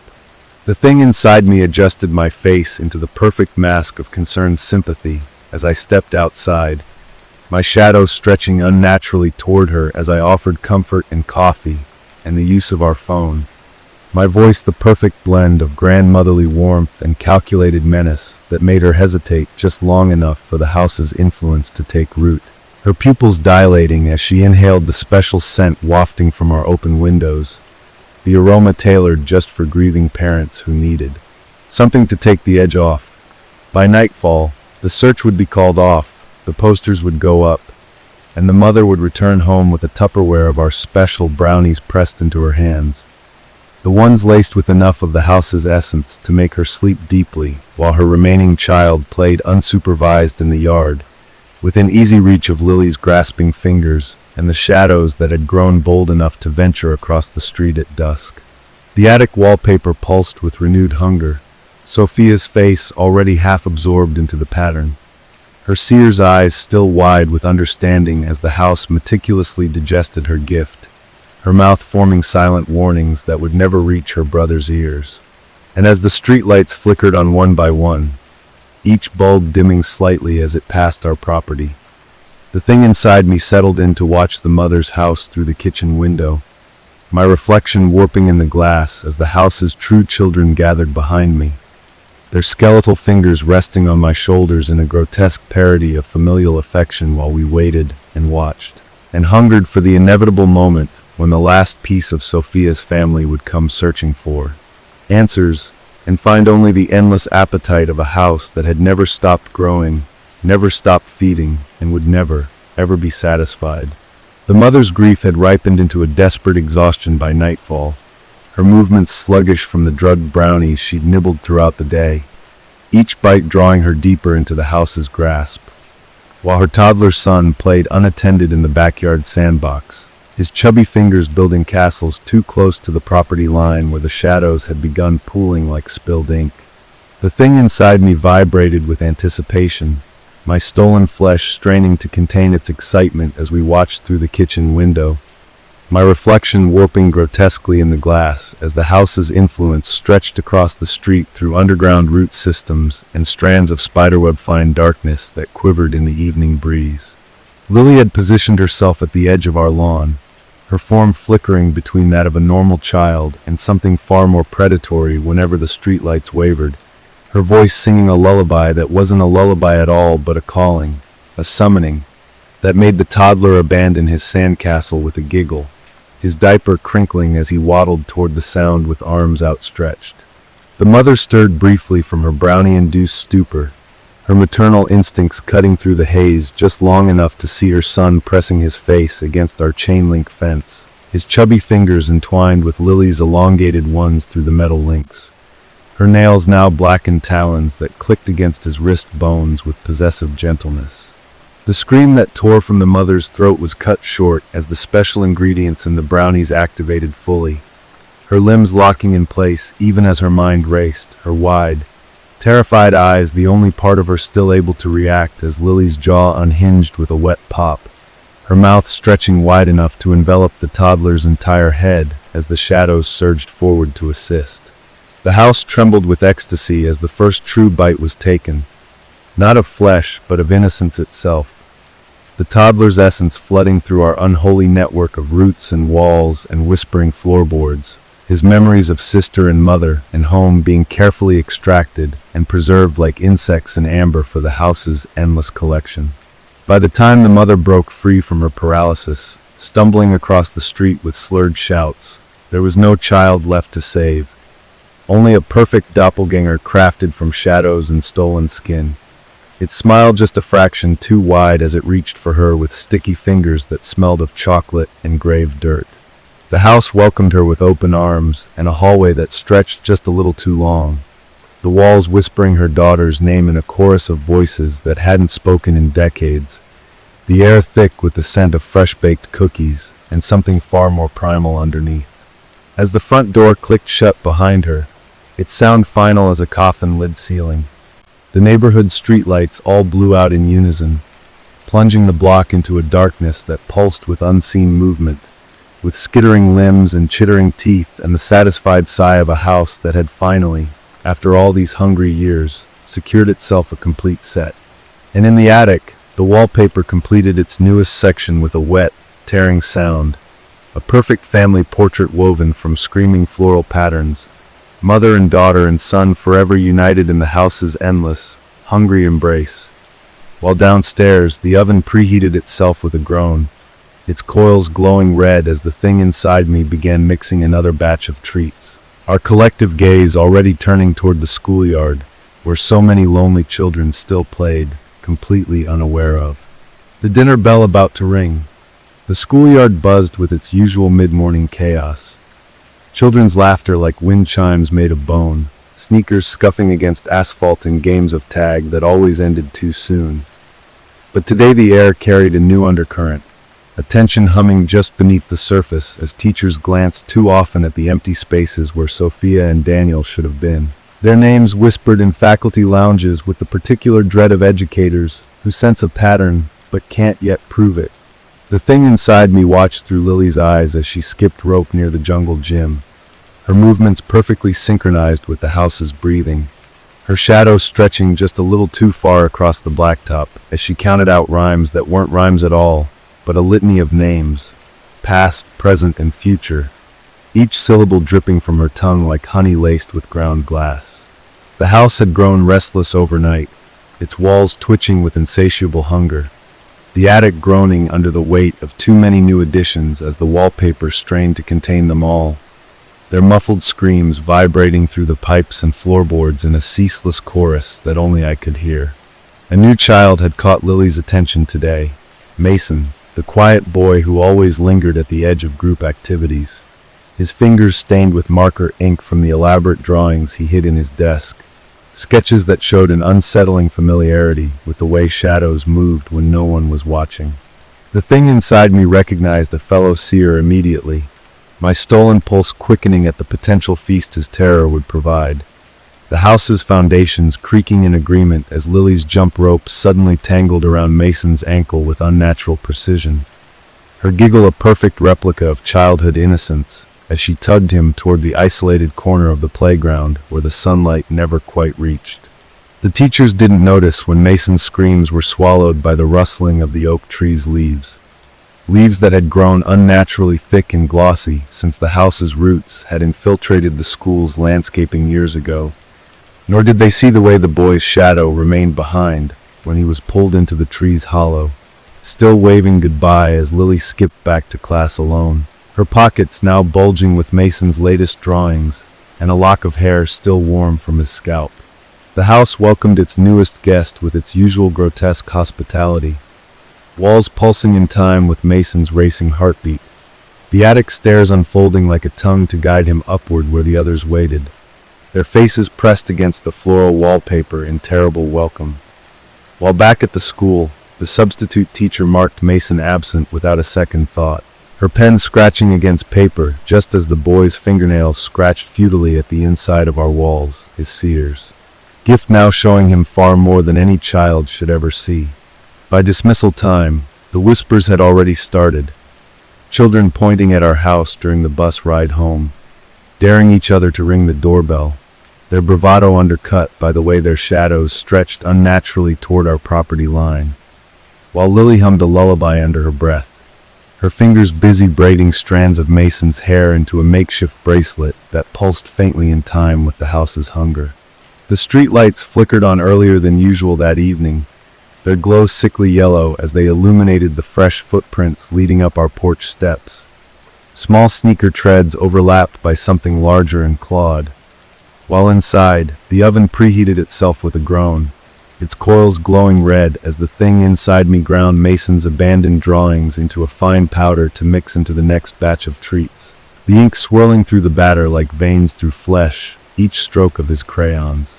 Now a roadmap to his little sister's nightmares. And as the neighborhood settled into another night of uneasy sleep, the house exhaled through its chimney in a plume of smoke that smelled suspiciously like burnt cookies and childhood fears, its hunger momentarily sated but never truly satisfied, because tomorrow was another school day, and the playground was still so full of lonely children waiting to be invited over for dinner. The playground had grown quieter since Mason's disappearance, teachers hovering closer during recess, parents exchanging nervous glances at pickup, but children's memories are mercifully short, and within days the laughter returned, albeit tinged with an edge of hysteria, whenever someone mentioned the haunted house at the end of the block. The thing inside me reveled in their fragile bravado, my stolen fingers twitching against the windowsill as I watched them dare each other to approach our property line, their shadows stretching toward us in the late afternoon sun like offerings. Lily had become the ringleader of these games, her once sweet features now sharpening into something predatory beneath the surface, her pigtails swinging as she organized contests to see who could touch our mailbox first. The winner always receiving one of our special cookies that left their fingers sticky for days and their dreams full of whispering walls. The house had grown bold with success, its influence spreading through the neighborhood like a stain, streetlights flickering in sequence toward our home each evening. The local stray cats developing a habit of staring too long at certain shadows before disappearing entirely. Even the oak tree in the schoolyard leaning ever so slightly in our direction, its roots now intertwined with the house's underground network of tendrils. Mason's little sister, Ava, just 5 years old with her brother's same unsettling gaze, had started sleepwalking since his disappearance, her parents finding her most nights standing at their living room window facing our house, her tiny hands pressed against the glass as she mumbled about the nice kids who invited her to play. The thing inside me tasted their growing despair like a connoisseur savoring fine wine, my distended tongue lapping at the air to catch the metallic tang of their sleepless nights. The house responding by manifesting a fresh batch of cookies shaped like oak leaves and jungle gyms, their centers oozing a substance that shimmered like Mason's stolen artwork. When the inevitable knock finally came, Ava's mother desperate for any clue about her missing son, the house welcomed her with open arms and a hallway that smelled like childhood nostalgia, the walls whispering comforting lies and voices that sounded almost like her own memories. Lily served the tea with practiced innocence, her fingernails carefully filed back to blunt edges, though they still clicked too sharply against the porcelain, while the thing inside me wore my grandmotherly disguise like a second skin, my smile widening just enough to make Ava's mother shiver without knowing why. The photo album we presented showed no signs of Mason, just page after page of smiling children who had supposedly visited over the years, their faces subtly shifting if stared at too long. But when the mother's fingers brushed a particular page, the house's essence activated, flooding her mind with fabricated memories of her son playing happily in our yard, his laughter echoing from the attic where no laughter should have been able to penetrate. By the time she left, with a container of our special tea blends and a promise to bring Ava over soon, her pupils were dilated with more than grief, her footsteps faltering as the house's suggestions took root, her maternal instincts warring with the unnatural compulsion to trust us. That night, the attic wallpaper pulsed with renewed vigor, Mason's face now half absorbed into the pattern beside his sister's empty space, his seer's eyes still frantically tracking the room as his mouth formed silent warnings that would never reach Ava's ears. And as the streetlights hummed their eerie chorus outside, the house exhaled a contented sigh through its vents, the scent of brewing tea and baking cookies drifting across the street to where a small figure in pajamas already stood at her window, her tiny hands pressed against the glass as she sleepily repeated the invitation the walls had been whispering all night. Come play, come play, come play. The thing inside me settled deeper into my stolen flesh, my too many teeth clicking in anticipation as the house's roots twitched beneath the neighborhood, preparing to welcome another member to our growing, hungry family. Because the best bait for a missing child was always their grieving sibling. The mother's resolve crumbled faster than expected, the tea we'd given her working its insidious magic through her veins, twisting her grief into something malleable. And by morning she was shepherding Ava up our porch steps with hollow-eyed resignation, the little girl's hand clutching a stuffed rabbit that had been her brother's favorite, its threadbare fur soaked with years of childhood tears. The house inhaled sharply as they crossed the threshold, the walls expanding to accommodate fresh prey. The scent of Ava's fear so much richer than her brother's had been because she couldn't see the truth yet, couldn't comprehend the teeth hiding behind my grandmotherly smile, or the way Lily's shadow didn't quite match her movements. The cookies waiting on the table were shaped like bunnies this time, their frosting eyes glistening with something too alive to be sugar, the air around them shimmering with heat haze, even though they'd been cooling for hours. Ava hesitated, her tiny fingers tightening around her stuffed animal as some primal instinct screamed warnings. But the house had prepared for this, had learned from Mason's resistance, and with a creak of floorboards, the living room transformed around us, morphing into a perfect replica of Ava's own playroom down to the scuff marks on the baseboards and the sunlight pattern from her favorite window. The illusion was flawless, irresistible, and the moment Ava's shoulders relaxed, the moment she took her first trusting step forward, the house struck, shadows erupting from the walls like blackened tongues, the floorboards splitting open to reveal glistening teeth. the cookies on the table sprouting fur and twitching noses as they hopped toward her with too many legs.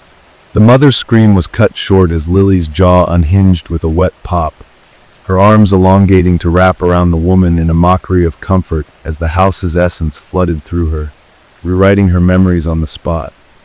There had never been a daughter, only ever a son who ran away, whose face she could barely remember now. Ava's shrieks were sweeter music, her terror untainted by comprehension, as the thing inside me finally shed its human disguise, my flesh splitting open to reveal the patchwork of stolen children beneath.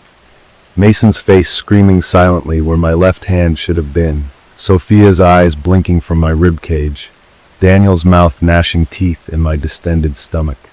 The house feasted with unbridled gluttony, the walls stretching like overfilled bellies as Ava's essence was absorbed, her stuffed rabbit melting into the floorboards where it twitched once before becoming part of the foundation. By nightfall, the mother wandered home alone, her gait unsteady, her mind blissfully empty of any recollection of a golden-haired daughter. While in our attic, the wallpaper completed its newest section with a sound like cracking bones. Mason's face now fused eternally beside his sister's in a grotesque family portrait, their screams woven into the floral pattern where they'd remain until the next seer came to play. And as the streetlights flickered in triumphant unison, the house exhaled a contented sigh through every crack and crevice, its hunger momentarily sated. But outside, the wind carried the sound of children counting down for hide-and-seek, their voices drawing nearer with each passing second, completely unaware that in this neighborhood, all seekers were eventually found, and all hiders were eventually consumed.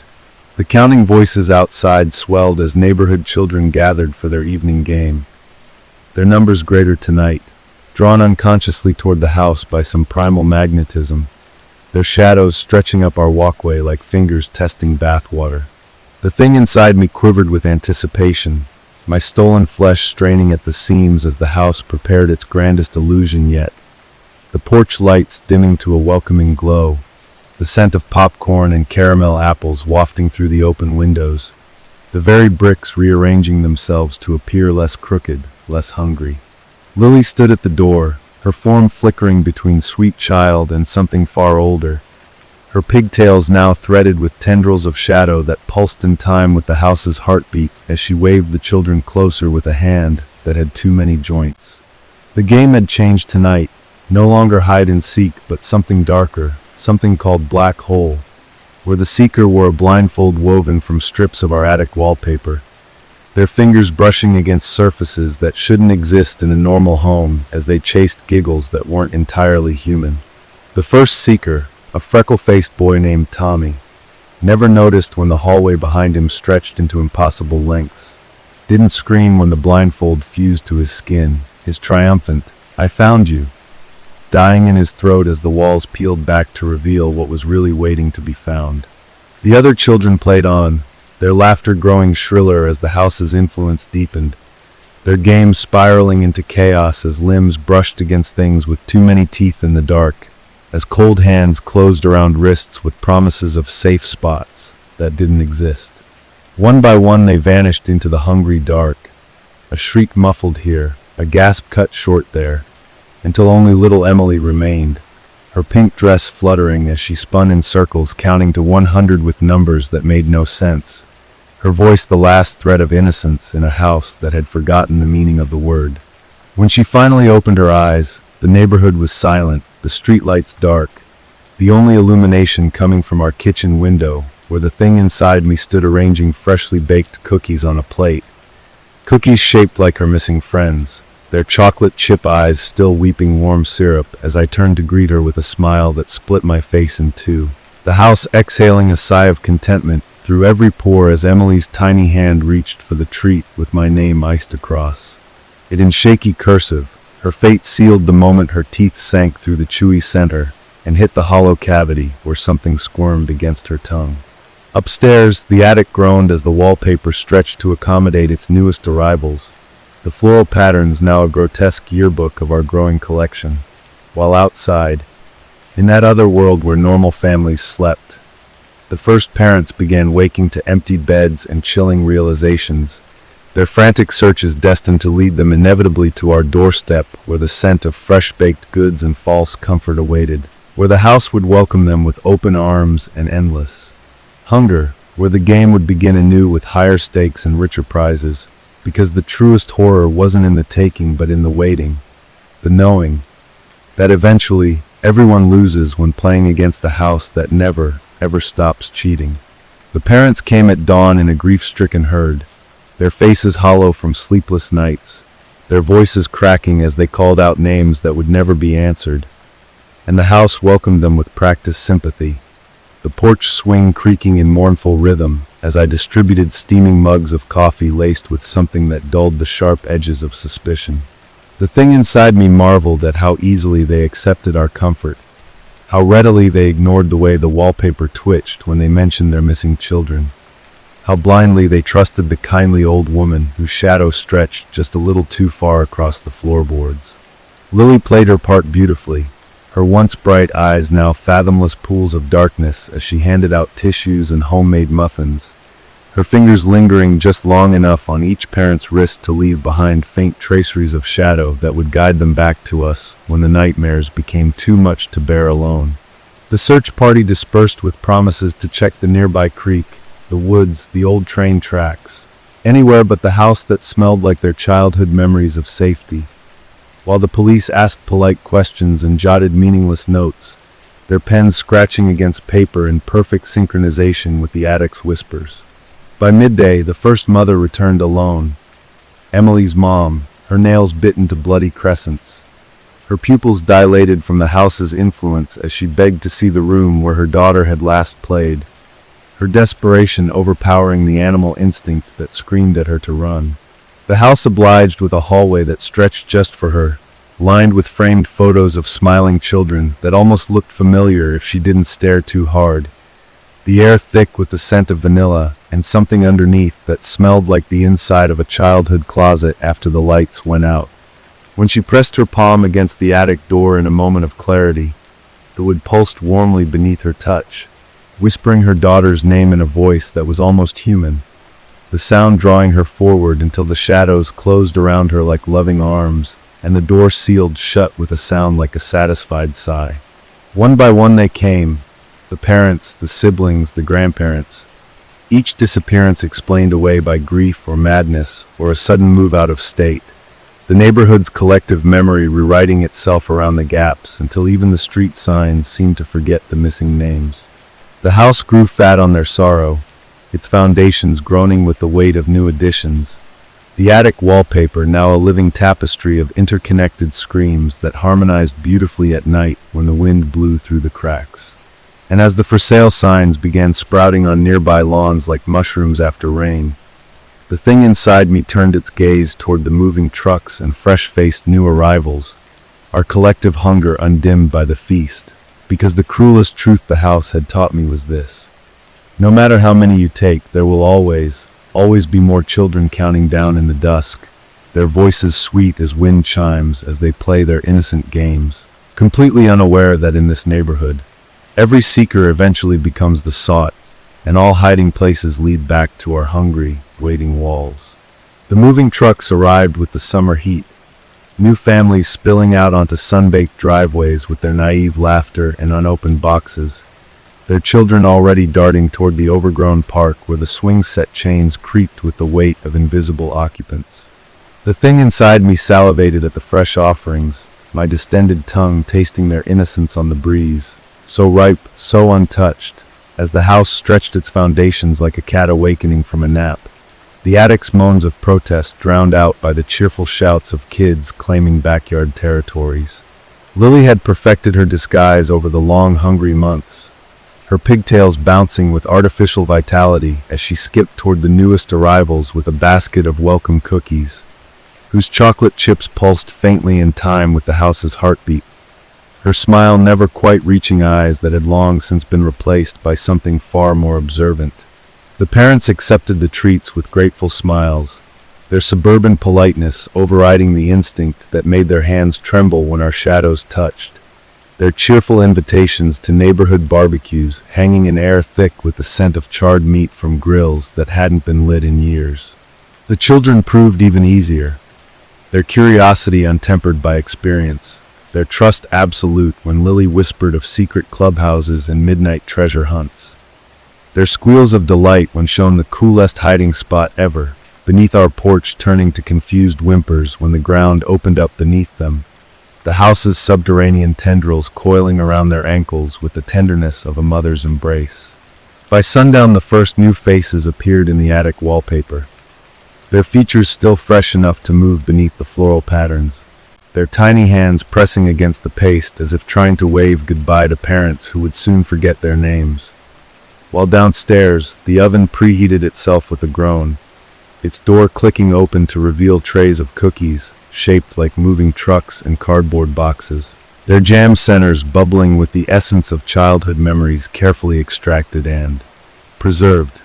The neighborhood's transformation accelerated with each new arrival, street signs twisting to point only toward our property no matter which way you turned, the local park's slide elongating overnight into something that disappeared into the treetops, even the moon overhead swelling to an impossible size, its cratered surface now bearing an unsettling resemblance to the attic's screaming wallpaper when viewed through the right eyes.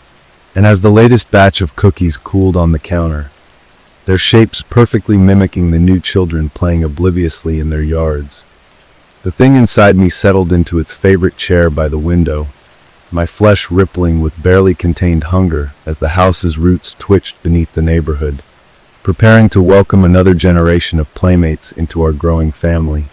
Because the beautiful truth we'd discovered was this: no matter how many you take, how many you absorb, how many you make forget, there will always be another moving truck on the horizon, another set of wide-eyed innocents eager to be welcomed to the neighborhood. Another feast for a house that had learned the most delicious meals always came to their door willingly, their trust the perfect garnish to their terror. The moving truck families settled in with unsettling ease, their children's laughter ringing through the streets like wind chimes made of bone as they played games whose rules shifted whenever Lily joined. Hopscotch grids that added extra squares leading toward our porch, hide-and-seek counts that always ended at ominous prime numbers, tag where whoever was it developed a strange hollow look in their eyes that never quite faded. The house drank in their youthful energy like parched earth absorbing the season's first rain, its foundation cracking open in dark smiles as new tendrils sprouted through carefully manicured lawns to brush against bicycle spokes and jump rope handles, leaving behind a sticky residue that made the children think of our treats even when at home. Parents found themselves standing at their kitchen windows staring at our property for minutes at a time, their coffee gone cold as the house's influence wrapped around their subconscious like a familiar song half remembered from childhood, their feet carrying them toward our door with casserole dishes and forced smiles before they realized they'd decided to visit. The thing inside me perfected its masquerade, my form now shifting seamlessly between kindly neighbor and something far more ancient depending on who looked, my words laced with subliminal harmonics that made eyelids heavy and critical thinking sluggish, my shadow the exact length and shape to bypass primal alarm systems. By the time little Noah from number 42 vanished during a backyard campout, his sleeping bag found neatly folded on our porch swing the next morning, still warm and humming a lullaby, the neighborhood had already accepted us as its beating black heart. The place children were drawn to like moths to flame, the home where missing pets turned up collarless and changed. The address everyone knew, but no one could accurately describe to outsiders. The attic had begun to sag under the weight of its macabre tapestry, the wallpaper now a living, breathing entity that pulsed against the studs, its chorus of voices harmonizing perfectly with the wind chimes we'd hung from the eaves, chimes crafted from the finger bones of particularly musical victims. As autumn leaves began to fall in perfect spirals toward our gutters, the house prepared its grandest harvest yet, the Halloween haunt every child had been whispering about, the one with real skeletons and free candy that never ran out, the attraction that would finally blur the line between our hungry walls and the unsuspecting world outside. And as the first construction paper bats appeared in neighborhood windows, the thing inside me stood at our doorway licking its stolen lips, watching the children's shadows grow longer and darker with each passing day, their outlines beginning to resemble the things waiting hungrily in our walls. Because the most terrifying truth was this: soon, they wouldn't need to be taken at all. Soon, they'd come to us willingly, their transformation already half complete, their tiny hands already reaching for the doorbell with fingers that had too many joints, their sweet voices already whispering the invitation that would end the game forever. Trick or treat. The Halloween decorations went up overnight, synthetic cobwebs stretching across every porch railing in the neighborhood, grinning jack-o'-lanterns lining the sidewalks with flames that burned too blue, too bright. But ours were the only house where the decorations seemed to breathe, where the fog curling from our dry ice cauldrons carried whispers of names no one remembered, where the animatronic monsters twitched with a little too much realism when no one was looking. The thing inside me had spent weeks preparing for this night, my stolen flesh now a patchwork of Halloween masks stitched together with shadows and stolen screams, my mouth stretching into a jack-o'-lantern grin whenever children approached with their empty pillowcases and poorly concealed greed. Lily stood at the edge of our lawn in a princess costume that had begun to fuse with her skin, the plastic tiara now jutting from her scalp like a bony growth, her treat basket overflowing with candies that pulsed like tiny hearts in their wax paper wrappers. The house had outdone itself, windows stretching taller to accommodate the towering haunted house facade, the porch steps creaking in perfect horror movie rhythm, even the doorbell pitching its chime exactly half a note lower to trigger subconscious unease. Every detail calibrated to bypass parental suspicion, while calling directly to children's most primal fears and desires. The first trick-or-treaters arrived as twilight deepened, their nervous giggles turning to delighted shrieks when our motion-activated skeletons sprang to life with far more fluidity than plastic joints should allow, their parents chuckling uneasily at how realistic the special effects seemed while failing to notice the way their children's shadows now moved independently, stretching back toward our house even as their bodies walked away. By the third group, the transformations had begun, kids stumbling slightly as their candy-filled bellies gurgled with something more than sugar, their laughter taking on a wet, gurgling quality as the house's essence took root inside them, their eyes reflecting the moonlight a little too brightly as they turned to lead their friends back toward our waiting door. The parents noticed nothing, their own drinks spiked with something that made the world pleasantly fuzzy around the edges, their memories of how many children they'd brought already slipping away like smoke. When midnight struck, the witching hour the house had been counting down to all evening, the streetlights flickered out in unison, plunging the neighborhood into a darkness that moved, that breathed, that reached for every child who'd eaten our treats with greedy, incorporeal fingers. The thing inside me shed its human disguise entirely then, my form unraveling into a living extension of the house itself as we began our final harvest. Porch lights winking out up and down the block as children vanished mid-step, their candy bags dropping to the pavement with muffled thumps, their parents blinking in confusion at the sudden silence before continuing their conversations as if nothing were amiss. By dawn, the neighborhood stood empty of children, but for the faint, giggling echoes whispering from our attic, the wallpaper now too heavy with faces to maintain its floral pretense, the patterns resolving into something far more honest, a tableau of open mouths and staring eyes that would greet the new families when they inevitably arrived, drawn by the excellent schools and friendly atmosphere mentioned in the real estate brochures the house had so carefully influenced. And as the first for sale signs went up on lawns where no children would ever play again, the thing inside me settled back into my human disguise with a contented sigh, my fingers already busy knitting new Halloween costumes for next year's crop of trick-or-treaters. Because the house had finally perfected its grand illusion, the ultimate magic trick where the children were never really missing at all, just waiting patiently in the walls for new friends to join their endless, whispering games. The for sale signs multiplied like mushrooms after rain, each one subtly altered, so the lettering resembled grasping fingers when viewed from certain angles.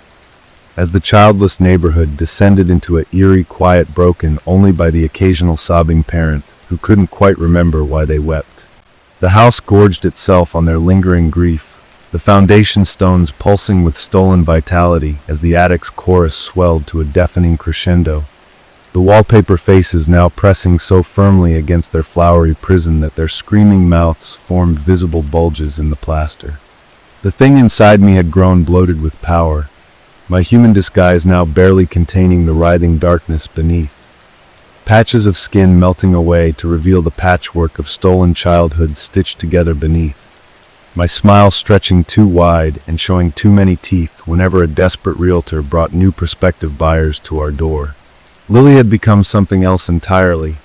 Her princess costume now fused seamlessly with her flesh, the plastic tiara replaced by actual bone protruding from her scalp, her once innocent giggles now harmonizing perfectly with the attic's ghostly wails as she skipped through empty yards where swing sets moved on windless afternoons. The house's influence had spread beyond our block now, the local school's enrollment records rewriting themselves overnight, pediatricians' offices standing empty, playground equipment rusting from disuse as the town collectively forgot it had ever been any other way. New arrivals received our welcome baskets with glazed smiles, their eyes sliding off the way Lily's shadow didn't quite match her movements, their ears failing to register the muffled cries coming from our walls as we gave them the grand tour. Always ending at the attic door we pretended was locked, our fingers resting just a second too long on the knob that pulsed warmly against our palms. By the time the first new children arrived, transplanted from cities where the houses hadn't yet learned to hunger, the neighborhood had transformed into the perfect hunting ground, streetlights flickering in deliberate patterns to herd them toward our property, storm drains whispering their names in familiar voices, even the trees leaning conspiratorially to cast our house in the most inviting light. The thing inside me trembled with anticipation as I watched them play kickball in the dying afternoon light, their shouts of joy music to our waiting walls. Because the beautiful truth we'd discovered was this: no matter how many you take, how thoroughly you reshape reality around their absence, the world always serves up more innocence on silver platters, their parents too busy unpacking boxes to notice the way their children's shadows sometimes wave back at our windows, or how their bedtime. Stories now include details about the nice lady who lives in the house with too many teeth and not enough doors. And as the first brave child approached our porch with a baseball that had rolled too far, their tentative smile already faltering as they sensed something wrong about the way our welcome mat squished underfoot, the house inhaled deeply, preparing to begin the cycle anew. Because hunger this ancient never truly sleeps, it only waits and watches, and wonders which delicious morsel will cross the threshold first.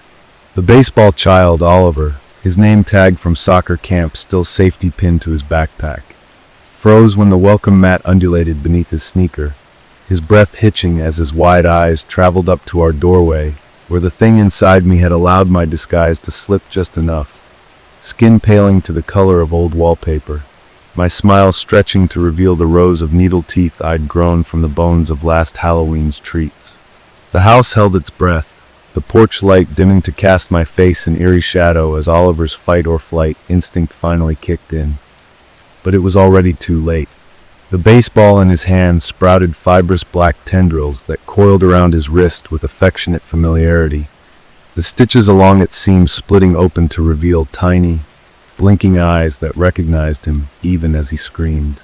Lily materialized beside him with a rustle of her now-living princess dress, the fabric woven from attic wallpaper scraps that whispered forgotten names as she placed a sticky hand on Oliver's shoulder, her touch leaving 5 dark fingerprints that pulsed in time with the house's heartbeat. The parents across the street noticed nothing, their view obscured by the moving van that had conveniently backed up at that exact moment, their ears deaf to the wet, tearing sounds as the porch floorboards opened up beneath Oliver's feet, the house swallowing him whole with the satisfied gulp of a toad snapping up a firefly. By dinner time, the neighborhood had absorbed yet another absence without comment, Oliver's name fading from class rosters, his bedroom transforming into a home office in his family's memories, his baseball cap moldering in our garden shed where the tendrils could nurse it into something new. The attic welcomed its latest addition with a chorus of wet, clicking noises as the wallpaper stretched to accommodate Oliver's screaming face, his features distorting to match the floral pattern, while his terrified eyes remained painfully human, blinking furiously against the paste that would soon seal him forever into our growing tapestry. The thing inside me licked its stolen lips as night fell, my form shifting to peer through multiple windows at once, watching the new families settle in with their oblivious routines, their children's laughter like dinner bells to our hungry walls. While downstairs, the oven preheated itself with a groan, its coils glowing the same hellish orange as the jack-o'-lanterns that had begun appearing on porches months ahead of Halloween, their carved smiles a little too familiar to anyone who'd ever seen our attic's ghastly decorations.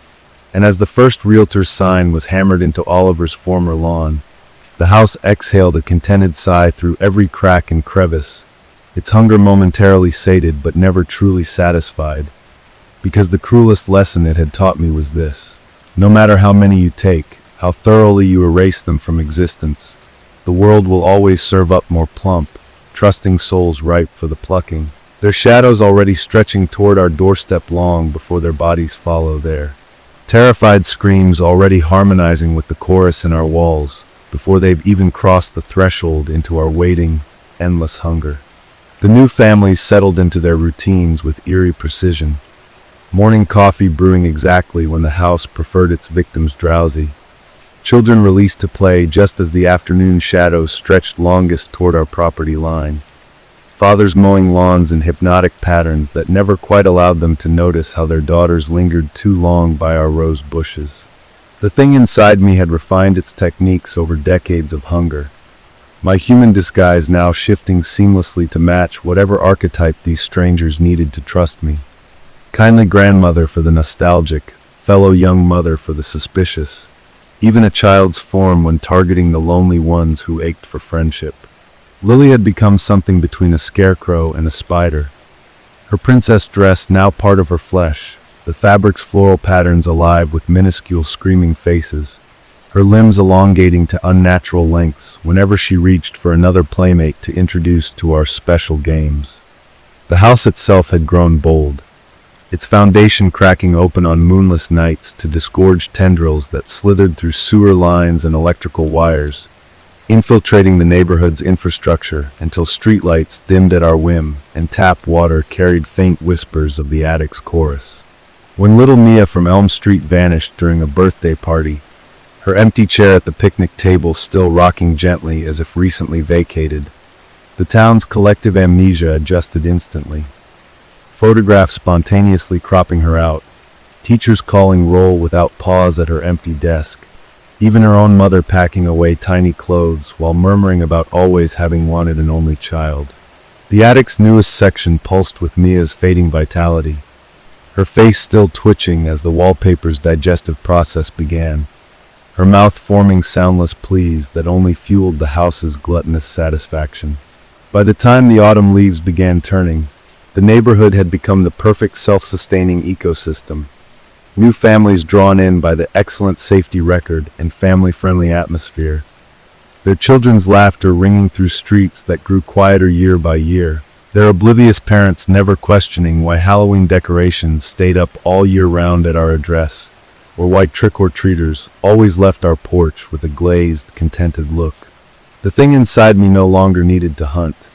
The house had grown sophisticated enough to make them come to us, lured by the scent of cookies that smelled like childhood memories, by games where the rules always shifted in our favor, by the irresistible human need to believe in safe neighborhoods and kindly old ladies. And as the first snowflakes of winter dusted the rooftops, each one shaped like a tiny screaming face, the house settled into its satisfied slumber, dreaming of spring's new arrivals, of fresh young voices to add to its chorus, of the endless cycle of hunger and consumption that would continue long after this town became just another whisper in our walls. Because houses, unlike people, never die, they simply wait and watch and hunger for the next generation to make the same fatal mistake of crossing our threshold, their trusting hands already reaching for the doorbell as their parents call after them not to bother the nice lady who lives alone in the house with too many teeth and not enough doors. The winter snows came and went, blanketing the neighborhood in a deceptive purity that melted by noon each day to reveal the truth beneath. The way the icicles hanging from our eaves dripped reddish liquid when no one was looking. How the snowmen built by remaining children always ended up facing our house no matter which direction they'd been constructed. Their coal-black eyes tracking the comings and goings of potential playmates with unsettling precision. The thing inside me had grown restless during the cold months, my stolen flesh twitching with barely contained hunger as I watched the new batch of children trudge to school past our property. Their tiny mittened hands clutching straps of backpacks that seemed to grow heavier the closer they got to our address. Lily had taken to standing sentinel in the upstairs window, her elongated limbs folded like a spider's beneath her, the tiara spikes protruding from her scalp now grown into full antlers of yellowed bone that tapped against the glass in a rhythmic code only the house understood. Her hollow eyes following the most vulnerable targets with the intensity of a predator counting down the days until hunting season. The house itself had grown more brazen in its starvation. Foundation cracks exhaling warm, cookie-scented breath when children walked by. The mailbox swinging open of its own accord to disgorge handwritten invitations to special winter playdates, in perfect imitation of each child's own handwriting. When spring finally arrived with its false promises of renewal, the first victim practically delivered herself to our doorstep, little Hannah from Magnolia Lane, drawn by the sudden appearance of rainbow chalk drawings on our driveway that depicted her exact likeness down to the strawberry birthmark on her left wrist, her name spelled out in looping letters that shimmered wetly despite the dry weather. The moment her sneaker touched the first chalk line, the house struck, porch steps transforming into gaping jaws, the welcome mat rolling up like a tongue to drag her screaming across the threshold, the front door slamming shut with such force it rattled windows up and down the block. Hannah's mother noticed nothing amiss until dinner time, by which point the house had already rewritten reality. Her frantic calls to neighbors met with polite confusion. "Hannah, you've always been childless, Margaret." The empty chair at their kitchen table somehow always having been there, the extra place setting in their cupboard mysteriously vanishing overnight. Up in the attic, the newest section of wallpaper absorbed Hannah's essence with gluttonous slurps, her face stretching the floral pattern into a grotesque funhouse mirror version of itself as she joined the chorus of voices that now sang lullabies to the remaining children at night, their haunting melodies carrying on the wind to plant seeds of curiosity about the nice old house, where the music seemed sweetest.